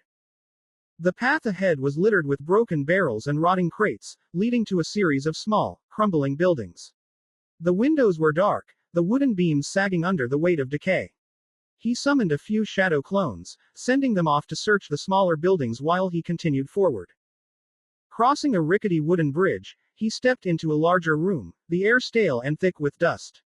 A stone staircase spiraled upward to his left, parts of it broken and crumbling. Beneath it, a pile of broken barrels covered something, or someone. Naruto crouched down, nudging the barrels aside to reveal the crumpled body of a humanoid. Its limbs were twisted unnaturally, its hollow eyes staring blankly ahead. Near its hand, a soul orb glowed faintly. Reaching out, Naruto grabbed the orb, feeling the familiar pulse of energy run through his fingers. He frowned, his thoughts darkening for a moment. Were they like me? He murmured, his voice barely above a whisper. Did they come here thinking they could make it out alive? Did they want to ring those bells of awakening too? The thought left a sour taste in his mouth. Naruto sat down on the cold stone, letting the silence wrap around him. He just let himself sit there, scrolling through his inventory, trying to ignore the nagging feeling in his chest. Item: Ring of Sacrifice. Description: This mystical ring was created in a sacrificial rite of Velka, the goddess of sin. Its wearer will lose nothing upon death, but the ring itself breaks. Another magic ring. Naruto rolled his eyes, tossing it back into the inventory. One-time use, maybe, and considering what he had to do to go back to Konoha, it'd be best not to waste it. Next up, his finger flicked across the screen, landing on another find. Item: Humanity. Description: Rare tiny black sprite found on corpses. Used to gain 1 humanity and restore a large amount of HP. This black sprite is called humanity, but little is known about its true nature. If the soul is the source of all life, then what distinguishes the humanity we hold within ourselves? Naruto tilted his head as he read the description. Okay, that's cryptic, he muttered, pulling off his gauntlet to inspect his hand. He frowned. His skin looked off, ashen and rough, like a hollow's. Wait a sec. Didn't I just reverse my hollowing? He flexed his fingers, turning his hand over to get a better look. Is there, like, a time limit on this thing, or did it reset because I died? He let out a groan and moved to the next item on the list, his eyes narrowing as he read the name. Item: Rubbish. Description: Rubbish with no value. Who in their right mind would bother carrying this around? Perhaps you need help. Naruto grumbled. First of all, fuck you, system. And second, I didn't pick this crap, my clones did. Still, he pulled it out of the inventory, intending to throw it away. In his hand was a pile of junk, a moldy piece of paper with strange, childlike drawings on it, scraps of metal twisted and broken, and some shards of pottery with faded patterns. It looked like memories. Memories that had been abandoned, left to rot. The longer he stared, the more unsettling it felt. The quiet around him stopped feeling like peace and started pressing in, cold and heavy. What happened to these people?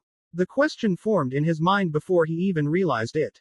This world was full of mysteries, echoes of history, culture, and life that didn't fully make sense. But staring at that moldy piece of paper, something about it felt different. Real, in a way that got under his skin. He let out a slow breath, pushing the rubbish back into his inventory, but the thought lingered. What will happen if I ring the bells of awakening? Naruto stood up, brushing off the dust and taking a deep breath. I'll find my answers by ringing the bells, right? The thought ran through his mind as he took each step, feeling more certain, more determined. Whatever this world held, the bells would be the key to understanding it. He climbed up the stairs, his footsteps echoing against the cracked stone.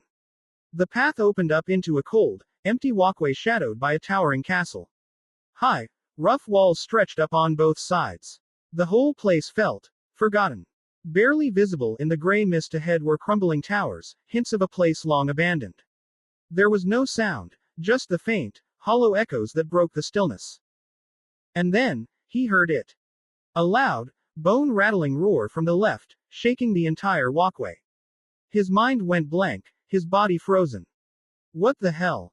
Naruto felt his stomach twist in dread, and then he saw it. A massive, dark red creature, dragon-like but far more monstrous than any story he'd ever heard. Its body was covered in rough, spiked armor, dark as blood, with sharp bone-like protrusions along its head and neck, pointing backward like jagged thorns. Where its eyes should have been, There was just a smooth, bony surface. No eyes, just an empty, blind stare. Somehow, that made it even worse, as if it could still see him, feel him standing there, paralyzed. Is that a dragon? Naruto's mind struggled to process what he was seeing. Oscar had told him about dragons, but seeing one was completely different from hearing about one. It didn't feel real. It was like a dream, one where he was caught between terror and awe, just staring, unable to look away. The dragon didn't notice him, or didn't care. It stretched its massive, scarred wings, leathery and worn, and with a powerful beat, it lifted off the ground, soaring into the gray sky. Naruto watched as it flew over the stone arch, its silhouette dark against the towers, vanishing into the mist as if it were returning home. He stood there, heart racing, staring at the spot where it had been. Did that actually just happen? Naruto barely had time to process the absurdity of seeing a dragon when a sudden, searing pain exploded in his leg. His knee buckled, fire shooting through his entire limb, up his spine, and straight into his skull. He stumbled, his eyes snapping down, and there it was, an arrow. Lodged deep in his knee. Great, he muttered through gritted teeth. Now I've taken an arrow to the knee. What even is my life? The pain was blinding, unbearable. For a second, the world around him blurred. He shook his head, biting down hard on the inside of his cheek to stay focused. The fury came fast, replacing the shock and pain. Without hesitating, he grabbed the arrow shaft with both hands and yanked it out in one harsh pull. His teeth clenched, and he bit back a scream as blood spurted from the wound, staining the ground beneath him. Stupid hollows and their stupid arrows. His hand fumbled for the Estus flask strapped to his side. He gulped the glowing liquid down, feeling its warmth spread through his body like liquid fire. The wound in his knee began to knit itself back together, the pain dulling with every passing second until it finally faded to a manageable throb. Naruto exhaled sharply, rolling his shoulders as he stood back up. He flexed his knee experimentally. It still stung, but at least it worked again. Good as new, he muttered. But I'm never letting that happen again. His gaze snapped up, locking onto the hollow that had dared to shoot him. The soulless creature was running toward him now, its skeletal frame rattling with each awkward step. Naruto felt his anger surge, hot and unrelenting. Oh, you picked the wrong target today, he growled. The hollow didn't stop. Neither did Naruto. If it wanted to shoot at him, it had better be ready to deal with what came next. Because arrow to the knee or not, Naruto Uzumaki wasn't about to let anyone, or anything, get the last laugh. Gripping his Zweihander tightly, he lunged forward, swinging the blade in a brutal downward arc. The impact sent a satisfying crunch through his arms as the blade cleaved the hollow in two, a splatter of blood marking the stones beneath it. But just as he took a moment to catch his breath, something whizzed past his neck, close enough to graze his skin. A second arrow, barely missing him. His head snapped up, fury igniting as he caught sight of the archer. Naruto barely had time to process it before two more hollows rushed him from the sides. He brought up his Zweihander, blocking their strikes as the metal screeched against his own blade. But he couldn't focus entirely on them. Every few seconds, another arrow came hurtling toward him, the archer clearly intent on skewering him alive.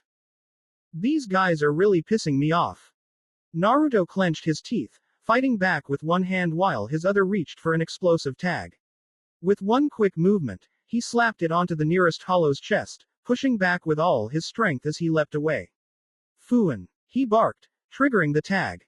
The explosion tore through both hollows, bits of bone and dust scattering in the air. The blast gave him just enough cover to sprint up the stairs toward the archer, his eyes set on the damn hollow that had the nerve to shoot him. As he got closer, he could see it fumbling with its weapon, hands barely steady as it tried to notch another arrow. The thing was holding a battered crossbow, the kind that looked like it had fallen apart ages ago and been haphazardly pieced back together. Its bony fingers struggled to attach the arrow to the crossbow's string, its entire movement slow and clumsy. Naruto didn't waste a second and went in for the kill. But then, his way of focality screamed at him, and he instinctively ducked as a firebomb came flying from above. He cursed under his breath. If I ever find the bastard who invented firebombs, he thought furiously, I'll shove a dozen of these things up his ass and light the fuse. Let's see how he likes it. With no other choice, he lunged forward, tackling the hollow with his shoulder and slamming into its frail body with all his weight. It staggered, but instead of falling away, its hands clamped onto his armor with a death grip. He tried to shake it off, but its bony fingers wouldn't budge. With a jolt, he felt them both tumbling off the ledge. Welp, I'm dead, he thought, bracing himself for the worst. But luck was on his side. They landed hard on a balcony just below, his armor clanging against the stone as the hollow squirmed beneath him. He wasted no time, slamming his Zweihander down, pinning it through the chest. The hollow's body went limp, but he wasn't finished. Out of the corner of his eye, he spotted a humanoid corpse slumped against the wall, a wooden shield clutched in its lifeless hand. The shield was long, oval-shaped, with a simple design carved into the wood. Its surface was worn and rough, the faded lines barely visible. Thanks, he muttered to the corpse, prying the shield from its stiff grip. With a growl, he bashed the still twitching hollow under him until it was nothing more than scattered bones. Great, a new shield. That I'll probably never use. With one last breath, he stood up and headed back to the stairs, determined to find the remaining hollows. He climbed up, his eyes scanning every shadow, his muscles tensed with anticipation. All right, where are you, firebomb-throwing assholes? Reaching the top, he finally saw them. A few hollows perched above, each one fumbling with firebombs, their lifeless eyes fixed on him. His blood boiled as he prepared to strike back. But then, something caught his eye, a familiar, hopeful glimmer. An unlit bonfire, hidden in a small room just to the side. His heart skipped a beat, and a grin spread across his face. Yes, he didn't have to restart from Firelink's shrine. He darted into the room, the flames flaring to life under his touch. With renewed energy, Naruto turned his gaze back to the hollows perched above. His hand instinctively reached for the firebombs hanging at his side. The hollows had been hurling firebombs at him for what felt like forever, and now it was time to give them a taste of their own medicine. Kunai and shuriken alone weren't enough. This time, he'd bring the heat. Firebomb by firebomb, he'd make sure every last one of those undead bastards paid. Bring it on. Almost 10 minutes later, Naruto stood amidst the wreckage, his breathing slightly labored, his armor caked with grime and soot. The once perched hollows now lay scattered and broken, charred remains decorating the shattered stones beneath the ruined battlements. Smoke hung in the air, the acrid scent stinging his nostrils. He wiped a smear of ash from his cheek, the faint embers still smoldering in a nearby hollow's ribcage catching his eye. A slight grin tugged at his lips. Serves you right.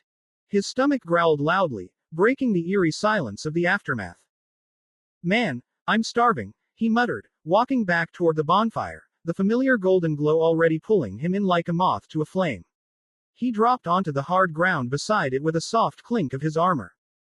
The fire pulsed, gentle and alive, and the familiar menu appeared before his eyes. Name: Naruto Uzumaki, level 10, souls 687, required souls 900. Naruto stared at the numbers, his brow furrowing slightly. 687 souls. Just short of the amount I need to level up. His hand flexed reflexively, itching to summon another shuriken or firebomb, but he knew better. There wasn't another hollow around that hadn't already been skewered, burned, or broken by his earlier rampage. Great, he muttered. Not enough souls, and I'm too hungry to keep going. His stomach growled again, loud and insistent, and he groaned, dragging a hand down his face. I should just go back, Naruto thought, glancing at the broken bridge not far off. The comforting glow of the bonfire flickered in his peripheral vision, but it wasn't enough to drown out the nagging thought in the back of his mind. If I go back now, I'll drop my souls.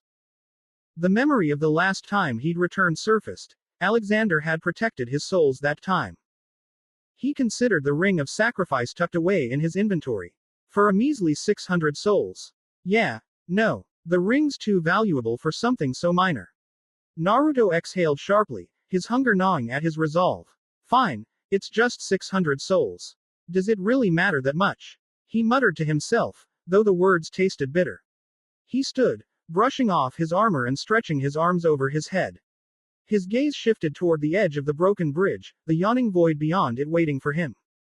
See you soon, Lordran, he said under his breath, a faint smirk tugging at his lips despite the weariness settling over him. Without hesitation, he stepped to the edge and leapt into the darkness. The wind whipped past him, cold and biting, pulling at his tattered cloak as he plummeted. He didn't flinch. The falling sensation was almost comforting now, a strange, grim reminder that in this cursed land, death wasn't the end. The world blurred around him as the blackness swallowed him whole, its void-like embrace as familiar as the bonfire's glow. And then, silence. A faint red message etched itself into his vision, the words cutting through the darkness like an unwanted friend. You died. Back at the bonfire, the flames danced quietly, their warmth a sharp contrast to the desolation surrounding them. Slowly, the world began to reset. The hollows Naruto had slain clawed their way back to unlife, their battered forms shuffling aimlessly across the ruined landscape. Bones clicked back into place, broken weapons reformed, and lifeless eyes lit up without any purpose. Among them, the crossbow hollow stirred. It stumbled toward the place where Naruto had jumped, its movements slow and mechanical. There, nestled among the shattered stones, was a faint, glowing soul drop. The hollow hesitated, its head tilting slightly as if sensing something. Then, with a jerky, almost reverent motion, it reached out and absorbed the soul. For a moment, nothing happened. But then, its posture straightened. Its movements became different, more deliberate, more alive. In Lordran, time always returns to its stagnant state. Death becomes life, and life becomes death, in an endless, unchanging cycle. But change is always inevitable. Naruto blinked awake, his eyes locking onto the familiar cracks in his ceiling. Same old apartment, same old stains. For a moment, he stared at them, letting the remnants of his dreams flicker away, vivid images of Firelink's shrine, hollows, and the adrenaline-pumping thrill of battle. A grin stretched across his face. That's what you get, Datbeo. He rolled out of bed, shuffling toward the bathroom and grabbing his toothbrush on the way. As he scrubbed lazily, his reflection stared back at him, half asleep and disheveled. His hair stuck out at odd angles, and toothpaste foam dripped down his chin, but he didn't care.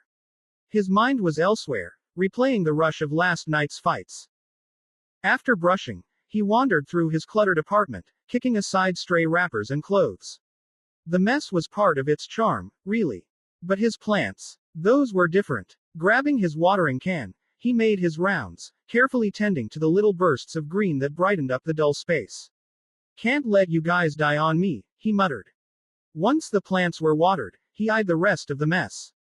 With a sigh, he summoned 2 shadow clones, who popped into existence with exaggerated groans as they took in the chaos. Clean this up, he said, waving a hand dismissively. The clones glared at him but didn't argue, muttering as they got to work.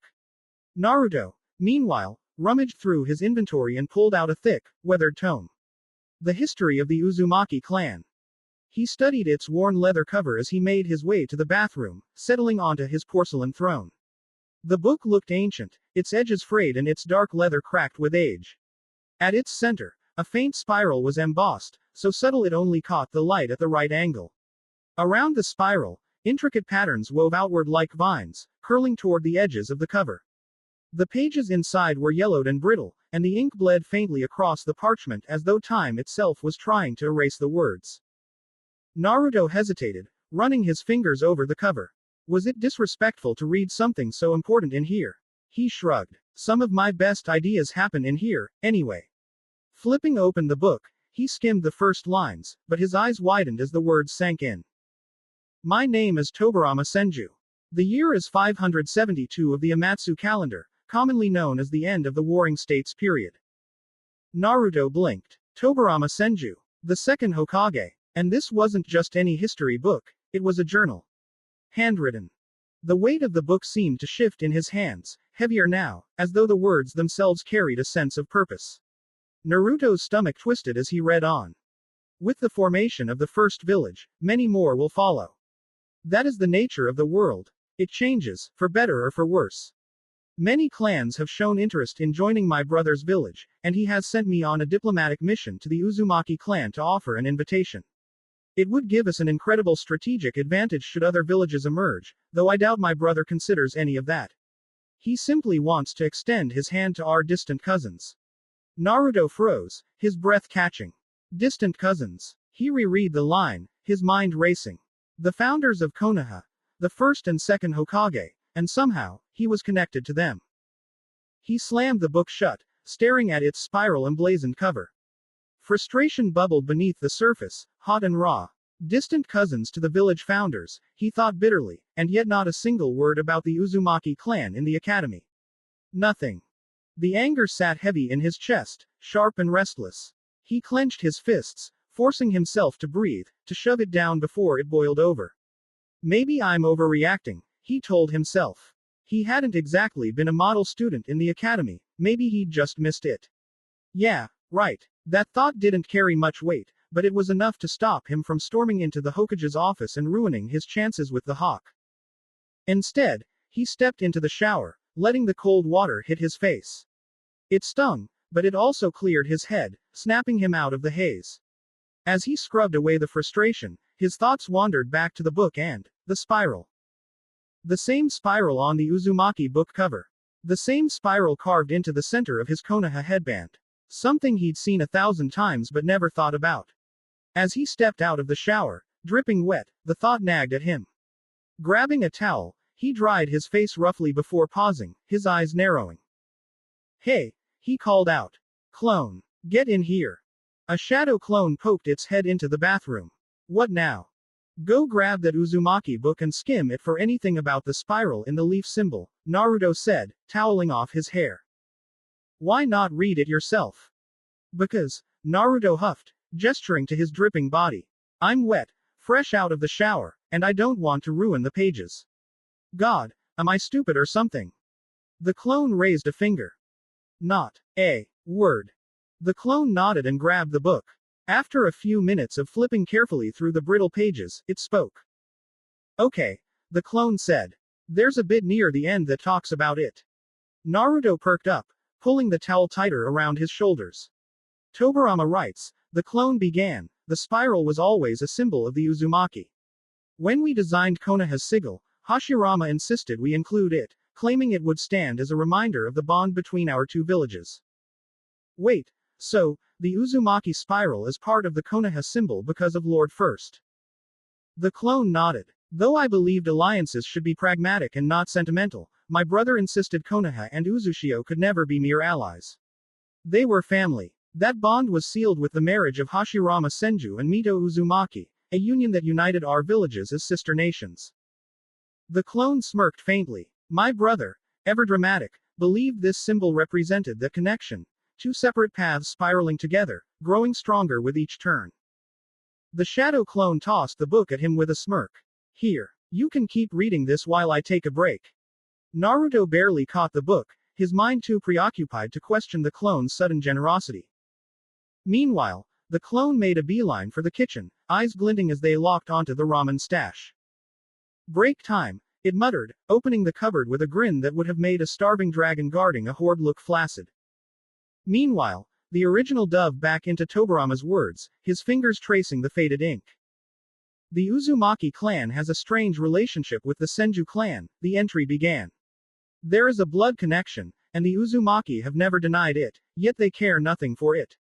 When the Senju waged war on the Uchiha, the Uzumaki never once offered assistance nor asked if they could help. They remained distant, almost indifferent. If you ask me, let them stay on their islands. With villages rising, it's only a matter of time before they come crawling to Konoha for protection. Naruto stared at the words, his lips pressing into a thin line as irritation bubbled up. You're an asshole. He leaned back on the couch, the leather creaking slightly beneath him. Reading this journal had given him a glimpse into who the second Hokage really was. A man as cold and logical as the paper he wrote on, someone who saw the world as a chessboard and people as pieces to be moved. Naruto frowned, his fingers tightening on the book. What did that say about the third Hokage? His eyes flicked back to the page. So, my clan didn't get involved in their battles. There was a strange pride in that, a stubborn independence that felt right, like it was etched into his very bones. The Uzumaki didn't follow anyone's orders. Turning the page, he read on. Tobirama's words were clipped, almost as if the man had been annoyed while writing. It has been a week since I was granted an audience with the clan leader. They rejected Konoha's offer outright. Naruto snorted, imagining Tobirama's frustration. I sent a message back to the village, and now my brother has ordered me to remain with the Uzumaki. Learn their culture and history, he says.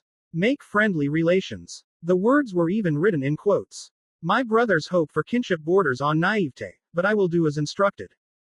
Naruto smirked. Bet you hated that, huh? As he turned the page, his breath caught. A drawing filled most of the next page. A bearded man, his head covered by a hood that cast his face in shadow. His eyes were sunken, intense, and were those red? Spirals of intricate fuinjutsu seals radiated from his head like a halo, glowing faintly in the delicate pencil work. Bright strands of red hair peeked out from under the hood, vivid even on the worn paper. The figure seemed alive, almost like the drawing was staring right back at him. Naruto's fingers hovered over the image, hesitant to touch it. The caption below read, "History of a clan can often be inferred from its folklore. The Senju have the tale of the Yang god, the Uchiha the Yin god. Interestingly, the Uzumaki have the tale of the Hanged Man." Creepy. But Naruto couldn't stop reading, his grip on the page tightening. The story, as I have gathered, is this: the Yang god, Ashura, had two sons. One loved battle and adventure, the other was inquisitive, seeking knowledge above all else. When the time came for a successor, the scholarly son chose not to fight his brother for the title. He deemed the position worthless for his own goals. His brother became Ashura's successor and founded the Senju clan. Naruto blinked, stunned. The man traveled the world in search of answers, and his journey brought him to the islands of the land of whirlpools. It was here that he hanged himself, not out of despair, but to summon the god of death. For 9 days and 9 nights, he hung, asking his questions of the Shinigami as it waited for him to die. Yet, on the dawn of the 9th day, he still lived. The Shinigami, impressed by the man's resilience and unyielding vitality, offered him something no mortal had ever earned before, a fragment of divine knowledge. The god of death taught the man how to summon him at will, a privilege reserved for the brave and the damned. But that was not all. The Shinigami taught him the secrets of speaking to chakra itself. This sacred craft, the Shinigami revealed, was a language, a way to bind the intangible and etch it into reality. Outside the Uzumaki clan, this became known as fuinjutsu. But within the Uzumaki clan, it was revered as the art of runes. This man became the founder of the Uzumaki clan, Oden Uzumaki. Naruto stared at the words, his heart pounding as they settled into him like an anchor. This story, it resonated with him in a way he hadn't expected.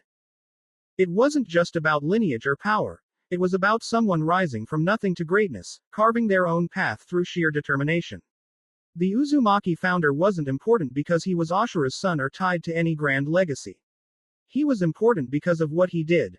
Because he earned it. It reminded him of his own story, just an orphan with dreams too big for the life he'd been handed. But that didn't stop him. It never had. He turned the page, diving into Tobirama's drawings, and couldn't help but marvel at the detail. Each illustration was alive with vibrant energy, like a snapshot of a world Naruto was only just beginning to discover. One drawing caught his attention: an Uzumaki village, with large, communal homes that seemed to welcome anyone inside. Wide open doorways framed with colorful banners fluttering in the breeze gave the designs a warmth that tugged at something deep in him. Naruto could almost hear the laughter spilling out as families shared meals and stories. Another page showed a festival scene, people dancing beneath the glow of lanterns and wearing intricate masks in honor of the god of death. Naruto grinned as his eyes landed on a depiction of children gathered around a pool of water and ink. Their faces were scrunched in concentration, hands moving carefully as they practiced intricate seals. He chuckled, flipping to the next page, where a group of craftsmen were carving shields reinforced with seals. The designs looked unbreakable. Naruto smirked, thinking, guess I'm honoring my heritage in a way, even if shields don't exactly fit my Zweihander style. Another reason to start building up my stats so I can start using shields. Then, his laughter bubbled up as he stumbled upon a drawing of a small Uzumaki child, maybe 6 years old, practically drowning in a bowl of noodles. It wasn't ramen, but it looked close enough. Naruto could almost see himself in that role, living among his clan, surrounded by family, sharing meals and laughter. For a moment, the image warmed him. But then, that familiar tug of longing crept in, bittersweet and unshakable. What could my life have been like? He wondered, before shaking his head. Alright, Naruto. Stop daydreaming and read the damn words. He refocused, turning to the last page, where Tobirama's words waited, steady and profound. I once asked the clan leader why the Uzumaki clan's sigil is a spiral, Tobirama had written. He said to me, a whirlpool holds its shape, unchanging, like a memory etched in stone. But a spiral breathes and grows, shifting with each turn. What begins as a simple swirl transforms, as the vortex gives way to the spiral, ever deeper, ever evolving. For even if it seems to spin the same, every turn carves a new path. The floor beneath it changes, the air thickens, and the scenery shifts. In each twist lies a new truth, in each descent, a hidden strength. So, too, does life shift and flow, as we are bound not to the flatness of fate but to the living spiral of choice and change. The Uzumaki walk this spiral, unbroken and ever-reaching. Naruto closed the book, the words lingering in his mind like an echo. The Uzumaki walk this spiral, unbroken and ever-reaching. Naruto felt like he truly understood what it meant to be an Uzumaki. The spiral wasn't just a symbol, it was a way of life. A reminder that every turn, every struggle, carved a new path forward. The Uzumaki didn't cling to the past or stay rooted in one place. They grew. They adapted. They endured. They didn't break. They just kept reaching. Rising from the couch, Naruto wandered to the window. Below him, the village stretched out in quiet stillness, bathed in the soft light of dawn. The first rays of the sun painted the rooftops in hues of orange and pink, vibrant and alive. It felt different now. Like a promise.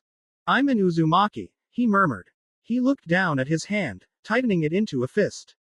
And the squire of Oscar. Naruto exhaled slowly, the breath steady and sure, as if releasing something he hadn't realized he'd been holding. The spiral never ends, he thought. It keeps going, deeper and stronger with every turn. And so would he. Naruto strolled into Training Ground 7, 2 hours late, as usual, with a smug grin plastered across his face. Tucked under his arm was his latest treasure, the Uzumaki clan history book. Of course, he still couldn't show it off, it would raise too many questions. So, he crafted a plan befitting his expertise. Yo, Sakura, what's up? She looked up, her eyes going wide as they locked onto the book in his hand. Nah, Naruto, you can read. Of course I can read, Sakura. What do you think I've been doing all these years, eating the books? Sakura looked ready to fire back but hesitated, her expression shifting to something more uncertain. What are you reading? She asked, her tone unusually polite, like she wasn't sure if she really wanted to know. Naruto smirked, his backup plan already in motion. In a split second, the Uzumaki clan history book vanished into his inventory, replaced by a highly questionable smut book he totally didn't steal from Iruka's secret stash. Both books had identical covers, an ingenious touch Naruto had thought of himself, so he could seamlessly switch between the two without raising suspicion. Foolproof. Absolutely foolproof. Sakura froze, her face immediately flushing bright red as her gaze darted to the bold, scandalous lettering. Her expression shifted from shock to rage in a matter of seconds. Naruto had to bite back a grin as she clenched her fists, the air around her practically crackling with fury. You pervert, she shrieked, storming off toward the training dummies. She muttered under her breath, her voice just loud enough for him to catch. Kakashi-sensei corrupted Naruto Baka. If he corrupts Sasuke-kun, he'll feel the wrath of Sakura Haruno, the beautiful maiden of war. Naruto barely held back a laugh as he glanced at Sasuke, who was sitting nearby, pretending not to listen while reading a scroll. Naruto decided to push his luck. Yo, Tem, he called. Wanna read? Sasuke didn't even look up, but Sakura did. Her head whipped around so fast Naruto half expected it to snap. Don't you dare, Naruto! She screamed, her voice shrill enough to make nearby birds scatter. I'll fight you with the heart of a maiden of war in love. Naruto burst out laughing, doubling over at her ridiculous outburst. Sasuke, meanwhile, finally glanced at her, his expression as unreadable as ever. Sakura's face softened immediately, turning bashful, as if she hadn't just declared war seconds ago. Sasuke's noncommittal grunt was all she got before he returned to his scroll. Naruto grinned wider. Sasuke didn't care, and Sakura's crushed expression only made it funnier. Winding her up was almost too easy. Oh my, what a lively team I've got, came a familiar, lazy voice. Kakashi-sensei, you corrupter. Deviant. Pervert. Sakura yelled, pointing an accusatory finger at him, her face still flushed from earlier. Sakura-chan, what did little old me do? You corrupted Naruto with your ways. Naruto casually handed Kakashi the smut book with a perfectly straight face. Good taste, Naruto, Kakashi said, flipping through the pages briefly. But the cover made from a camouflage cloak. Why? It's so I can use transformation jutsu to hide it, Naruto replied with a sly smirk.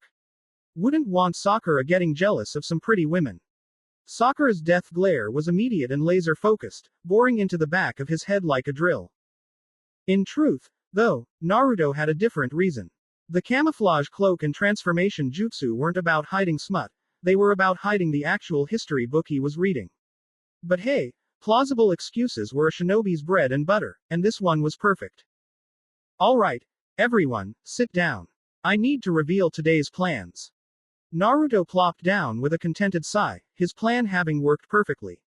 Sakura sat as far from him as possible, muttering under her breath while glaring daggers at him. Naruto glanced her way, noticing how uncharacteristically quiet she was compared to her usual loud tirades. Was this some kind of miracle? For a moment, he considered if he should be worried, then shrugged. Nope. Sakura being quiet was definitely proof that the gods were on his side today. Today's our first real training day. Here's the plan. We'll go until noon, training each of you individually. After that, you'll get a 2-hour rest before we meet some special people, and in the evening, our first mission. A surge of excitement hit Naruto. Our first mission. But then Kakashi made 3 shadow clones, each one beckoning them to follow separately. It took a second, but it finally clicked. Individual training, huh?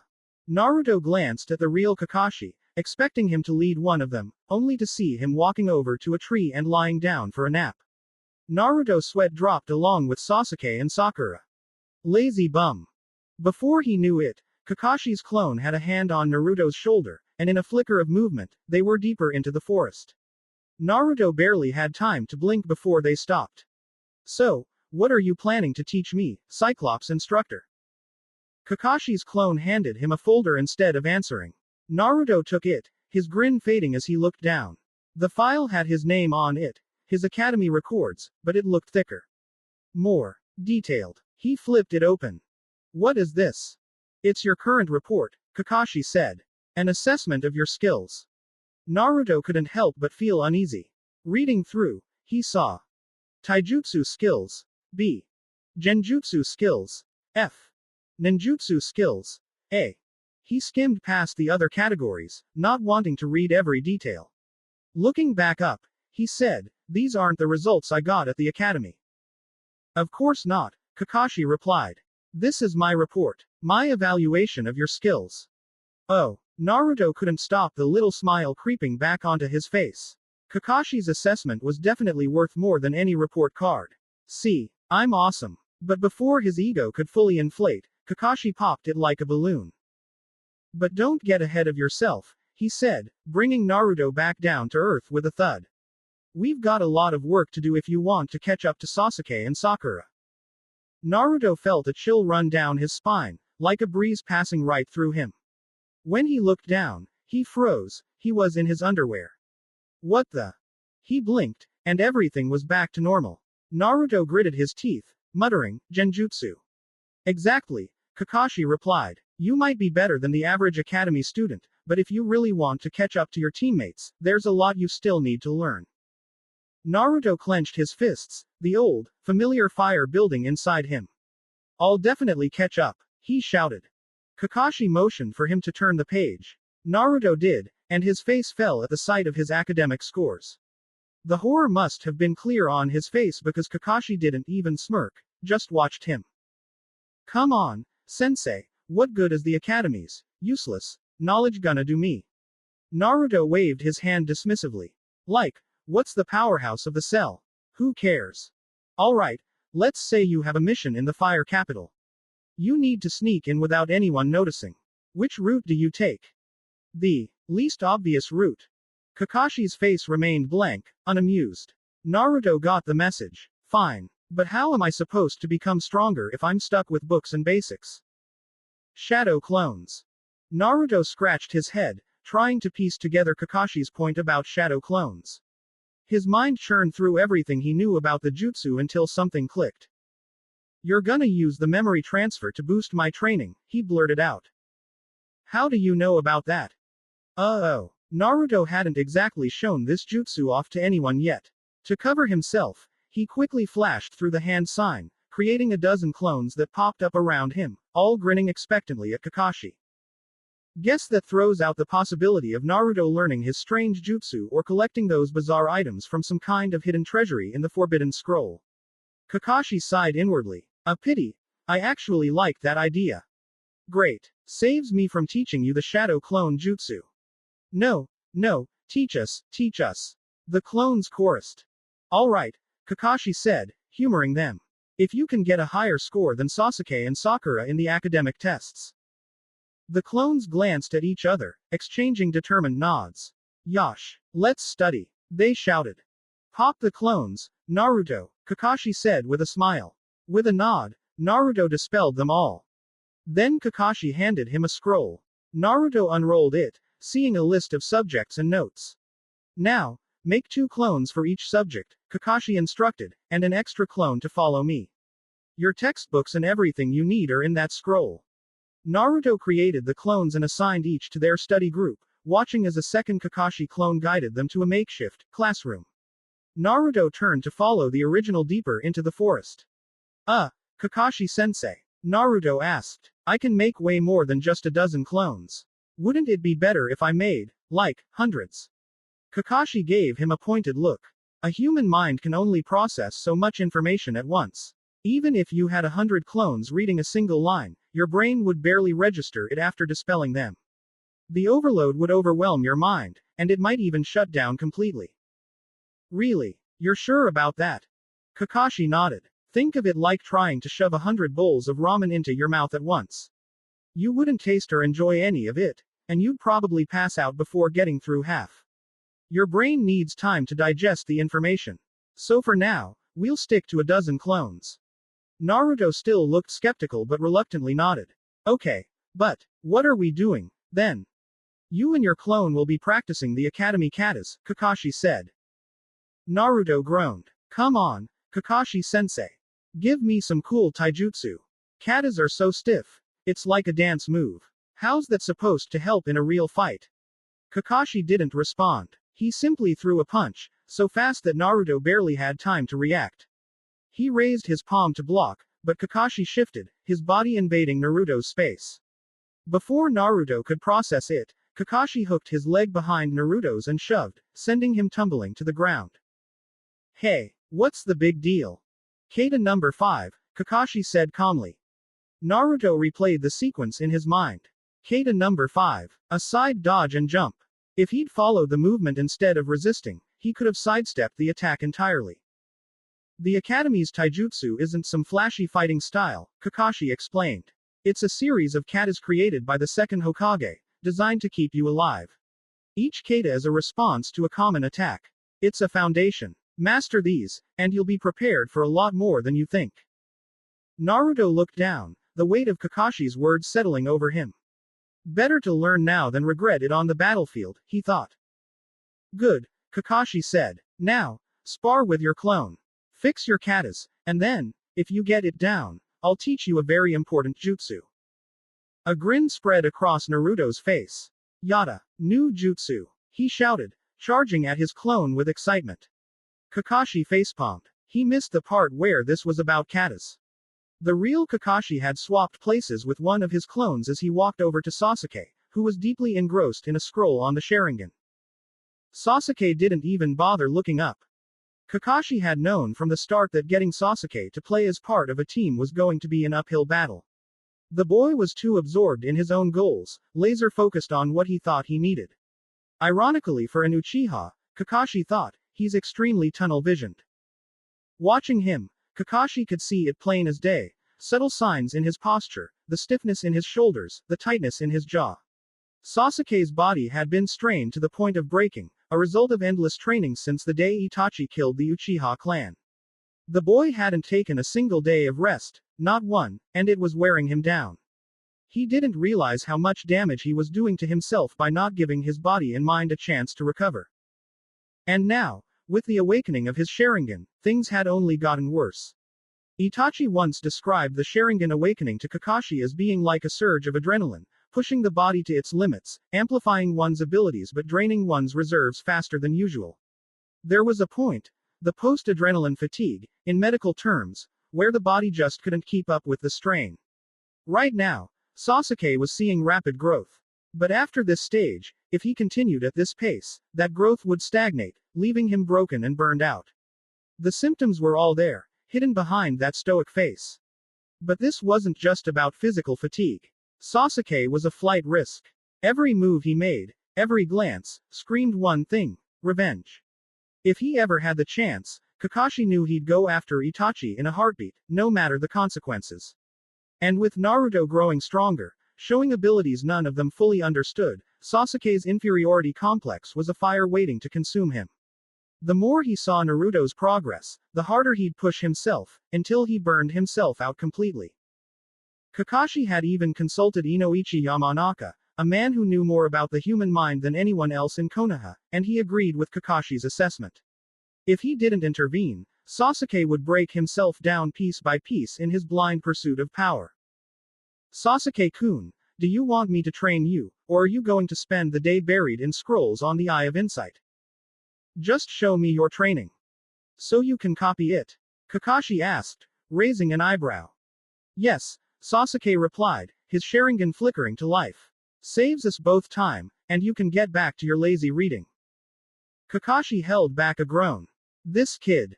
My dear, cute student, Kakashi started, do you know what it takes to earn an epithet in the shinobi world? Sasuke's eyes narrowed. He was trying to figure out Kakashi's angle, trying to read him like he would a scroll, but Kakashi could see the wheels turning in his head. Notable achievements, he finally answered, but it was clear his mind had already drifted. He was thinking about Itachi. About red glare of the leaf, and how he planned to surpass it someday. His eyes were full of that familiar fire, the kind that consumes everything in its path if left unchecked. Do you know what my epithets are? Kakashi asked, his voice steady. He could see the impact that simple question had on Sasuke. The boy stiffened, his gaze locking onto Kakashi with something like shock. His eyes widened just slightly, and Kakashi could see the disbelief breaking through his usual calm facade. Multiple epithets, Sasuke muttered, almost to himself. That tiny crack in his stoic mask told Kakashi everything he needed to know. Good, he thought. Sasuke had never expected his lazy, book-reading instructor to have something so significant. Kakashi had already surprised him. One epithet was a lifetime achievement in this world. But to have multiple, Sasuke didn't know what to make of that. You know, it's a shame you didn't bother to do a background check on me. It wasn't just an observation. It was a reminder of Sasuke's blind spot, of his lack of curiosity about the world outside his obsession with revenge. Sasuke clicked his tongue, frustrated. Why would I waste time doing that? Kakashi chuckled. Itachi went out of his way to learn everything about me.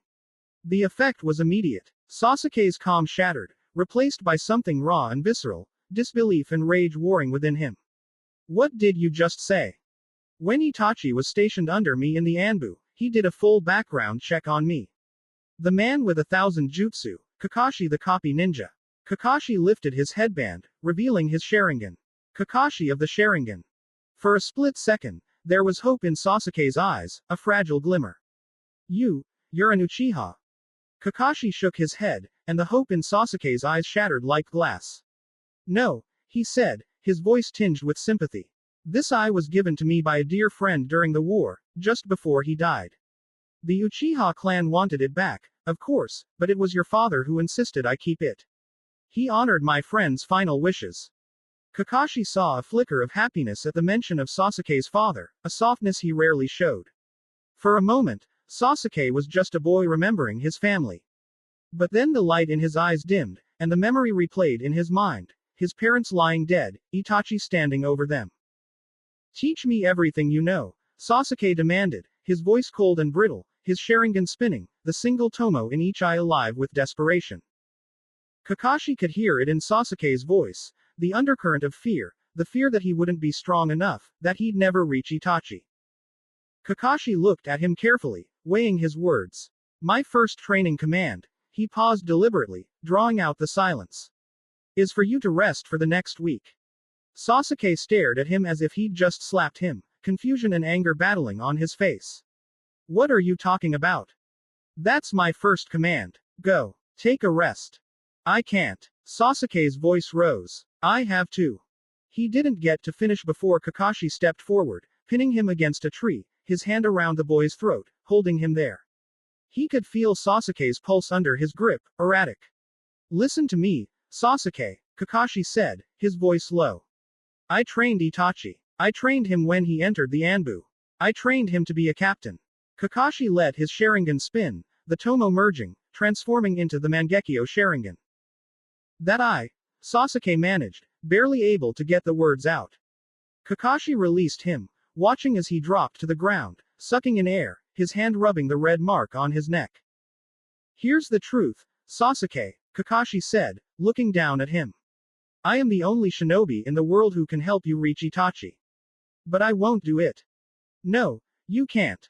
Yes, I can, Kakashi said firmly. And I've decided I don't want to train you. He turned, letting his words sink in, feeling Sasuke's gaze burning into his back. Kakashi knew what Sasuke was thinking, that he was throwing away the only thing that mattered to the boy, that he was holding his dreams hostage. Kakashi could almost hear the wheels turning in Sasuke's head, that same tunnel vision driving him to desperation. What do you want from me? Kakashi stopped, glancing over his shoulder. It's simple, he said quietly. I want you to do nothing for the rest of this week. No training, no missions. Just rest. If you can do that, if you can show me that you're willing to listen, I promise I'll train you. I'll make you a shinobi who could surpass even Itachi. Sasuke's jaw clenched, his hands curling into fists as he struggled with the command. Kakashi knew what he was thinking. Do nothing. How could that help? How could rest make him stronger? But Kakashi had planted the seed, and he knew that doubt would gnaw at Sasuke until he gave in. The boy had no choice. He wanted the power too badly. Kakashi watched Sasuke for a moment longer, seeing the internal war playing out behind the boy's eyes. He knew that showing the Mangekyo had been a risk, one he hadn't wanted to take lightly. That particular Sharingan was a secret only he and the Hokage shared, a power he kept hidden unless absolutely necessary. But Sasuke needed to understand, needed to see just how serious Kakashi was about his role in guiding him down this path. This was a move to cement one truth into Sasuke's mind. If he wanted revenge, if he wanted a chance to confront Itachi one day, Kakashi was his only way. Finally, Kakashi gave him a slight nod and turned to walk away, leaving Sasuke alone with his thoughts. He didn't need to say anything more. The boy had his command, his first real challenge, and now it was up to Sasuke to rise to it, or falter. Kakashi would be watching closely, ready to step in if needed, but he could only hope that this was enough to keep Sasuke from destroying himself in the process. I hope I haven't misjudged you, Sasuke, Kakashi thought as he turned away, already mapping out his evening. He'd stop by the memorial stone first. He'd grab some salt-broiled sauri and miso soup with eggplant on the way, something comforting after a day like this. And, well, if he just happened to pass by the bookstore, Kakashi allowed himself a rare smile, a slight giggle escaping as he thought of picking up the new Ika Ika novel set. A reward for a job well done. The soft glow of dawn crept into Sakura's room, casting a gentle, golden light across her walls. She yawned, rubbing her eyes as she sat up and stretched, feeling the quiet peace of early morning settle over her. On the nightstand beside her bed lay her well-worn diary, its cover decorated with little stickers she'd added over the years. Reaching for it, she flipped to a fresh page, her lips curving into a faint smile as she took a calming breath. Dear Diary. Today's my first day with Team 7. I hope Kakashi-sensei won't be late, but I'm going to get there early. Maybe this will be the day I finally get a chance to impress Sasuke-kun. Sakura's pen hesitated for a moment, her thoughts wandering unbidden to Naruto.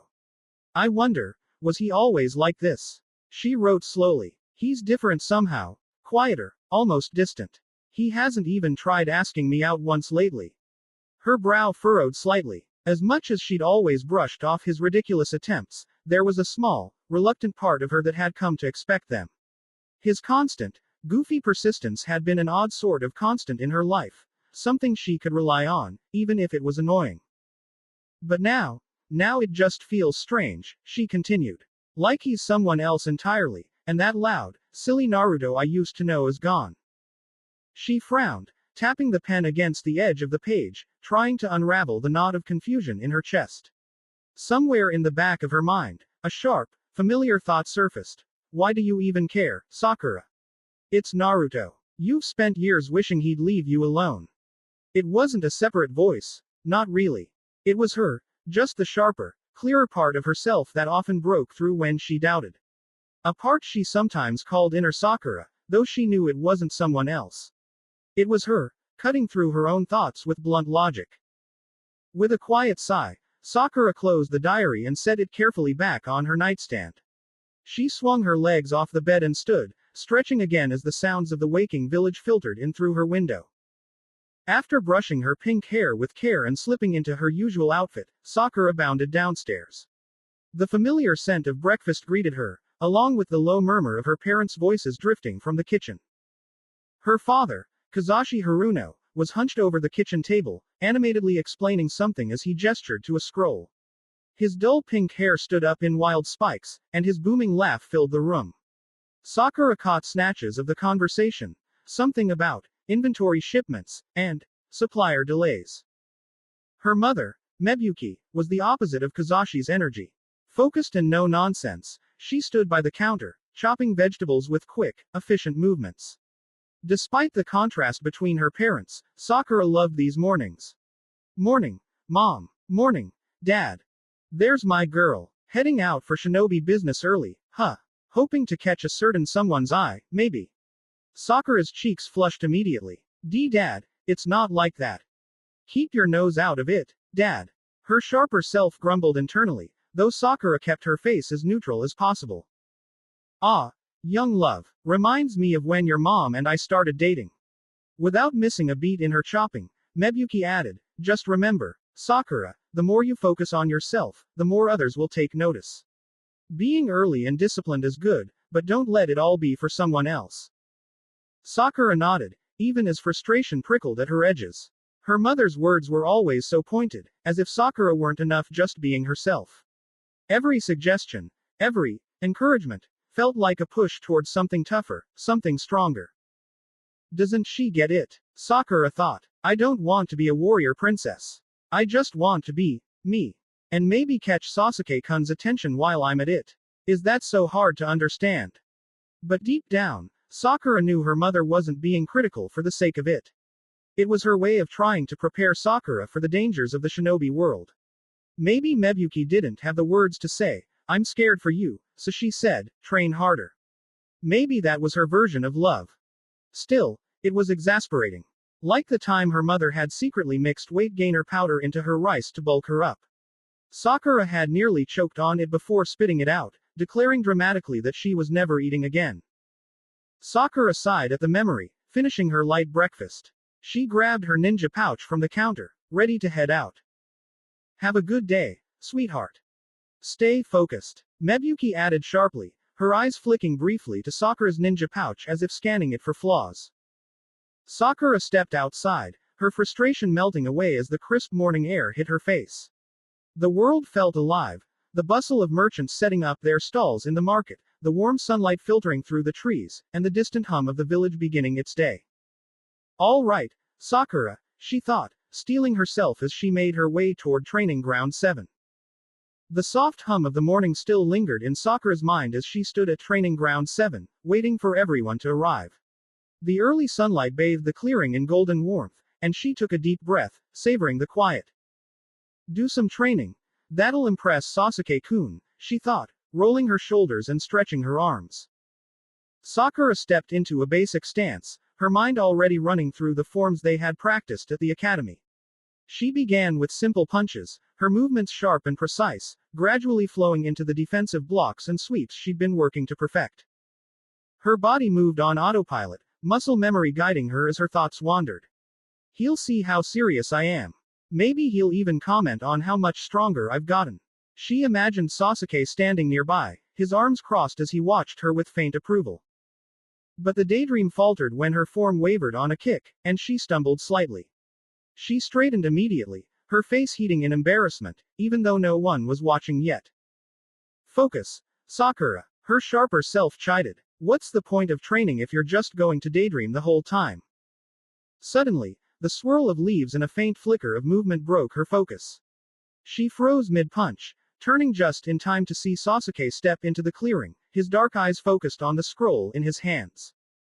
Her heart leapt, and she instinctively straightened her back, brushing a stray strand of hair out of her face. Flashing her brightest smile, she greeted him in her most cheerful voice. Hello there, Sasuke-kun. Sasuke glanced up for the briefest moment, his expression unreadable, before returning his attention to the scroll. He never did that in the academy. She bit her lip, suppressing the silly grin that threatened to spread across her face. For a moment, her confidence soared. But then, like a cold gust of wind, doubt crept in. Am I sweaty? Her smile faltered, and her fingers twitched as she brushed at her hair. Be cool, Sakura. Be cool, she muttered under her breath, her nerves building. The thought of Sasuke noticing something embarrassing about her was unbearable. Before she could stop herself, she made a quick, decisive choice. I'll be right back, she announced, spinning on her heel and sprinting away from the training ground. Sasuke barely glanced up as she ran off, his gaze flicking briefly in her direction before settling back on his scroll. He let out a faint sigh. At least it's quiet now, he thought, the corners of his mouth twitching ever so slightly. An hour later, Sakura sat a few feet away from Naruto, staring blankly ahead as her mind replayed the utterly humiliating episode with Naruto and Kakashi. She clenched her fists, a blush creeping up her face as her inner self chimed in, unimpressed. Maiden of War. Really? That's so cringe. Sakura groaned inwardly. Her thoughts spiraled as she began blaming Naruto for the whole ordeal. One moment, he was acting like the loud, obnoxious boy she'd known in the academy. Then the next, he was different. Subtler. Quieter. Like he was trying to be someone else. Honestly, she couldn't tell if this was a new character he was playing or if that unpredictability was just who Naruto really was. Her inner voice, sharper and more skeptical, cut in. Or maybe he just got mad in the academy, and this is still the same old Naruto. Sakura sighed. That actually makes sense. Fine, maybe Naruto is just Naruto. But still, where does he get this stuff? Who cares? Her inner self interjected bluntly. Sakura nodded, shaking the thought away. She had better things to focus on than figuring out Naruto. Much better things. Like catching Sasuke-kun's attention. Her thoughts drifted until Kakashi's voice cut through, pulling her back to the present. Today's our first real training day, Kakashi announced, standing lazily with his hands in his pockets. Here's the plan. We'll go until noon, training each of you individually. After that, you'll get a 2-hour rest before we meet some special people, and in the evening, our first mission. Her breath caught, and her heart raced. Our first mission. Her mind immediately conjured a perfect image of the three of them, Team 7, standing tall and triumphant. Sasuke would be calm and heroic as ever, while she dazzled everyone with her cleverness and beauty. Naruto would also be there. And then, as the sun set on their successful mission, Sasuke would finally look at her and confess his love. Before her imagination could run further, Kakashi casually created 3 shadow clones, each one stepping forward and beckoning them to follow. Sakura blinked, surprised. Wait. Those are solid clones. She quickly realized what this meant. He's splitting himself up so he can teach us all individually. That's actually kind of smart. Her initial excitement dimmed as another thought crept in. Surely, he's going to personally train Sasuke, right? Maybe me too. After all, I have the best academic scores. That has to count for something. But then her eyes followed the real Kakashi, and she froze in disbelief. He wandered over to a tree, stretched out under its shade, and laid down. With a casual yawn, he pulled out a familiar orange book and flipped it open. Sakura's jaw dropped. Are you kidding me? Her hand twitched, almost balling into a fist. She forced herself to take a deep breath, but her thoughts were already bubbling, sharp and unfiltered.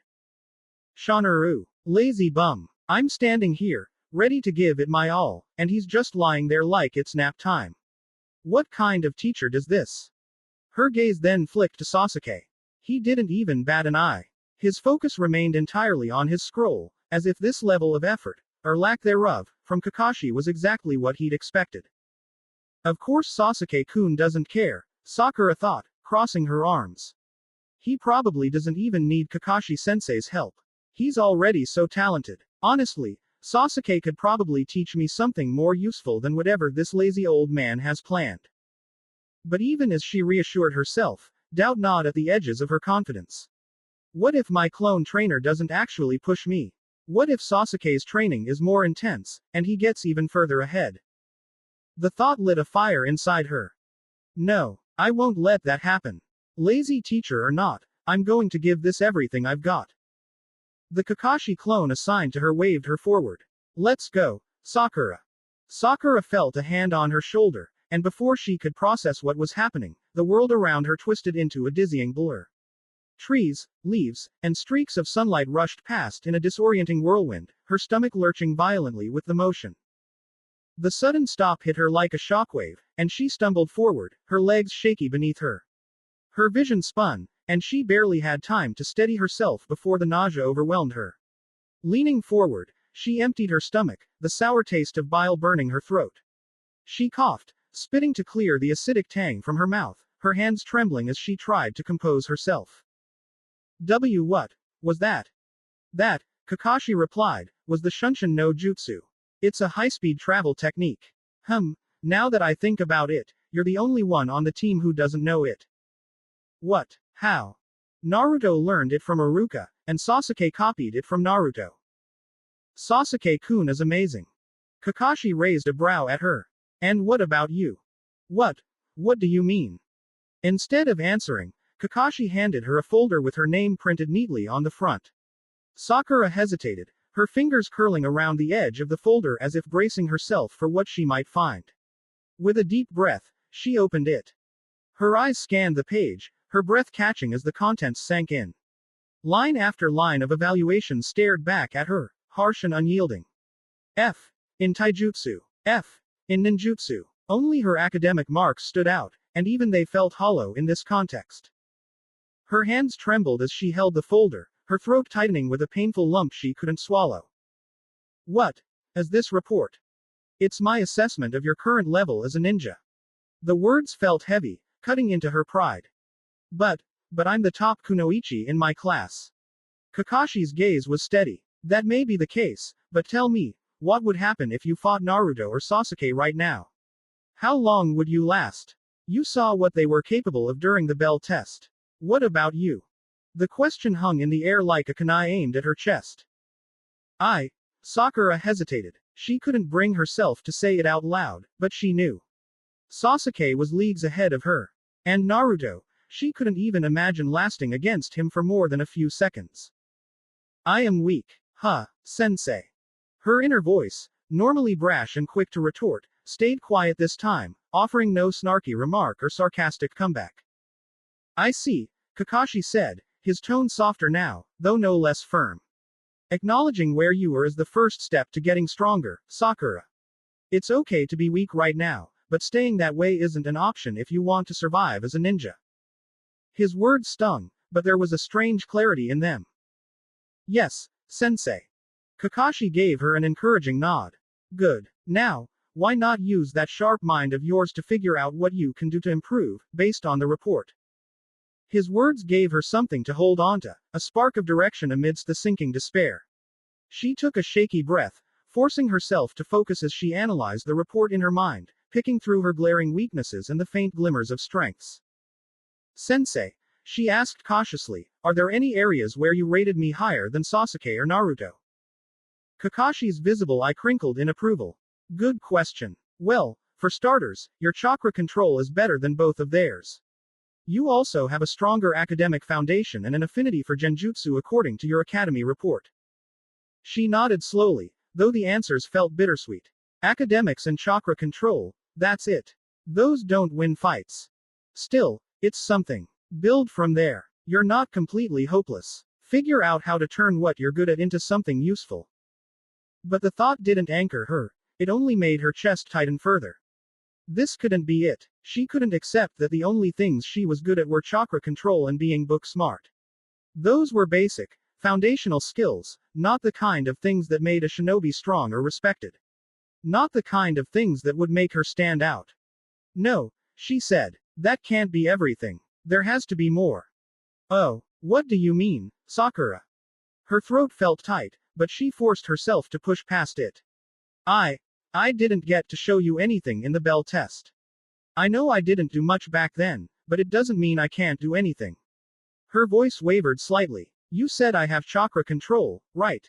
Then test me again. Let me prove that I have more to offer. Just give me another chance. Kakashi threw a kunai at the ground, the blade landing with a soft thud. Sakura stared at it for a moment before a small smile tugged at the corners of her lips. Okay, sensei, she said. What's the test? She looked up, ready for instructions, or maybe even a sparring match, but her breath hitched as she realized Kakashi was gone. Huh. A cold voice from behind her made her freeze in place. Sakura. She turned slowly, her breath catching in her throat as her eyes fell on him, Sasuke. Or rather, what was left of him. Her knees almost buckled as the sight burned itself into her mind.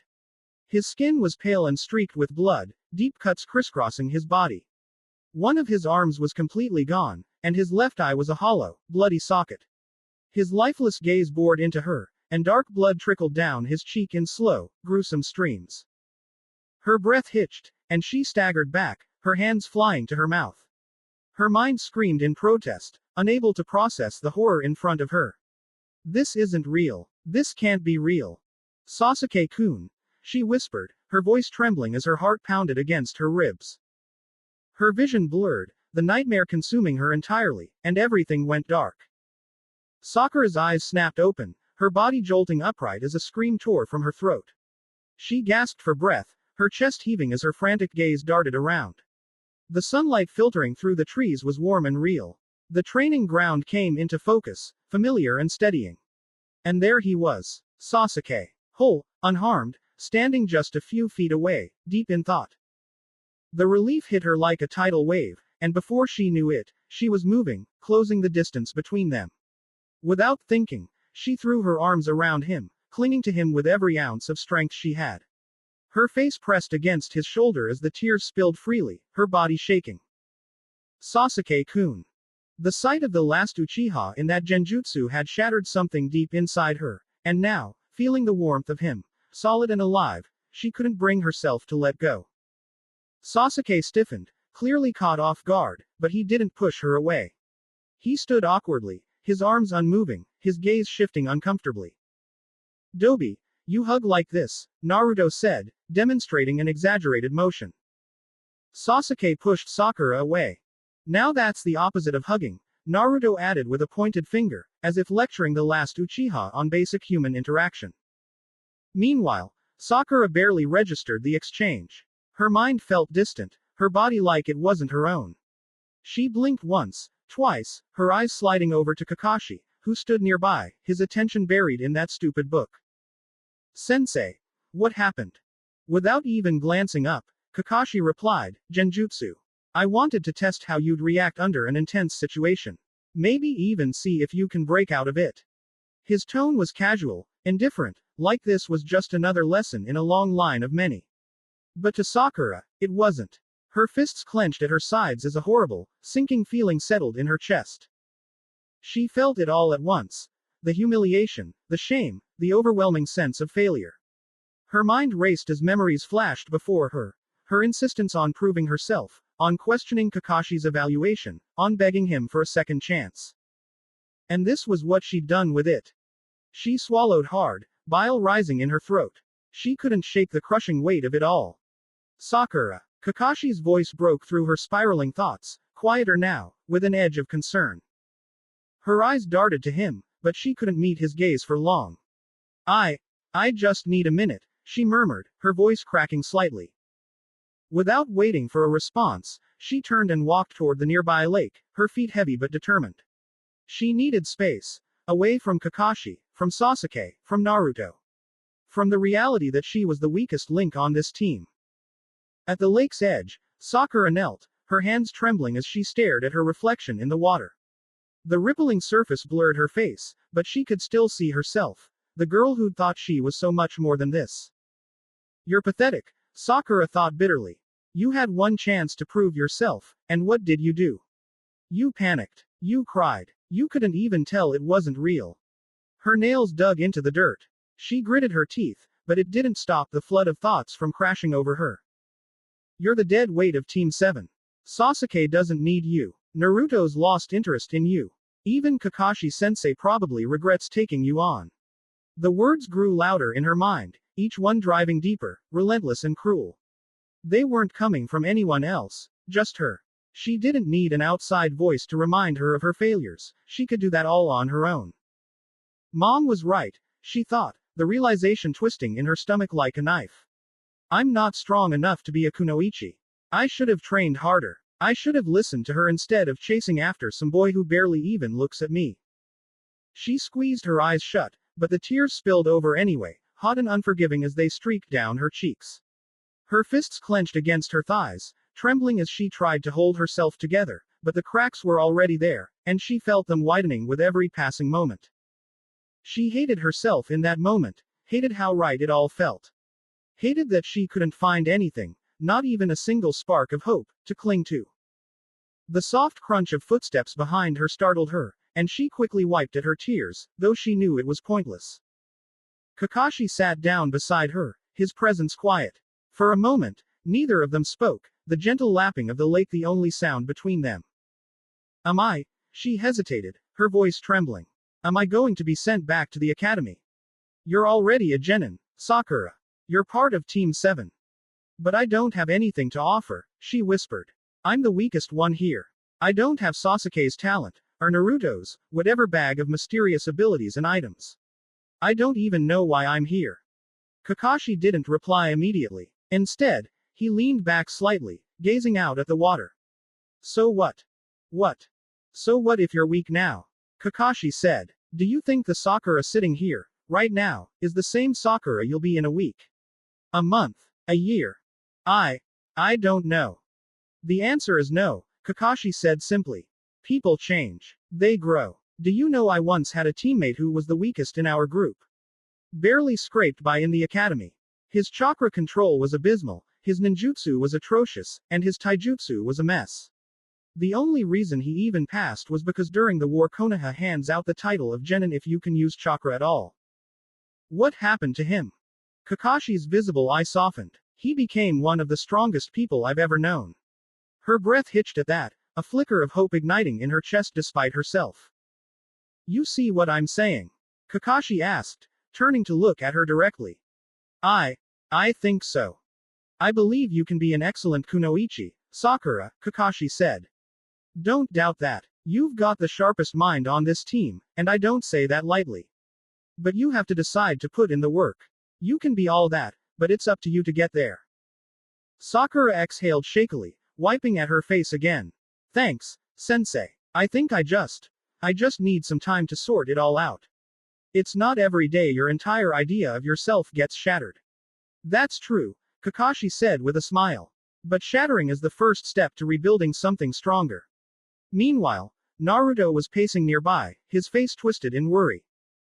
Sasuke, you're a monster, he finally declared, jabbing an accusing finger at the Uchiha. What are you talking about?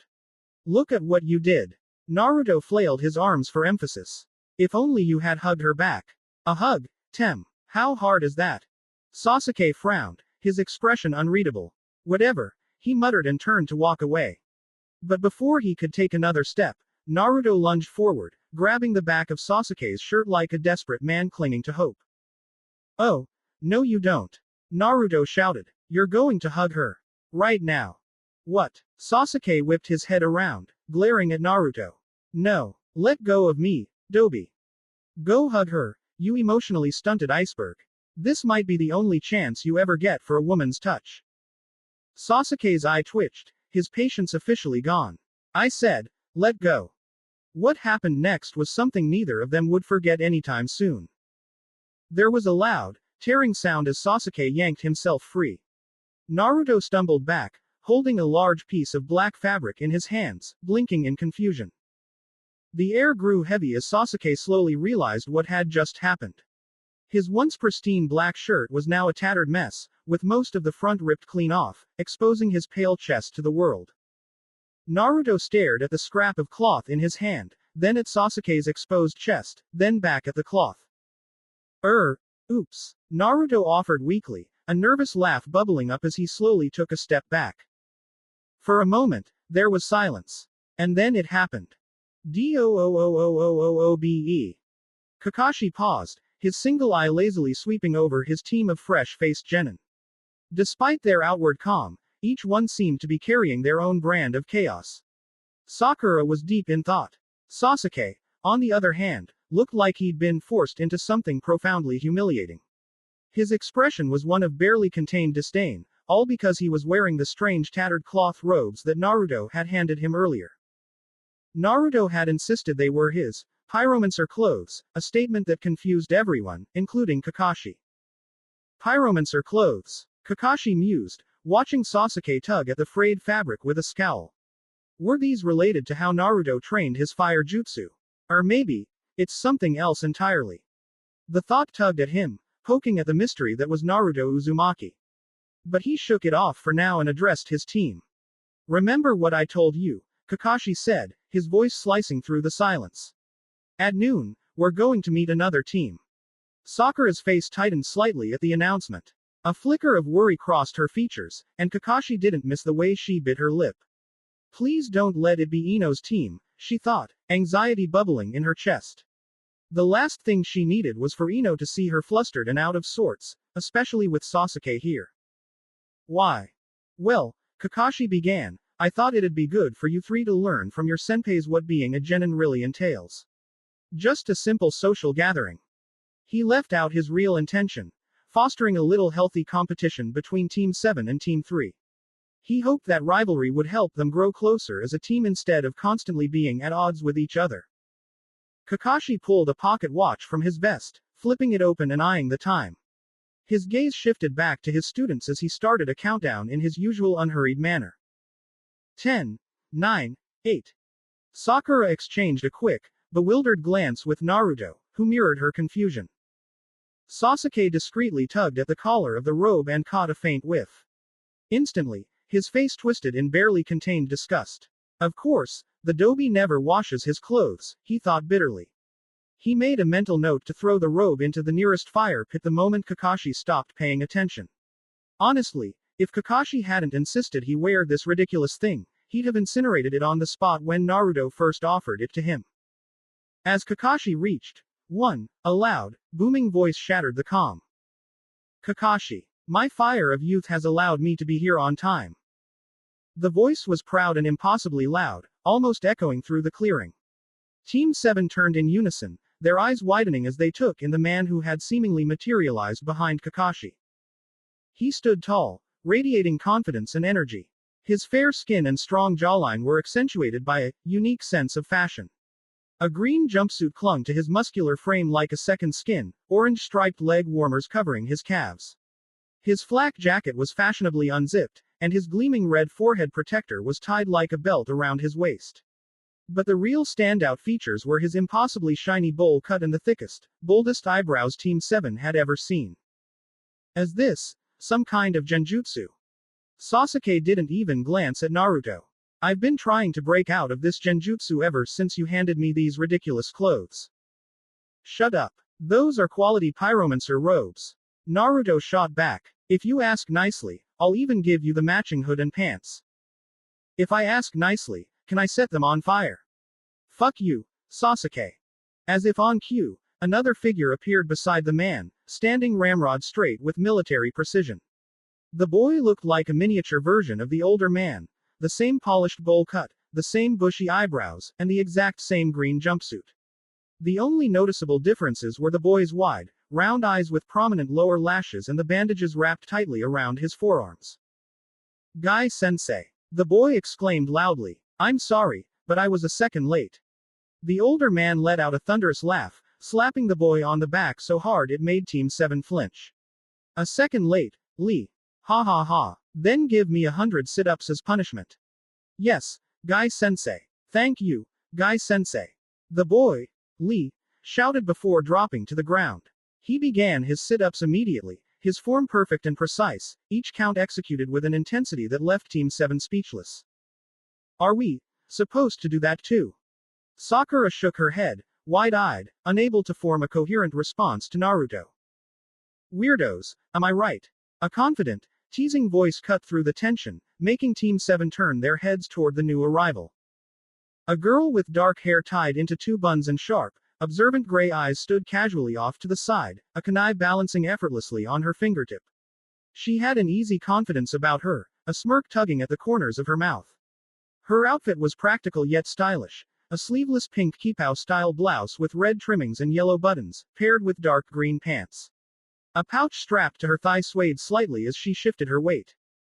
She gave them an appraising look before throwing the kunai into the air and catching it with practiced ease.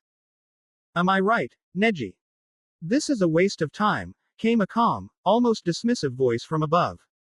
A boy stepped out of the shadow of the branches, moving with a quiet grace. He had pale skin and long, dark hair that framed his sharp features, tied into a loose ponytail that flowed behind him. His white, featureless eyes, tinted faintly lavender in the sunlight, settled on Team 7 with a detached, almost bored expression. Why bother socializing? None of them are at our level. What did you say, you smug? Ah, Team 3 has arrived. Guy's booming voice interrupted, his tone brimming with enthusiasm. What do you think of my youthful team introduction, Kakashi? Did you say something, Guy? Guy's expression fell, his fist tightening dramatically as he muttered, curse you, Kakashi. Always pretending not to notice my brilliance. Rival. Sasuke's voice broke the moment, his brows furrowing as he glanced between Guy and Kakashi. In a blur of green, Guy suddenly appeared behind Team 7. Guy caught Naruto's reaction with a small, pleased smile. Interesting. He tracked my movement. And that strange armor of his. Guy's sharp eyes focused on their feet, his keen gaze assessing the weight distribution with meticulous precision. I wonder how it would respond to the gentle fist. Kakashi, my eternal rival, it seems you've gathered quite the youthful team. Yes, Guy declared with theatrical pride, striking a pose that caused the sunlight to gleam dramatically off his forehead protector. We are eternal rivals. Team 7 looked on in disbelief. In fact, my record against Kakashi is 50 wins to 49 losses. That's right. I am stronger than your sensei. Naruto's jaw dropped, and he let out a loud, incredulous, what? No way. He spun toward Kakashi, waving his arms wildly. Sensei, tell me this isn't true. Tell me you're stronger than Bushy Brows Senior over here. Oh, yeah, sure. I only lost last time because I needed to buy the new Ika Ika release. As soon as the words left Kakashi's mouth, Guy's face lit up, and he was in Kakashi's personal space, his eyes blazing with intensity. So, that's how it is, Kakashi. You're saying you weren't giving it your all. Then let's settle it right here and now. A rematch. 1,000 laps around Hokage Mountain. Kakashi sighed, his expression unchanging. Guy, I'm busy. Busy. Guy repeated, aghast. What could be more important than rekindling the flames of our rivalry? Reading. Team 3. Socialize with Team 7 while I go secure my youthful victory.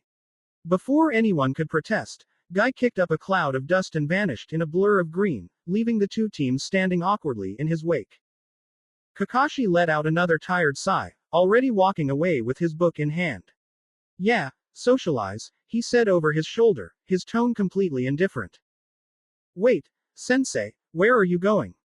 Kakashi gave a half-hearted wave. To find a quiet place to read. Don't cause too much trouble. And with that, he was gone, leaving the two teams standing together in awkward silence. Naruto turned to Sasuke and Sakura, looking completely bewildered. What just happened? Sakura, still processing everything, could only shrug. Tenten, however, grinned, breaking the silence. Don't worry, you get used to it. I don't know if I want to get used to it. Tenten giggled, her laughter ringing out clearly, and Naruto's face lit up with pride. It wasn't every day a girl laughed at his jokes, let alone an older female. Neji, however, was less than amused. His pale eyes flicked over Sasuke's tattered robes, a faint sneer curling at the edges of his mouth. Is this how the last of the Uchiha carries himself? Sasuke's Sharingan activated with a faint red glow, his expression calm but cold. Maybe you'd like to test why this robe has so many marks of fire. Naruto's eyes widened in surprise. Sasuke defending the clothes he gave him. Maybe Sasuke wasn't so bad after all. Hey, Naruto, Sasuke interrupted, tugging at the collar of the robe as if noticing something unpleasant. Wash this with fire after we're done here. I take back every nice thing I ever thought about you. I'll survive. This is a waste of time. I'm going back to training, Neji muttered coldly, turning to walk away. You coming, Tenten? But Tenten didn't respond. Her eyes were locked onto Naruto, or more specifically, the armor he was wearing. She tilted her head, studying it intently. The craftsmanship, the weight, the metal plating, and the faintest hint of fascination crept into her expression. Sakura noticed the look, her brow furrowing. Is she drooling? Neji noticed as well. Fate plays strange tricks, he muttered. Granting valuable things to the unworthy. With that cryptic remark, he turned and walked off, leaving the rest of them thoroughly confused. Meanwhile, Rock Lee was still on the ground, hammering out sit-ups as if his life depended on it. 47, 48, 49. Tenten shook her head, clearly exasperated by her teammates, and then turned her full attention back to Team 7. Well, on behalf of Team 3, I'm Tenten, she said. The guy down there doing sit-ups is Rock Lee, and the one who just stormed off in a huff. That's Neji Hyuga. Then, with a deliberate step forward, her gaze settled on Naruto. Her smirk deepened, and her tone shifted to something lighter, teasing, almost flirtatious. And who are you, handsome? I'm Naruto Uzumaki. Naruto Uzumaki, Tenten repeated, her voice velvety, as if she were savoring the name. She took another step closer, her movements deliberate, her eyes sparkling with amusement as she looked him up and down. Sakura and Sasuke's jaws dropped. Tenten's hand reached out, her fingers lightly tracing the edge of the armor Naruto wore. Her touch lingered as her eyes locked onto his. This armor of yours, it's incredible. Naruto swallowed hard, his face burning brighter. Thanks. I'd do anything to get my hands on something like this, Tenten added, leaning in closer, her fingers gliding along the plating with the confidence of someone who knew exactly how flustered she was making him. Naruto's heart was pounding so loudly he was sure everyone could hear it. He took a tiny step back, but Tenten only followed, her smile turning playful. She tilted her head, looking up at him through her lashes as she leaned just a breath away from his ear. So, what do you say? Would you share it with me? Naruto was utterly overwhelmed, his brain short-circuiting as every word seemed to echo louder than the last. For a moment, it looked like he might combust on the spot. He stammered, his voice cracking as he stumbled back another step, his hands flying up to cover the armor protectively. This armor is special to me. He blurted out. I can't just. I mean, no offense, but I can't just. Give it away. Tenten leaned back, laughing softly, clearly enjoying his reaction. Relax, Naruto, she said, raising her hands in mock surrender. I was only teasing. Naruto's shoulders sagged with relief, but his face was still bright red as he mumbled, oh, right. Teasing. Cool. Ha ha. Sasuke and Sakura were still staring, both completely caught off guard by the entire exchange. What just happened? A miracle, Sasuke responded to Sakura. Naruto, desperate to escape the situation, quickly retreated to the side of the clearing, pulling out the Uzumaki clan book and burying his face in it, refusing to look at anyone. Tenten watched him go, her smirk softening into something almost fond. Cute. Do you need to see a doctor? Why? You were just. Sakura leaned in, lowering her voice to a whisper. Flirting with Naruto. Tenten blinked, then laughed lightly. Oh, that was just my way of relaxing him. Relaxing him? For what? For his armor, Sasuke cut in. Sakura gave an awkward laugh, trying to diffuse the tension. Senpai, maybe don't try that again. Naruto's really protective of that armor. She hesitated, recalling what Naruto had done to Kiba for making fun of it. It's important to him. Play stupid games, win stupid prizes, Sasuke warned, his gaze shifting to Tenten with mild disdain. Tenten smirked, unbothered by the icy reception. I think you two might have the wrong idea. I wasn't trying to steal anything. I was just making Naruto feel comfortable so I could find out where he got such awesome armor. You can't exactly buy something like that at your local smithy. Sasuke and Sakura exchanged a look, their expressions suddenly shifting as realization dawned. Wait, Tenten continued. Did you actually think I was trying to seduce Naruto and then steal his armor? Sakura's nervous laugh was all the confirmation Tenten needed, and she burst into laughter. Sakura joined in hesitantly, trying to play off her embarrassment. I wouldn't underestimate him if I were you, Sasuke said bluntly, cutting through the levity. Naruto's master had it commissioned from somewhere. Tenten's curiosity flared, but Sasuke offered no further explanation, too busy tugging at the collar of the itchy robe Naruto had given him. With a quiet sigh, she realized she wasn't going to get more out of him. Boys, Tenten said with a wry smile, extending a hand toward Sakura. Sakura chuckled, taking her hand with a nod. You can say that again. The brief camaraderie between the two girls was interrupted by a loud, triumphant shout from across the field. 98, 99, 100. Rock Lee's voice boomed as he leapt to his feet, striking a dramatic pose. His green jumpsuit practically shimmered in the sunlight as he looked around, his eyes immediately locking onto Sakura. Sakura Haruno, Lee announced grandly, striking a gallant pose. Your beauty blooms like 1,000 cherry blossoms in spring. Would you do me the honor of joining me for tea? Or perhaps a moonlit stroll under the stars? Oh, Tenten slapped a hand to her forehead, letting out a long sigh. Lee, we just got here. Sakura managed a polite smile, though her awkwardness was obvious. That's really nice of you, Lee, but I'm not really looking to, date anyone right now. Lee's face fell briefly, but his recovery was as quick as it was dramatic. His eyes shone with determination as he gave her a firm thumbs up, his grin returning full force. I understand, Sakura. My flames of youth shall continue to burn brightly for you regardless. He threw her an exaggerated wink, so intense it looked like he was trying to ignite a spark through sheer willpower.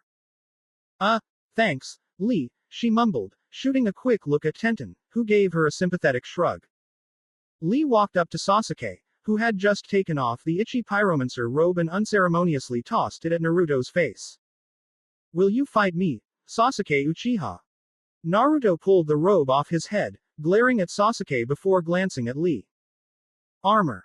No. Sasuke cut Naruto off, locking eyes with Lee. I'll handle this. Without another word, Sasuke stepped into the center of the training ground. Meanwhile, Tenten sighed loudly. I don't think this is the socialization your handsome sensei had in mind. Does he? Sakura hesitated, glancing at Lee, who was now bouncing lightly on his toes, his fists clenched in readiness. Does he always ask girls out like that? Pretty much. Tenten shrugged. Lee's got a good heart, but subtlety isn't exactly in his vocabulary. He'll ask any girl he thinks is cute out for tea. If you gave him 5 minutes, he'd probably write you a love letter in perfect calligraphy and deliver it by hand with flowers.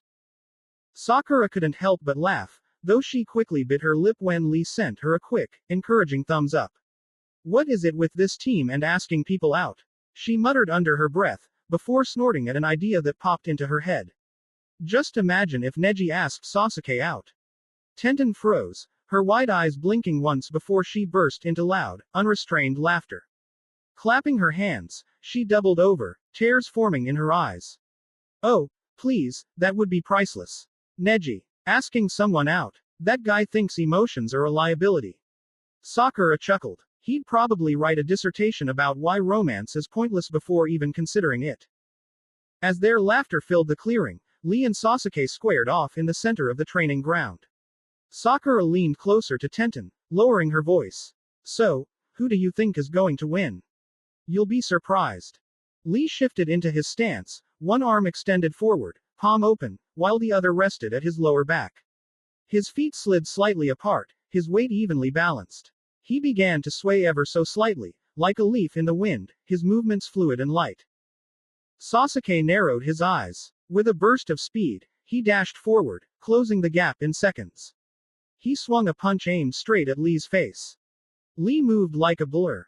He spun low, his back leg whipping around in a wide arc, leaf whirlwind. The kick came so fast that the air seemed to hum with its force. Sasuke barely had time to react. He crossed his arms in a hasty block, but the sheer speed and power of Lee's kick broke through his guard, the impact slamming into his ribs. Sasuke's body lifted off the ground, twisting midair before he hit the dirt, skidding several feet back. Naruto winced. That looked like it hurt.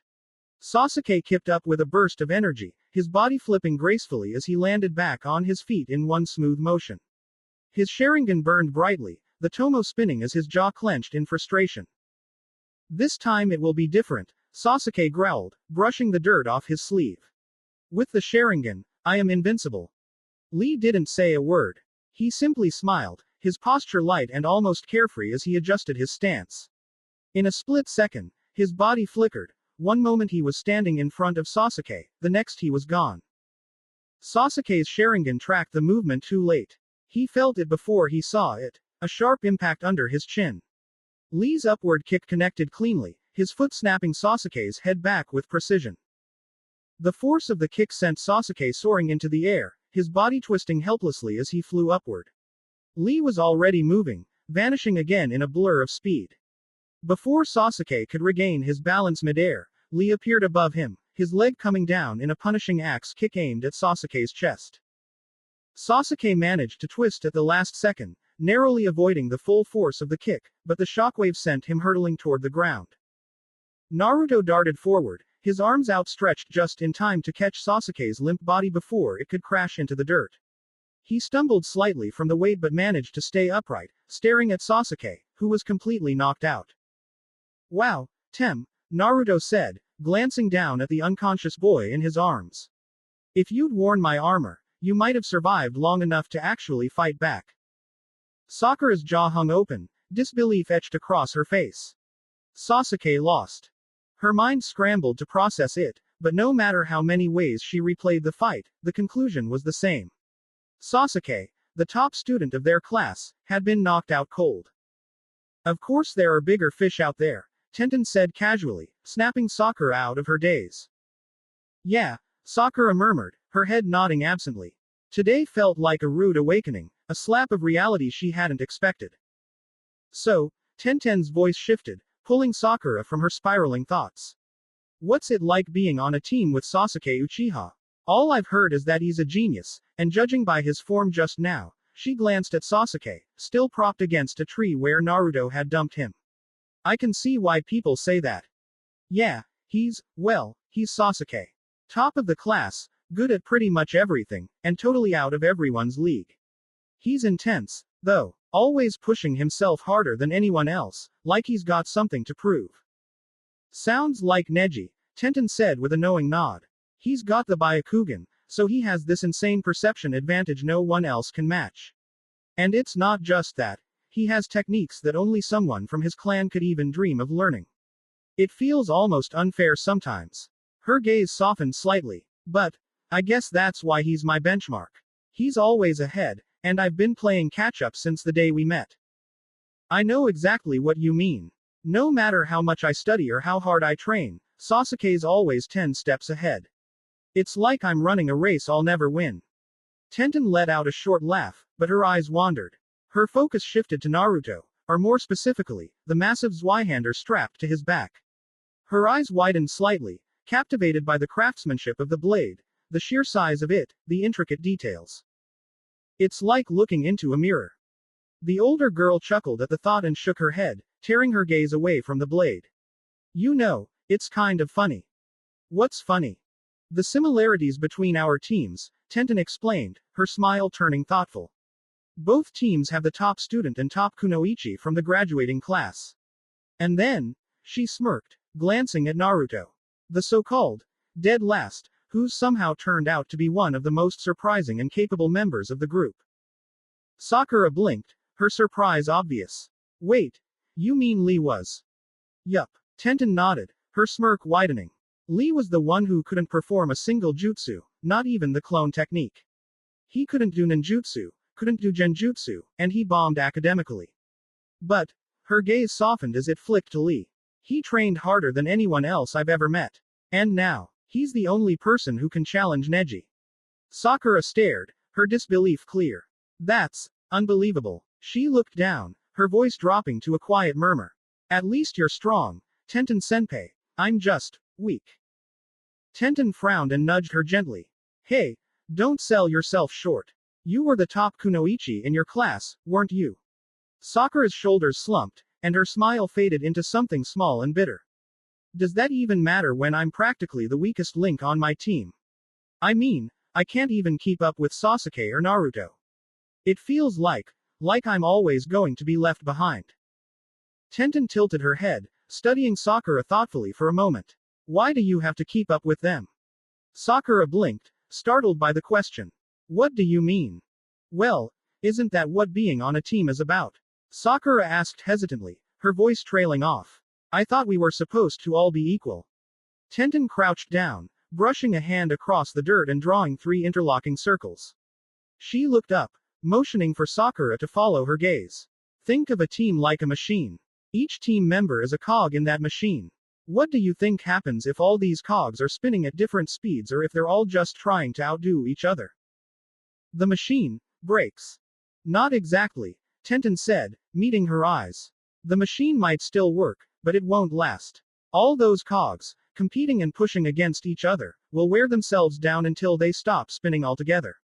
She sighed. Our team went through that. I spent so much time trying to keep up with Neji's natural talent and Lee's insane drive that I didn't stop to think about what I could contribute. I just kept trying to match their strengths. And you know what happened? What? We were a mess. We completely failed the Chunin exams last year. Sakura blinked in surprise. You failed. Yep, Tenten said with a shrug. And honestly, it was embarrassing. We were so out of sync that we almost got split up as a team after that. Things only changed because we stopped thinking of it as a competition and started figuring out how we could work together. Instead of trying to outdo Neji's precision or Lee's stamina, I focused on what they didn't have. I figured out how I could fill in the gaps, and that's when things started clicking. I stopped trying to be the cog that spun the fastest and became the one that kept the whole machine running. Sakura stared at her, processing the words in silence. She thought about her own team, how she'd spent so much time worrying about how far ahead Sasuke and Naruto were. It had never occurred to her to look at things differently. So, I don't have to be like them. Tenten shook her head firmly, a kind smile on her face. Not at all. You don't have to keep up with them. You have to be you. There's nothing wrong with being weaker than your teammates if it pushes you to find your own strengths. But if you waste all your time trying to be something you're not, you'll never figure out what makes you stand out. Sakura's gaze dropped to the dirt, her fingers lightly tracing the circles Tenten had drawn. You're stronger than you give yourself credit for. You were the top kunoichi, right?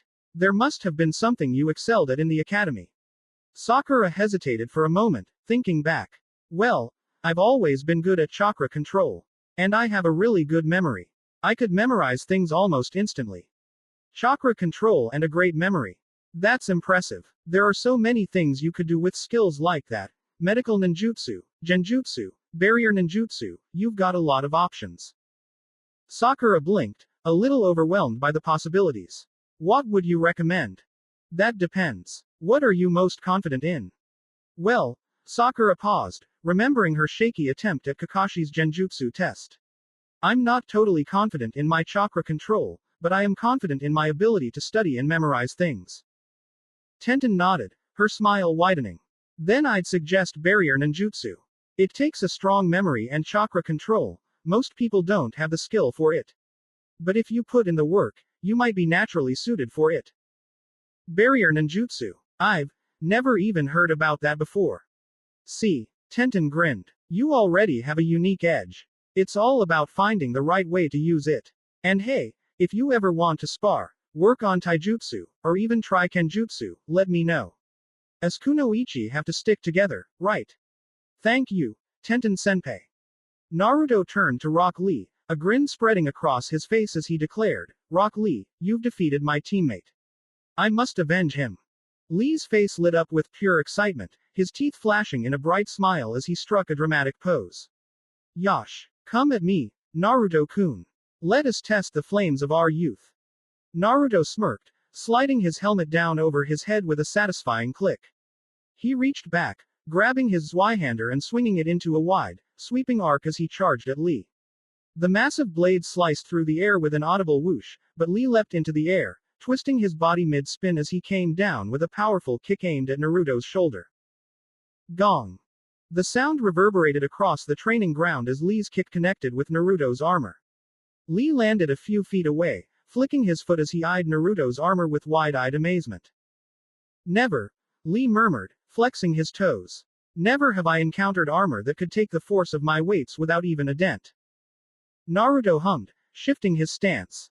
The Zweihander was too slow against Lee's incredible speed, so with a thought, he switched it out for his hand axe. The smaller weapon gleamed as he spun it in his hand, testing its balance. It wasn't as powerful, but it was faster, and Lee demanded speed. Naruto-kun, show me your resolve.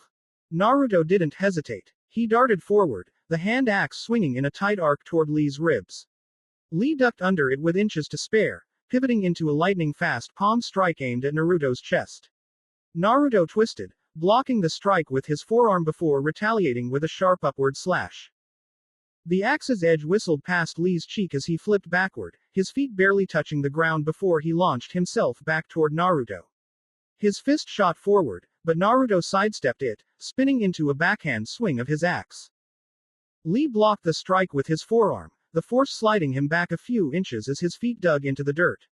He retaliated with a whirlwind of kicks, each one faster than the last.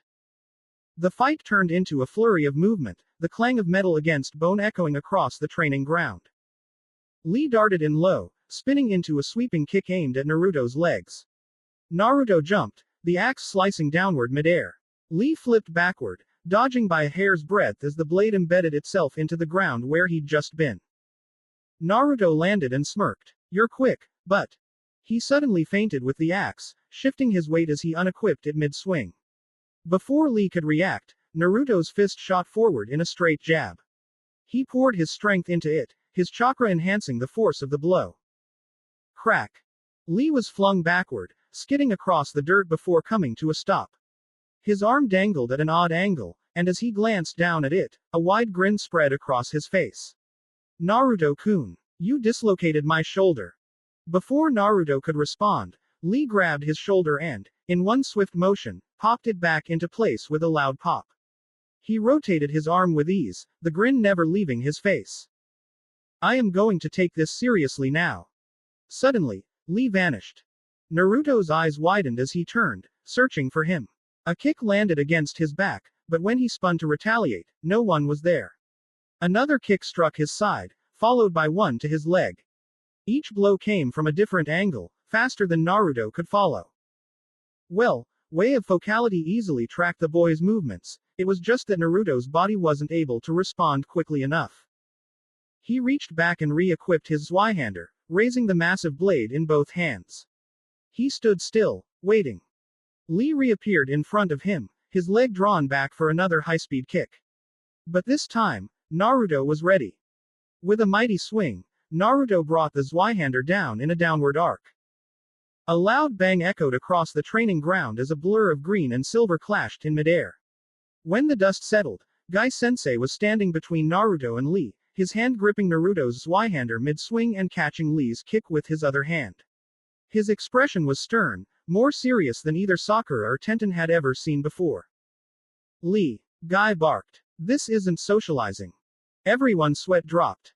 Sensei, Lee cried. A spar can be argued to be the most youthful form of socializing. Is it? Naruto mumbled, scratching the back of his helmet. Sakura and Tenten sighed. Only on this team. No excuses. Guy's eyes blazed with fiery intensity as he glared down at his student. If you are truly dedicated to the path of youth, you must accept the consequences of your failures. Now, give me 1,000 laps around the forest. Lee's jaw dropped slightly, but he didn't argue. Yash. He took off into the trees, his figure quickly disappearing into the distance. Naruto lowered his sword, his excitement deflating as he watched Lee vanish. Ah, I wanted to keep going, he muttered, clearly disappointed. Guy turned to him, shaking his head. Patience, Naruto-kun. Battles of youth must also teach us restraint. Behind them, Kakashi gave Guy a look. Quite the speech, Guy. Really inspiring. Maybe you should also learn restraint. Do not mock the flames of my youth, Kakashi. Kakashi didn't bother replying, simply flipping a page in his book. As the dust settled, Sakura found herself turning to Tenten, a question bubbling up in her chest before she could stop it. Tenten-senpai, what's your dream? Tenten's face softened at the question, her gaze drifting into the distance. My dream, she repeated, her voice thoughtful. I want to be a legendary kunoichi. Someone young girls can look up to, someone they can admire. Like Tsunade. Her tone grew steadier. She's strong, brilliant, beautiful, everything a kunoichi can aspire to be. I want to be like that someday. Sakura felt her chest tighten. Tenten's words were so confident, so full of purpose. It made Sakura feel small. Tenten had a vision, a goal so much bigger than herself. Meanwhile, Sakura couldn't even picture her future beyond her infatuation with Sasuke. That's a beautiful dream, Tenten-senpai. What about you, Sakura? What's your dream? Sakura froze, the question making her heart sink. She didn't know what to say. She felt embarrassed. What could she admit? That her only dream revolved around a boy who barely acknowledged her. I don't know, she finally said, her voice quiet, almost ashamed. Are you ashamed of your dreams, Sakura? Sakura's head snapped up, her cheeks flushing. And no, it's just, I don't really have anything important, she admitted. Not like you. Tenten chuckled softly. You know, she began, my dream wasn't always so noble. When I was younger, I thought my dream was to get Neji to notice me. You did. Yup. Tenten gave a small, self-deprecating laugh. Back then, I thought that if he noticed me, if he acknowledged me, then I'd feel like I mattered, like I was achieving something. What changed? Tenten's expression turned thoughtful, her gaze drifting again. One day, I realized I didn't want to live my life in someone else's shadow. I didn't want my worth to depend on whether or not someone else saw me. I wanted to stand on my own, to have something that was mine. So, I let that go. I found a new dream, a bigger one. One that made me excited to wake up every day. Sakura felt a pang in her chest. But, what if I don't have anything like that? She asked softly, her voice full of frustration.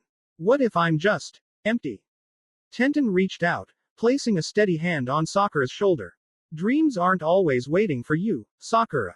Sometimes, you have to go out and find them. You think I'll find it by trying barrier ninjutsu? Sakura asked hesitantly. You'll have to start somewhere, right?